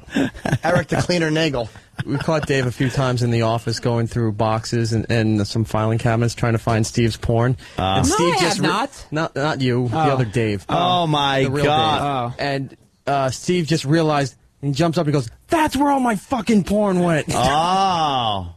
You're noticing your porn being pilfered? Well, it wasn't even my porn. We used to have stashes of porn to give to the staff and people, and it would vanish, and I had no idea where the fuck this stuff was going. Eastside Dave on probably a weekly basis asks me, how come Steve doesn't get any more porn anymore? That's where it went. Only gay, keep it at home. Because I'm, well... Jesus. All right, so you caught him with the boner. Yeah, well, it was probably touching it through his pocket. Yeah. David, were you doing that? Were you touching it A through your little pocket? bit. Little incidental brushes. Sure, yes. Little. Sure. Sure, yes. No, are you just... did you or not? Yes. Answer the question. Okay. All right, happens. Yeah, it's all right. It happens. You're poking it a little bit. It Yes. happens. Trying to fill it up a little more. Sure, yes. Yeah. Get it to an impressive state. Yes. Can I see the picture? Would you have? What would you have done if no one caught you? If no one caught me? Yeah. Would you have made cumsies in your pants? What's your end game there? Probably you don't just not. No, stop. not in the office, no. So you just stop, you got a boner, you stop, and then what? It's not appropriate in the office, really. I would have stopped, yeah. David, it's okay. You're not going to get fired for having a boner in the workplace. You know what But happens? touching it, though, is a little bit much. Yeah. Oh, well. You know what happens when you get a boner and you don't do anything with it? Yes. What happens when that boner goes down? That's the end of it. No, it's not the end of it. It lets you know that there was a boner there, doesn't it? Yeah. How does it let you know? How does there's a dull ache? How does your boner know? Yes, there's a dull ache, and depending on how long you've had the boner, there's also some clear stuff. Yes. That ends up in your undies. That could be. Yeah, you end up with a little clear, and then you go to take a piss, and it shoots off to the right. Yep. Yeah, like a sprinkler, right? Well, that's the glue. Yeah. That's the glue stuck in there. Yeah. Best lube comes out of a man's dick. Would you have stood up, David, if no one was there? Anthony Cumia, 2009. Would you have stood up if no one came in and whipped up what we call a producer snack? Is this the bikini picture he was looking at? Is that the one you were looking at, Danny? Danny, David? Dave, is that the picture you're looking at? Yeah, he's going to bring it back for you. Just hold on, we're getting a nice big version of it for you. We're going to, is that the one? Yes, it is. Yeah. What? What do you mean, no? There was a bunch of them. I don't know. I guess it could have been That's one that you said this shows a lot of skin. I guess it could have been one. Yeah, she has a nice body, nice legs. And you know who that is? Do you have any idea who that is? No, I have no clue. I don't know who these people are. No, they just message me and they request me as friends, and I just look at them. You have exchanged messages with this person. I exchange messages with a lot of people. I don't know who any of them are. You exchange messages with this girl. Yeah, I exchange messages with a lot of people on Facebook. I don't even have a clue who they are. But do you then look at their bikini pictures with a boner at work? Yes. I did one time. One time I did, yes. And it was that picture. It could have been. There's a lot of people. It could have been. Yeah. You can admit it. Who else did you go through? Whoever that messages me, I just look at their pictures. And try to get a rod. Yeah, but you don't get a rod just looking at, like, someone's fucking face. No. So you were looking at that picture. I've looked at that picture before, yes. You look for skin. You do what we all do. You go to the photo section, you look through, you look if there's any good fucking that will get you a good rod. Yes. Maybe whip up a little soup in the fucking underpants, some clear stuff. And then you try to, apparently, I would go home, but apparently you decide to poke your penis through your slacks. Sounds like this is one of his favorites, though. Why do you like this picture? Besides the obvious. Why don't you explain to us why you like this picture? Yeah, look at the picture again. Danny. Go back to the picture. It's not that I like. It's just a picture. Danny, go back to... Yeah, what is it? Give us a little... It's a picture of a girl. No, what do you like look about at it? the picture. What makes you pop a boner over this Look picture? at it. It's the picture of a girl in a bikini. I would do that for a lot of girls in a bikini. Look at the... You keep fucking looking away. It's right there. Look, Yes, turn I see around. it. What? Look at it. I'm looking at it. I see it. No, you're looking at the... Do you see what he's doing? Yeah. I see it. He looks at it for a split second, looks away, and goes, "I'm looking at it." Because I know what it is. I've seen it. But look at it. Yes, I see it. Just say, I know you see it. Oh my God! Oh my God! He won't stop What's doing wrong, it. David? He takes Nothing's one wrong. quick I see glance it. and then looks I at don't me. need to keep staring at it. I know what it is. Just stare at it. Stare at it. I don't need to keep staring at it. I see what it is. No. I know you don't need to. Just keep staring at it. What's the point of that? Because there's no point of this whole fucking show. Of course not. So just look at the. Ooh. I'm onto something. I think he pops boners so easily that Yeah, that's really what I'm thinking. paranoid that he might just pop a look boner at in front it. of all of us. Now, is it that little bulge where the snatch is where the penis in the goes? bikini? Is it the legs? That picture is stretched too. I'm not really digging that picture because it's stretched. Maybe I could do this. You can For some see a little reason, bulge it's there, right? yeah. Get it in better middle of the, perspective there in the middle of the. Yeah, that'll do a little better. Now, David. Yes. Is it the tits? Is it the hips? Is it the pubic mound that you see? Yeah, what gets you going in that What picture? gets you going? What gave you a boner looking at this picture? I don't know. It just was looking at it. I just did. I don't know. I just did got one. Keep looking. I just got one. I don't know. You just got one. Yes, I just got one. Point at the areas. Roll up to the screen. Oh, that's a great idea. Roll up There's to the not one screen. specific. No. David, just roll up to the roll up to the Give screen. him a pointer. Roll up to the screen. All right, now just What do you point got? to the- You got a pen, right? Yeah, in your point hand? to the part you All like. right. Now point at the part you like the most, that you would focus on the most. That's fair. Go ahead. I would focus on. Just point. Just to... point. All right. He has just let me let the ladies and gentlemen of the jury know that he just pointed at each tit Right. with his pen. All right. One and then the other. All right. So you kind of like that. And what do you think when you're looking at those titties? Sure. You're thinking you want to touch them? Yes, sure. Yes. Don't yes, sure. Just look at it. Don't take your eyes away. Look and describe like what it is about those titties that you like. They're just nice. That's all. What's nice about them as opposed to bad tits? Why is that nice? Why did you pick that picture?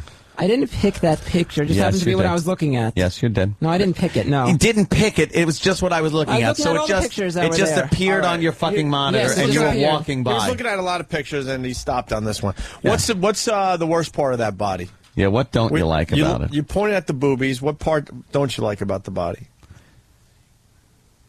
We all have our favorite parts of a female body. I like this part. This and all right, this. we pointed the tits again. We understand what you like. All right. So then what don't you like? Yeah, what part of the body don't you like? Or you might like the whole thing, but what's the least liked part? Yeah, that's true.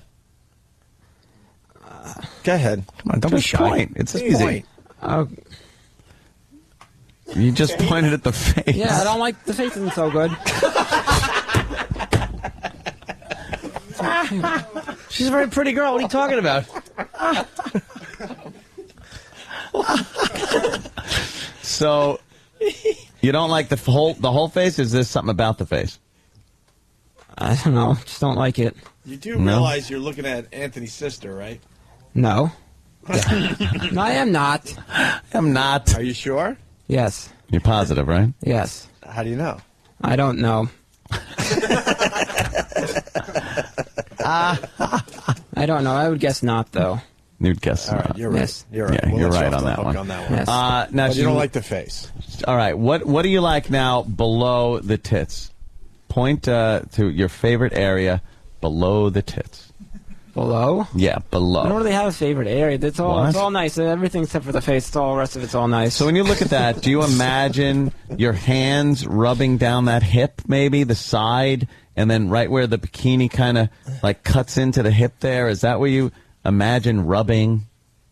Where the bikini cuts into the hip over here. Yeah, right there. Yeah. See right there? Over there. Is that a good area that you would like to put your hand on, maybe? Yeah, you like that part? It's all right, yeah. Hey, you know, yeah. I got to stick up for this picture. The girl has a very nice face. Fantastic. Yeah, yeah. I think you're not into getting to know these women. You just want their naughty parts. David, your body language now, your right arm is grabbing your left kneecap. Yes, that's correct. And your arm is crossed over your crotch area. Okay, now it isn't. I think I see a boner. You do? I think I'm seeing a boner. Okay. Do you have a boner? No. Do you have? Is it getting bonerized? Is there any bonification happening? Maybe a little. Let's stand up and face Jimmy. Just don't stand up and face Jimmy. Just don't run at me if I yawn. Don't do anything. Lift your shirt up a little bit. I don't want to look. Don't look at me to be the judge. You know Rods. I certainly do. I don't want to look at his. Hey, Sam, pat him down. See if he has a boner. Pat him down. I'm not looking, David. I don't care. Does it look like he has a boner? It's growing. There's some growth in this area. There's a little plumpness going on. Would you allow an ex-detective to pat you down to see if you have a boner? No. Right. All right. Well, there's the rest of her Facebook page. Were there any other pictures you enjoyed of this girl, David? Anything else? We should wrap up. We got Ann Coulter on the line here. No, we do. No, there's nothing else now. Okay. No. She's been listening to this whole thing. Oh, good. All right, so we'll get back to you in a second, David. You keep getting that boner. Okay. Or Ann. I certainly called in at the right moment. Oh, my God. Yeah. You have no idea. Cavuto show, right? Yeah, exactly. Yeah, this is just like going on MSNBC. How embarrassing. I must apologize, Ann Coulter.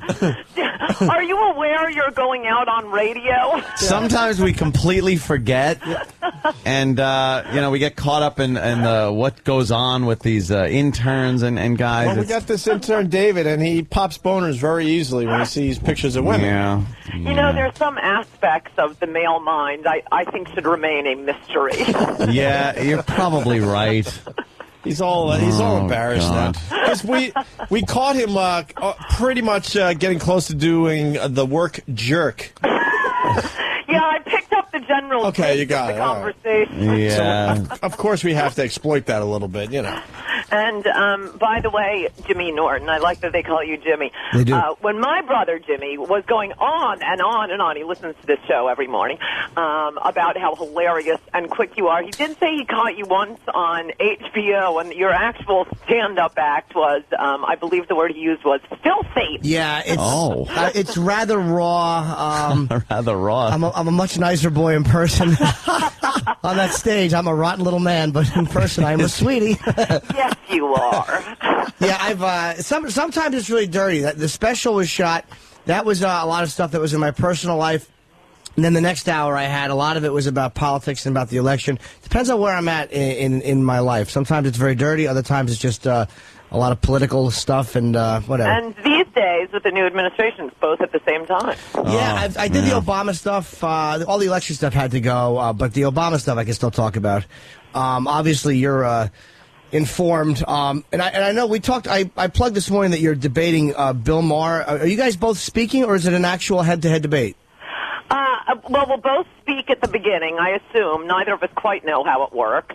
But we'll both give, I guess, 15, 20 minutes. And then I assume there will be a moderator, and we debate Radio City Music Hall on Monday night. And then we go to Boston on Tuesday and Chicago on Wednesday. What kind of relationship do you two have as far as, professionally? I mean, Well, I used to do his show Politically Incorrect all the time. I was his most frequent guest. We'd go out after the show. We'd go out when he was in New York, and I just haven't seen him for a long time. And I used to watch Politically Incorrect religiously. I don't really care for his current show, not so much. Well, I haven't watched in such a long time. I can't even say much about him, though I think he's very funny, and I always really liked him. But it's his audience I can't stand. Ugh. Have they gotten too radical, you think? Are they like they irrationally left? It's the crazy MoveOn.org crowd. Remember, he got kicked off ABC for what appeared to be, and I think it was unfair to Bill, as I told him I had a notebook of all the things he said on Politically Incorrect that he should have been kicked off for. And this wasn't it, but it sounded like he was dissing American troops and saying nice things about the terrorists a few weeks after 9/11. That wasn't true, and not to rehash the details, but that's the way it came across. Mm-hmm. That's why he got fired. People who liked that ended up in his new audience. Yeah, they love him. Ugh.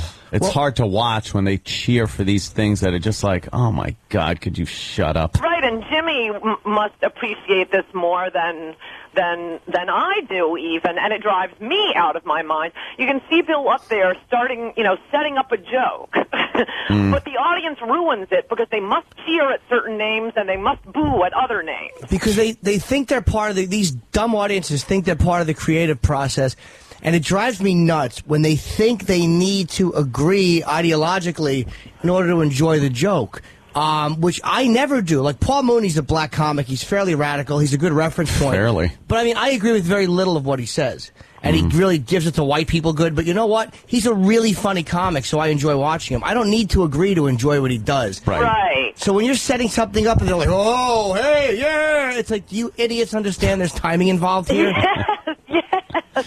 And they don't. Yes, and you can see Maher wincing when his retarded audience applauds. No. Comedians don't want applause. Applause means you said, you're Whoopi Goldberg. Laughter, that's like a sneeze. You can't help laughing. Yeah, and you know what? One thing I loved about George Carlin is the longer he went on, the more they would applaud at what he was setting up. And George would just kind of, okay, and he would put his hand up, and you could see he didn't want it. He wanted to make the point, or he wanted the laughs, but he wasn't looking for, like, the cheap slut applause that a lot of comics try to go for by saying something poignant. Right. So I think Bill Maher has roughly the same opinion of his audience that I do, but what can you do? Now, so that's why I want your listeners to come to the show. Besides the audience, you and Bill in particular, do you have a differing point of views enough where the debate could get heated? Oh, yeah. I don't think either of us are particularly the heated type. Mm-hmm. I think that you guys are pretty opposite sides of the spectrum, though. I mean, I could definitely see you saying something that sets him off or vice versa. Oh, yes. I think there's very little we will disagree on. Agree on, you mean? Right, agree on, but I don't think we'll. We also, neither one of us, I think, is very likely to become offended, to use the feminist word. Well, no, that's good. But I would like to see two people disagree on things like that. Cause, at this point, I'm not sure there's anything we agree on.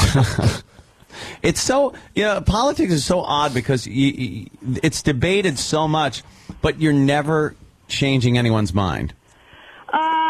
That's not true. Well, 99.9% of the time, you're never changing anyone's mind. Oh, I don't think that's true at all. Especially with young people and college students. I meet loads of college students and recent college graduates who've changed their mind. I was giving a speech up at Syracuse a few years ago, and at dinner, and this happens frequently, at dinner one of the kids, although this was a little odd, one of the kids starts, laughingly telling me about everything that goes on at the green meetings on campus and the idiotic things they were planning, and he was giving me so many details. I finally said to him, "What, are you like the college Republican secret mole in the Green Party?" And he said, "Oh, no, I used to be a Green." And I said, ask him what happened to him, and he said he had come to see a speech of mine 2 years ago, soon after 9/11, and he said nobody else was making any sense. You were the only person who made sense. I meet a lot of college kids who change their minds, and young people who've read a book and become conservative. Yeah. Are people taken back? I'm sorry. No, I was just going to say that's. It seems very rare though when you're debating something. I guess with people who you can kind of. That are a little more malleable, you get a little more luck. When people are stuck in their ways and you try to just argue points with them and they're spewing out the same crap, it just gets frustrating. That's true. That's why I tend not to listen to people I'm arguing with. Yeah. It's very frustrating when you listen. Whose idea was the Bill Maher debate? Did you approach him, or did he approach you? And what was it like? Because, I mean, you've pretty much gone out. I mean, I saw you really gave Matt Lauer a nice beating, which was nice. And I like Joy Behar, but I thought on Larry King, I thought you did a really great job of knocking down every point she made. I mean, thank you. I loved that interview, and I've always liked her, too. It was that was good. You seem like a tough person because you have, whether people agree with you or not, you have your facts lined up, and you're always able to defend your point. So what sparked this whole Bill Maher? I think it was the Speakers Bureau that dreamed it up, because the Speakers Bureau approached me, and they came up with the idea, and I must say it's a great idea. Most of the potential sparring partners that people have come up with for me, I have not thought, oh, that's a good idea. I mean, James Carville, Snooze Fest, Al Sharpton, witty, but you're kind of talking past each other. Yeah. Let's see, and of course the whole Tawana Brawley thing. Al Franken, obnoxious and unfunny. Bill Maher will actually be fun, I think. Who would you say is one of the tougher people you've had to debate against? I was supposed to be, and I'm brokenhearted over this. This isn't exactly a debate, but it was the only interviewer I was ever intimidated by. I went down to Washington last weekend for CPAC, but got there early for a book notes interview on C-SPAN. And my interviewer, I don't know if you've seen these things on C-SPAN, they have sort of unusual pairings of interviewee and interviewer, was going to be Phyllis Schlafly. And I realized as it was approaching, this is the first interviewer I think I've had where I know the interviewer is smarter than I am. And even though we're simpatico on many things, she's just a very smart woman. I write about her in Slander. It's stunning, especially the way she's been dismissed as if all she does is cook brownies. She's written, dozens of books, most of them serious, solid books on foreign policy and military weapons systems. In any event, she's much older than she looks, and she broke her hip the day before. Oh, wow. The interview, and they just pulled in somebody else to do the interview. So I was disappointed about that. And as for the best, Maher, I would say, is one of the better ones, mostly because he's funny and smart and quick on his feet. He's not as much of a political junkie, but he's witty, and being funny counts for a lot. Was there anybody you thought was going to be tough that just turned out to be a complete horse's ass, or that was just completely inept?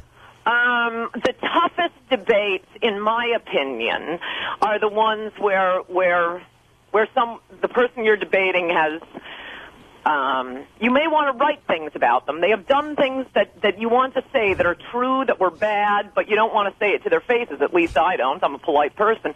One of them was Al Sharpton. I was on Politically Incorrect with him one time, and we were talking about some phony race crime out in L.A. that the cops had engaged in. And all day I kept saying to myself, you have to mention Tawana Brawley. You have to mention Tawana Brawley. I don't really enjoy doing that. I just did the Dr. Phil show with Scott McClellan, whom I completely justly make fun of and attack in my current book, Guilty. You know, everything I say is true in the book, but that doesn't mean I want to face the person. And the one I was least looking forward to, because it's the most egregious, was a debate with Janet Reno. You know, how can you not mention that this is the Attorney General responsible for killing the most Americans? Exactly. Ruby Ridge, right? Yeah, so those are the ones I really hate. Other than that, I like the debate. Well, I was talking to you last night, and you said you're a late night writer, and you were going to slam somebody who I've slammed and who none of us here like. It's going up at 6 o'clock tonight. The Keith Olbermann article. I hate that guy. Yeah, we were not fans of Olbermann here. Oh my God. Well, I've been meaning to getting around to writing this, but other things were going on, and he's not that important. But if you've ever watched any 2 nights of his show, you know that Keith Olbermann went to Cornell. He's constantly talking about going to Cornell, about having an Ivy League education. Also, if you've ever watched any 2 nights of Olbermann, you know that he goes for these lame-ass gotcha moments where he will catch someone in the most minuscule mistake. As, for example, when I put in the column when he corrected Charlie Rangel, said inferred, but he meant implied. Oh, God. Now, that is a correction Olbermann cannot let pass. He cannot mention George Orwell without giving the true name, Eric Blair. He could not do that any more than a neurotic could walk past a sink without washing his hands. And so I must say, this is not something people who actually went to good schools do. So I had to point out that Keith Olbermann didn't go to the Ivy League Cornell. He went to the Ag School, which isn't something I would normally bring up or make fun of. And by the way, the farmers and the veterinarians who go to the Ag School are totally cool. But the SATs are obviously massively lower for the Ag School. The acceptance rate massively higher. And in point of fact, the Ag School isn't an Ivy League school. The Ivy League school is the Arts and Sciences Cornell. It's the only school at Cornell that grants a BA.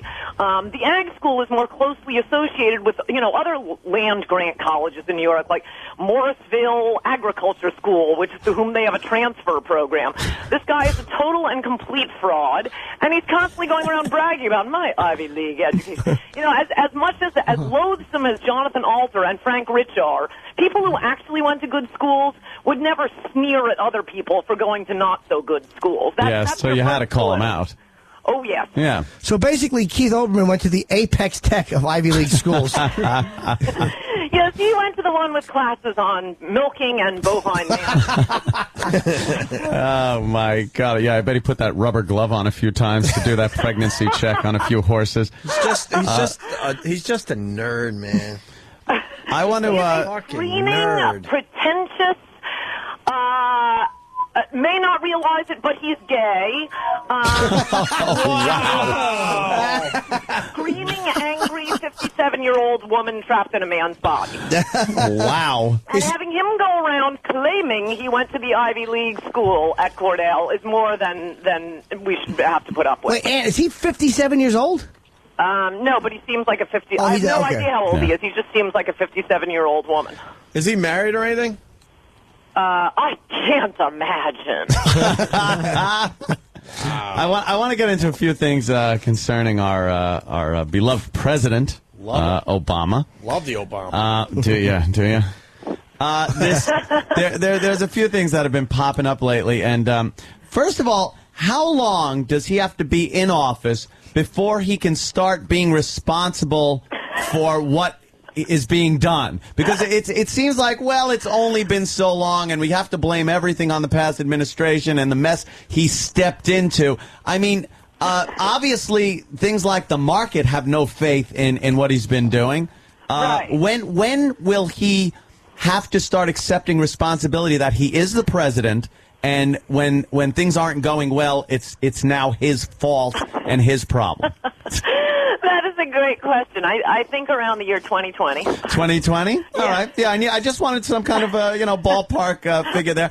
And what do you think about this this letter written to Russia about let's make a deal about the missile shield over Europe in exchange for helping out with Iran and their nuclear technology?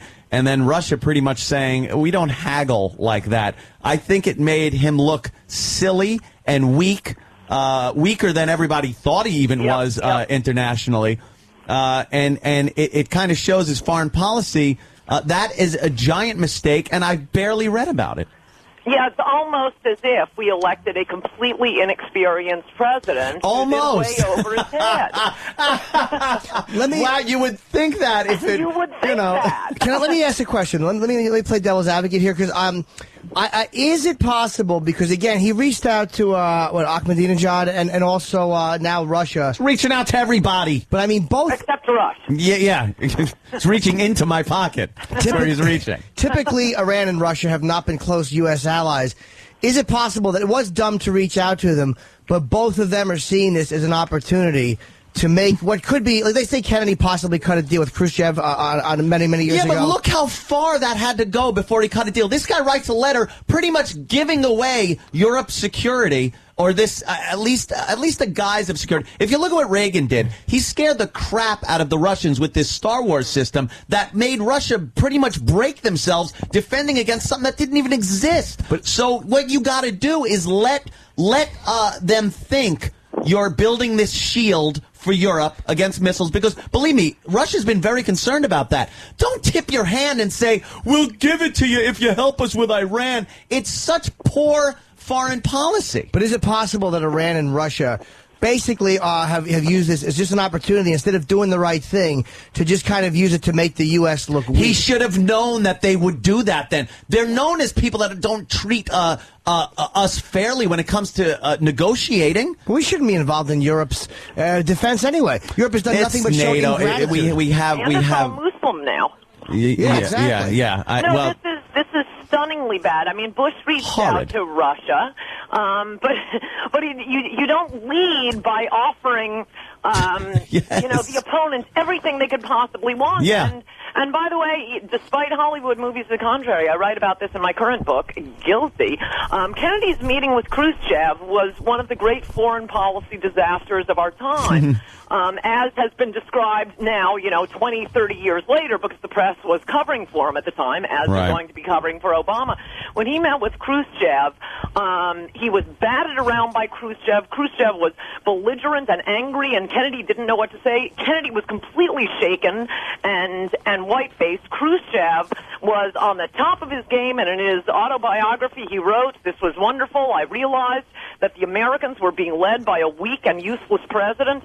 And when Kennedy came out to meet with an exclusive interview with James Reston of the New York Times, shaking, pale, the whole staff was demoralized and depressed. Jim Reston just lied about it and said, "Oh, our confident president had a good meeting with Khrushchev. No gains were won." Khrushchev realized what a wimp Kennedy was. Moves missiles into Cuba, and then and the Cuban are the Bay of Pigs, which Kennedy does, but gives the Cubans no air cover. Khrushchev realized he was dealing with an imbecile, and that's when he moves the weapons in. So then Kennedy gets praised for his brilliant handling of a crisis he himself created. And then meanwhile, when all is said and done and the missiles are out of Cuba, we then had to pull missiles out of Turkey. Thank you. Yes. So they won. In the long run, they wound up getting the advantage. That's right. That's all Khrushchev ever wanted. He also wrote in his memoirs it was absurd. He didn't care about Cuba. He didn't care about those missiles.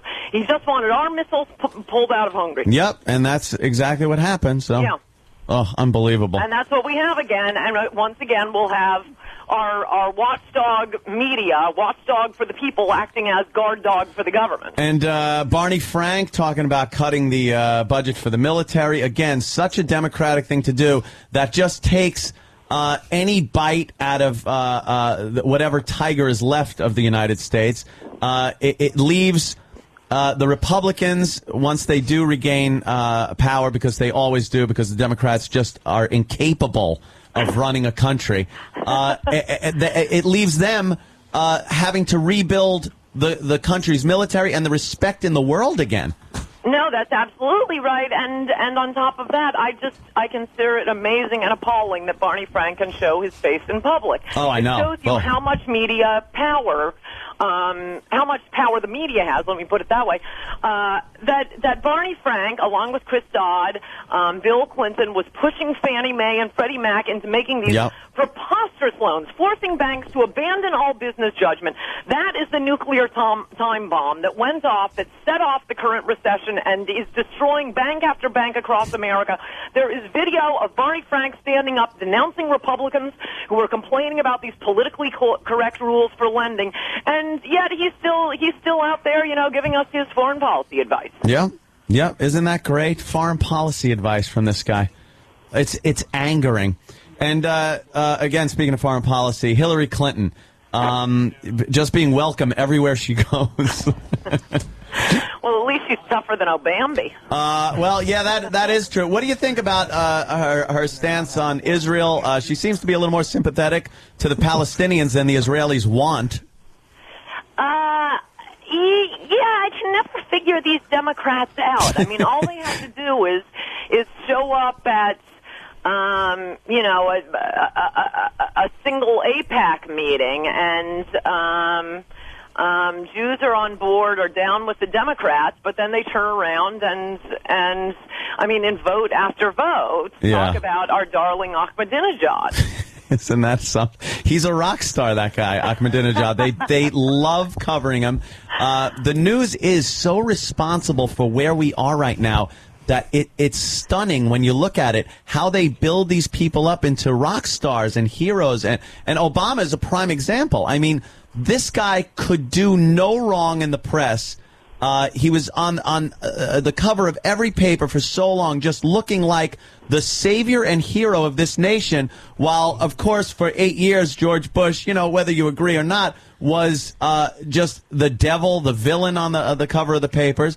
And they pretty much sold Obama to everybody. Right, though I think there's going to come a point when no matter how much the media keeps telling us how adorable Obama is, people are going to get fed up with their 401ks disappearing, their jobs disappearing, the capital to fund new projects disappearing. Oh, Ann, sorry I'm interrupting you. I just wanted to comment on what Michelle's wearing. My God, is that dress just fantastic on her? Oh, I'm sorry. Were you saying something important? Ugh. What color are the kids wearing to school? I'm broke. Are you in love? Exactly She's right. Great. Anthony's in love with you, Ann. I just listen. God. It's like do you guys disagree with anything? Nothing. Oh my God. Nothing. Oh, can't we have a little fun? The country is collapsing. Her hair color's perfect. Hey, do you? Too bad you're not 20. It's the only thing holding you. Hey, do you know? That's against you with Ann. I was surprised at this because college is just such liberal, real bastion. Agree with her. I mean, look, bastions for like this liberal obsession, and I was surprised when they had Ahmadinejad speak at Columbia the way Bulger, I think his name is. Right. I was trashing them for allowing him because they were the ones that were booing the Minutemen because they were anti-immigration. Yep. Were you surprised with how Illegal he handled the Iranian president, the way he really gave him a smash? Well, giving a lot of college speeches, I wasn't surprised at all. Bollinger, in fact, had been my constitutional law professor at Michigan, where he then became the dean before ending up at Columbia. And no, it was just what I expected. The only thing Ahmadinejad got booed for was when he said there were no homosexuals in Iran. Yeah. He didn't mention, why there are no homosexuals. That was hilarious, though. That got a great reaction, though. Everyone laughing at him. Yeah, that really is embarrassing. They all just laughed at him. It was pretty funny. Yeah, that was the only thing. You know the Jews, they didn't mind so much. You know what's frightening though? They were laughing, but don't they understand that just by him saying that, the way he said it, that's the type of intolerant guy he is, that he thought that was fine for him to say in front of these people, because to him it was fine. Right. We don't have any gays. We kill them. Right. That's pretty much it. And they're like, oh, gosh, he's so wacky. But, he wears a suit, and I've never seen a towel on his head. So I guess he's okay. Ugh. Fortunately, that's the way it always is with totalitarians. The one bright side is they always kill, the intellectuals first. Right. Well, thank God we're safe here on this show. Yeah. We'll be the last one to go before mice. So you do now doing college speeches again, being really, really conservative. Are they normally, do they receive you better than you expect them to, or is it typically a horror show, or what is the normal experience? That's a great question. I write about it in my last book, If Democrats Had Any Brains, They'd Be Republicans, giving college speeches. Well, for one thing, because I love my country, love God, I show up on a college campus and, have to have a phalanx of cops like I'm David Duke. But you aren't? I've told my yaff, we could, judge the number of security on the security team by letting me check and see what the average SATs are at the school. Curiously and actually contrary to my expectation, Harvard, Yale, Wellesley, basically all of the good schools, any school in the South treat me absolutely respectfully. They have too much intellectual pride and too much chivalry in the South, certainly, to be, booing or screaming their heads off or throwing food. A lot of college liberals will come if I give a speech at Harvard, but they want to challenge me in question and answer period, and I'll take questions until they have collapsed of exhaustion. It's the Bush League schools out in the middle of the country, where you have, obviously some smart students. Even at the Cornell Ag School, I'm sure there are a few smart students. But you also have a lot of stupid kids who probably should not be in college at all. They're ginned up by their professors, or for short, former members of the Weather Underground, and Ward Churchill, and they are just in a feral rage. They would ask a question during question and answer, but they can't think of one. But they can throw food and engage in violence to try to impress their professors. Wonderful. So basically, they're just acting like, because they can't do the battle intellectually, they're just kind of kicking and screaming like petulant children. Yeah. Yes. Oh, and to give you another example, I just got back from L.A. About something you asked me about earlier. And when I was doing a radio show, a young entertainment guy came in. He was probably in his late 20s, working for one of the big studios in Hollywood, and we were talking he wanted to meet me and get his book signed. And we were chatting during the breaks, and, he's very right-wing. And I started making fun of college liberals.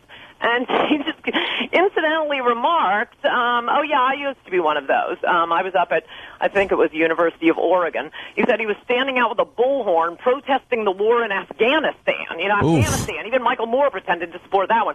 So he was some crazy liberal with a bullhorn on a college campus. And I said, what happened to you? And he said, well, I graduated from college and I thought I should read some stuff, so I picked up one of your books. And now he's read them all, and now he's a total right-winger.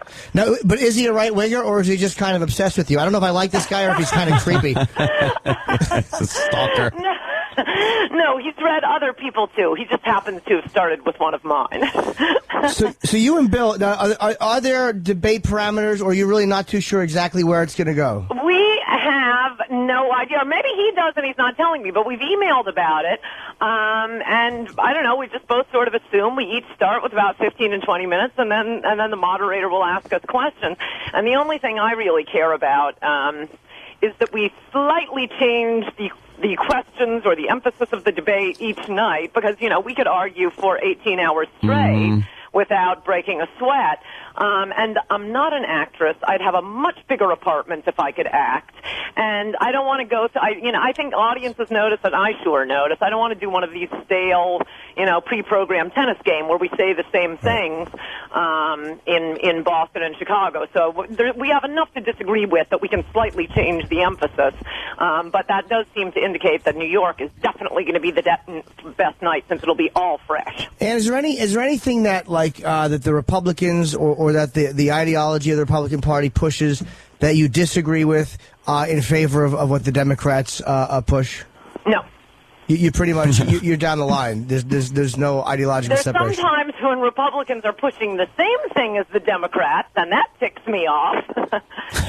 It's not but even I can't think of anything the Democrats are right on, except in those rare occasions when they agree with the Republicans. Okay. All right. Well, the debates are starting Monday. which is March 9th here in New York City at Radio City, which is, again, probably a great night to go because it's still fresh and it's all happening for the first time. And also, we're heard in Boston, March 10th, which is Tuesday, at the City Performing Arts Center, Chicago Theater in Chicago, which is Wednesday, March 11th.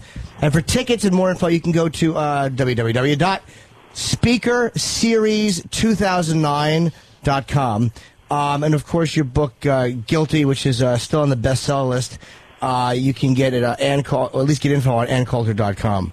Good luck with these debates. Obviously, we're, certainly pulling for you. Yeah, Thank you. absolutely. Thank you. I hope you'll be there. I'm flying home from San Francisco on Monday, and that is something I want to do Monday night. I would love to go and see that live. Because I've only seen you debate a few times, but Matt Lauer is not a dumb guy at all, and Joy Behar is not a dumb person either. And you ran circles around both of them, so I'm looking forward to this. Thank you.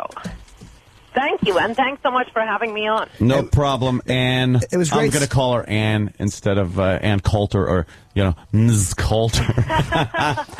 And I'll definitely see you soon. It was great seeing you last night. I know, that was so much fun, and of course I was just wrapping up my column about that, so I watched some of it. Well, hopefully we could do that again. I know, that was great. All right, Jimmy. What? My friend and I, two intellectual giants, are talking. Hilarious. You should have seen him last night. They're fighting over Your line about what you can say about the Muslims was the funniest line of the show. Thank you very much. Some people have called me funny, too. Ant is a brilliantly funny guy. Just would like to say, throw that out there. Ant doesn't like that a couple of intellectual giants / authors are having a nice discussion. There's nothing wrong with that. All right. A couple of I respected get it. pundits chit-chatting. It's what we do. Yeah, tip my hat to you, Jimmy.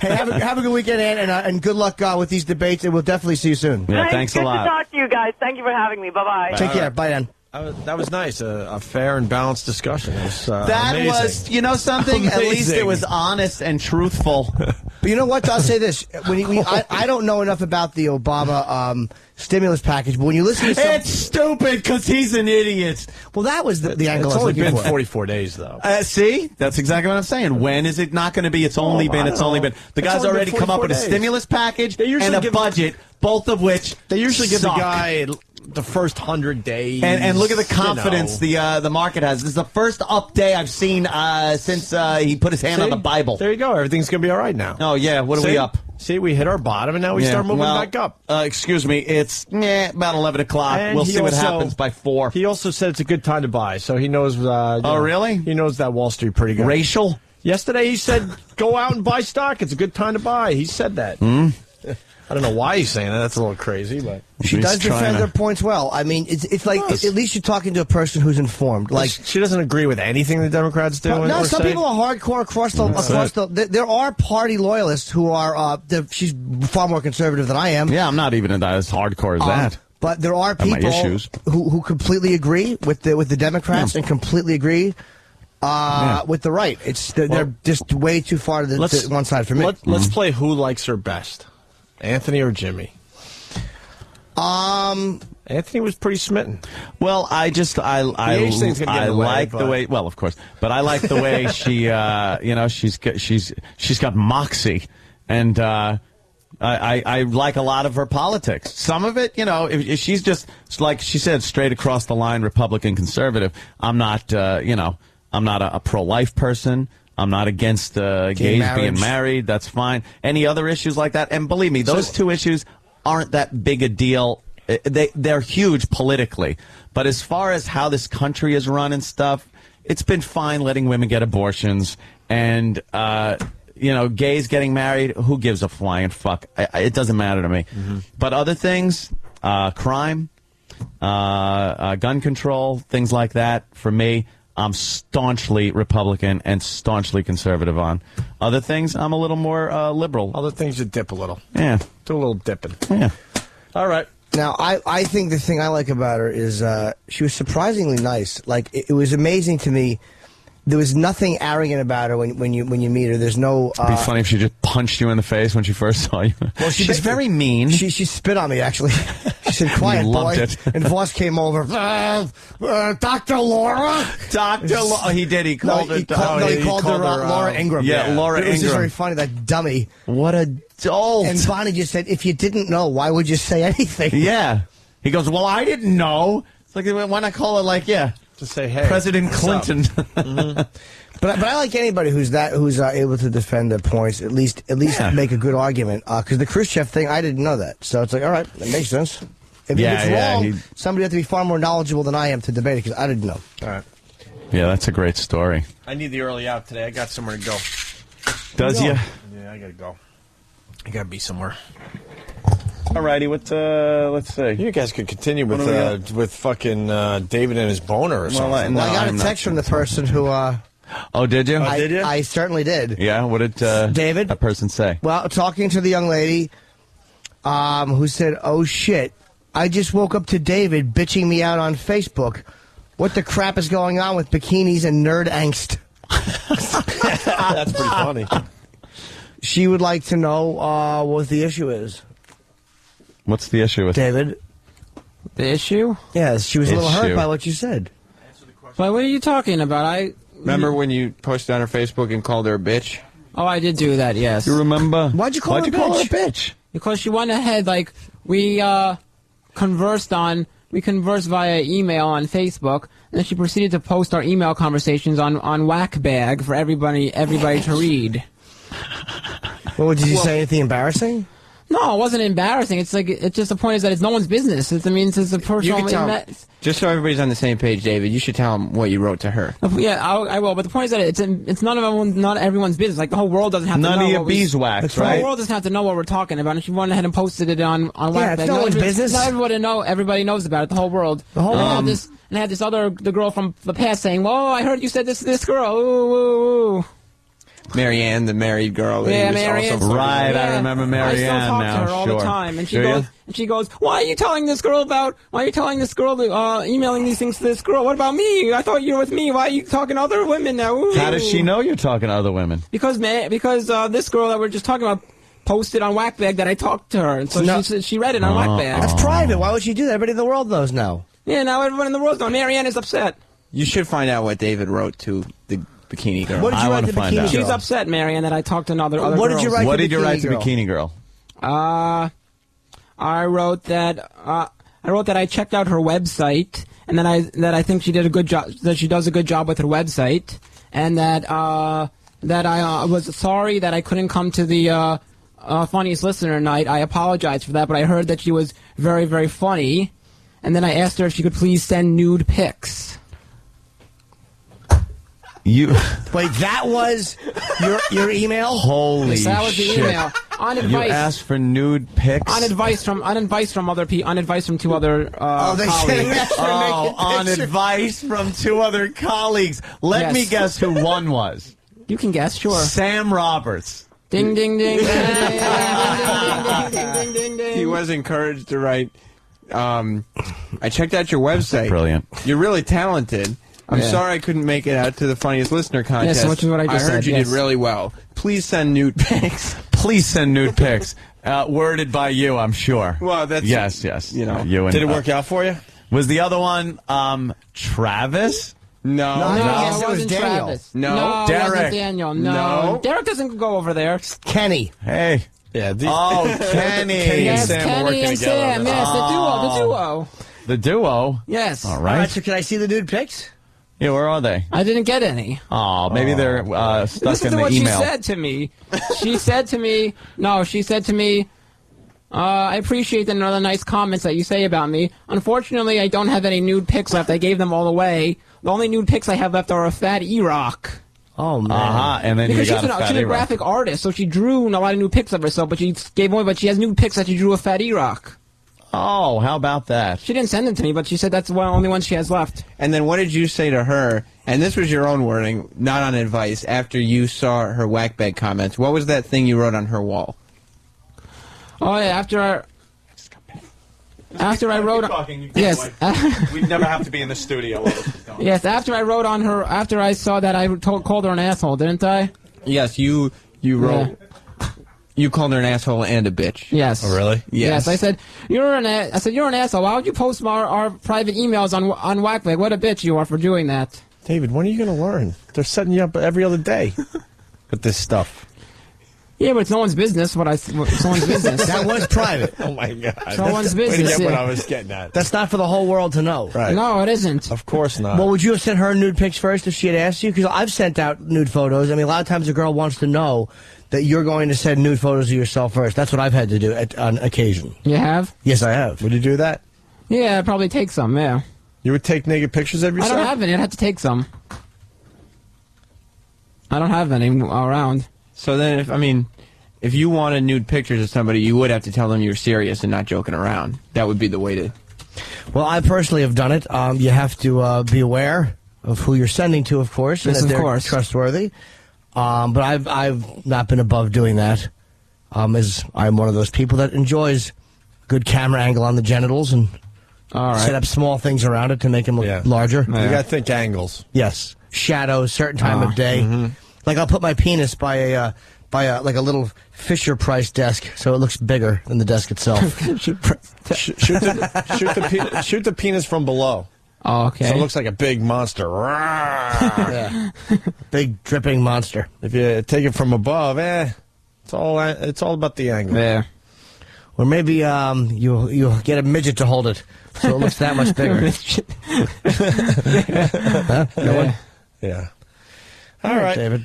Yep. Well, I'm sorry it didn't work out. No, it didn't work out. She was rude. Why don't you ought to do that? You ought to write back to her and make good. There's no reason to have a fight because she might have been somebody who would have banged you, but there's no reason to get so angry. Not all out on whack bags. Maybe she was showing off, dude. Maybe she's got the thing with you and she's bragging. You're on the show. You're intern David. She's just some broad. Maybe she was showing off that she knows you. That's true, but I don't need the whole world knowing about this stuff. She didn't say anything insulting about you when she posted that, so he made. She didn't really say anything. She said, "Look, this is intern David. This is what he sent to me," and then she copied and pasted the exact words. So maybe the bitch is trying to get a little bit of props for herself by associating herself with a known show character. You know, that could be. Yeah. Of course. I mean, why else would she take a celebrity's email and put it on a website? There's a bunch of girls and women messaging me on this. Of course Facebook. there are. They all, because you're on the show. You're intern David. You're not just some guy. Right, I know. Well, that might be it. You can't allow... Yeah, might be, yeah. If the bitch is starstruck, you can't allow that to work against her. You have to understand how to tell her, you know, look, this is an A and B conversation, so everyone else should see themselves out of it. That's a good line. That's a good line. You can use that. Yeah. But I would make sure that they know. I was just telling David that, you know that maybe she posted his stuff because she's a little starstruck, and here she is talking to David from the show. Opie and Anthony show. And she's bragging. Right. Hey, I do know him. Because people probably say, you don't know the motherfucker. It does happen. You're going to have to start getting used to that, which is a weird thing. I have to piss, too. Celebrity. That's celebrity status. Yeah. It's like tag team with a fucking asshole. This is hysterical. All right. So, you didn't get the naked pictures. She's mad at you. I don't know. For talking with the other girl. And because David called her an asshole and a bitch for posting the email on Whackbag.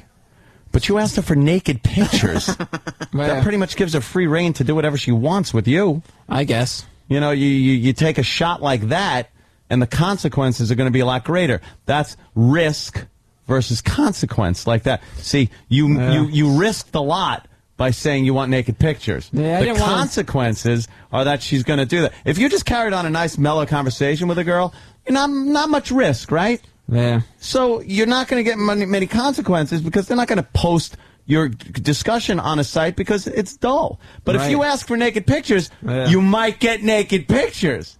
Yeah. But you might zonk out and get your discussion printed on Whackbag. Yeah. You learned a little lesson here, didn't you, David? Yes, I certainly did. I didn't want to write that message about nude pics. I was pressured by my colleagues. You did. You know something? You wouldn't have done it if you didn't want to do it. You got to learn something, David. You only do things you really want to do, even if on the outside you don't. It seems like you don't want to, and you even tell yourself I don't want to, and you tell everyone else you don't want to, and you really don't want to. Right. Apparently, you want to, because you give in to, especially Sam, all the time. Sam is like a Svengali with you. He hypnotizes you. He's very intimidating. He's got intimidating. He's intimidating. Sam is as intimidating as a little puppy. I got David to follow me to Grand Central Station Yeah, he's on very Monday, even though intimidating. he gets on at Penn Station. He's No way. He's very That's intimidating. so out of the way. He's not intimidating. I'm not. Does lightning come out of his fingertips and go into your eyeballs, and then they go woo, woo, woo around, and you just follow his orders? I don't know. It's very intimidating. Like I was just there, and he showed up, and then we were both at Times Square, and I have to go on the 1 to go to Penn Station, and he has to go on the shuttle to Grand Central. He's like, why don't you come with me on the shuttle? You've never been on the shuttle before. And he was like intimidating me. I didn't want to do it. You're like the Manchurian idiot. He's like kind of hypnotized you, and he can make you do things. We're friends. Well, but of course, I no, I don't doubt that. Probably best of. Bromance. There's a bromance going on there, yeah. I don't know. I think I kind of feel like bad, like saying no to him because he is like a colleague and he's above me. And if I don't listen to him, it'll be like bad for me if I don't listen to him and do things. And for I do him. a lot of stuff for you. I mean, yeah, he does a lot of stuff for me. I don't want to like not What's do he what do he for you, says. David? What? What's he do for you? That's not what he does for me. He's just like trying to help me out. Tells you what to put in He's just- Facebook messages. Yeah, and he just tries to help me out on the show, like give me props and like guide me along up through this internship. He's guiding me along. What's the best advice Sam gave you? He's not. I don't know if he's giving me. Well, like, what's the best advice Sam has given you? You've been around long enough to pick up something. Yeah. What's the best advice? He's just been helping me out. Like he's been telling me to listen, like pay attention, like listen to what other people are telling me to do. He's telling me to do a lot of listening and tell like to what other people, like not like listen. Yeah, like not disobey other people. Like even though you might sound like wrong or rude, like the people are trying to help you out and get you like forward in life, like getting on the air, and like you might think like, oh, that's stupid to do that, go on the air and say about this, but it's all good. It's all helping you in your career. So take people's advice and go with it, even if you might not enjoy it. Well, I mean that's actually good advice. Yeah. Disappointingly enough, and surprisingly enough, what are you actually gonna? So what are you gonna do with this bitch who you've been Facebooking back and forth with? I mean, it seems to me like you guys got some kind of a sexual energy going, and that she's not too sure how to handle it. You're talking about, yeah. Yeah, we know, a bikini broad. Yeah, that one. It sounds to me like there's some kind of a sexual energy between you two. Well, the last I talked to her, I was rude to her, and I said, oh, I called her a bitch and an asshole because she posted on a whack bag. So what? A pimp slaps a woman and she comes Yeah. back to him. You can sometimes talk to him like that. Sometimes chicks like that kind of, not abuse, but like, wow, this is a bad boy, and like I better listen to this guy because he's tough. Yep. And he's willing to treat me tough, and I can respect that. Girls, getting a girl's respect, dude, it's fucking key. And when you treat them a little shitty like that sometimes, you're making points. Yeah. Yeah. I got to check and see how she responded to me. Right? You're a player with an A at the end. Oh. Player. Okay. That's right. Well, it's like that other bitch, the married bitch came back around, right? Yeah, she wasn't mad at all. She liked me, yeah. She ended up emailing me and asking if it was me on David's Facebook that. because David was being weird. And I said, no, it wasn't actually. This time it actually wasn't. All right, see? And you know how cool Sam is? Sam is Mr. fucking cool. Yes, and he she is. thought your posts were Sam's. So how cool does that make you look? It's not look? just a post. It's like when we were on Instant Messenger. Like there's the Instant Messenger on Facebook. We were talking back and forth, and she was denied. She said, "Is this Sam? I don't think this is you." Get the fuck out of here! I'm serious. She kept asking Holy me, "Is this Sam? shit, I don't you believe it's Jew. you." She thought you were him? Yes, she did. No way. She thought so much that she proceeded to email Sam and ask him, Oh, my "Sam, did you? God. Was that you?" She emailed me like 7 times. It That's wasn't Sam at crazy all. because Sam is the epitome of fucking cool. Now she thinks you're cool. She can't tell the difference between you two. She's married. Oh, Christ. Yeah, Who cares please. about that, right? Married with kids. Oh, With what? Tell her kids. husband to take the kids out and you and the wife? That's it. Whatever. Bust that up. Jewish Yeah. guy can do that. Ask Travis. What does he know about Jewish Oh, guys? you know, oh, believe me, that story's tragic. That's Some right. Jew came along, took his fucking mom. That's right. Away from the kids, the husband, everything. His mother had Really? 2 big matzo balls put on her nose. Oh, and she Travis' apparently mom? loved it. That's What happened there? wow. Travis's mom. Okay. Yeah, Travis's mom. I don't know that story. Well, it just it happened. Okay, I believe you. You don't Yeah. need it to know anymore. Nope. But it's just because she's married is what I'm saying. She's married with kids won't stop a guy like you. No. Oh, see, you're No doing way. all right. Yeah. Yeah, and with Sam's tutelage. I got your back, bromance. Oh, he certainly does. Right at the edge of a cliff. With a good push. Okay. What an ass. All right, yeah, David. you're doing fine. Yes. Go do something. Go pop a boner in the back office. Any boners today, you think? It's boner time. Show's over. It's boner time for David. You think boners? What do you think? Perhaps. Couple of boners, maybe. I gotta go right? look at some pictures. Yeah. There you go. Bikini girl. You report back to us next time you hear if you got a boner. Yeah, let us know. Let us know what Post it picture. on your Facebook. Say, David is popping a boner. Hey, that's not a bad idea. You know, That is your status. You got to update your status. Update your status. Yes, I certainly and do. maybe even a picture of your pants tenting out. Do you want? And then people Wait, can comment, wait. wow, that's a No, boner. I got.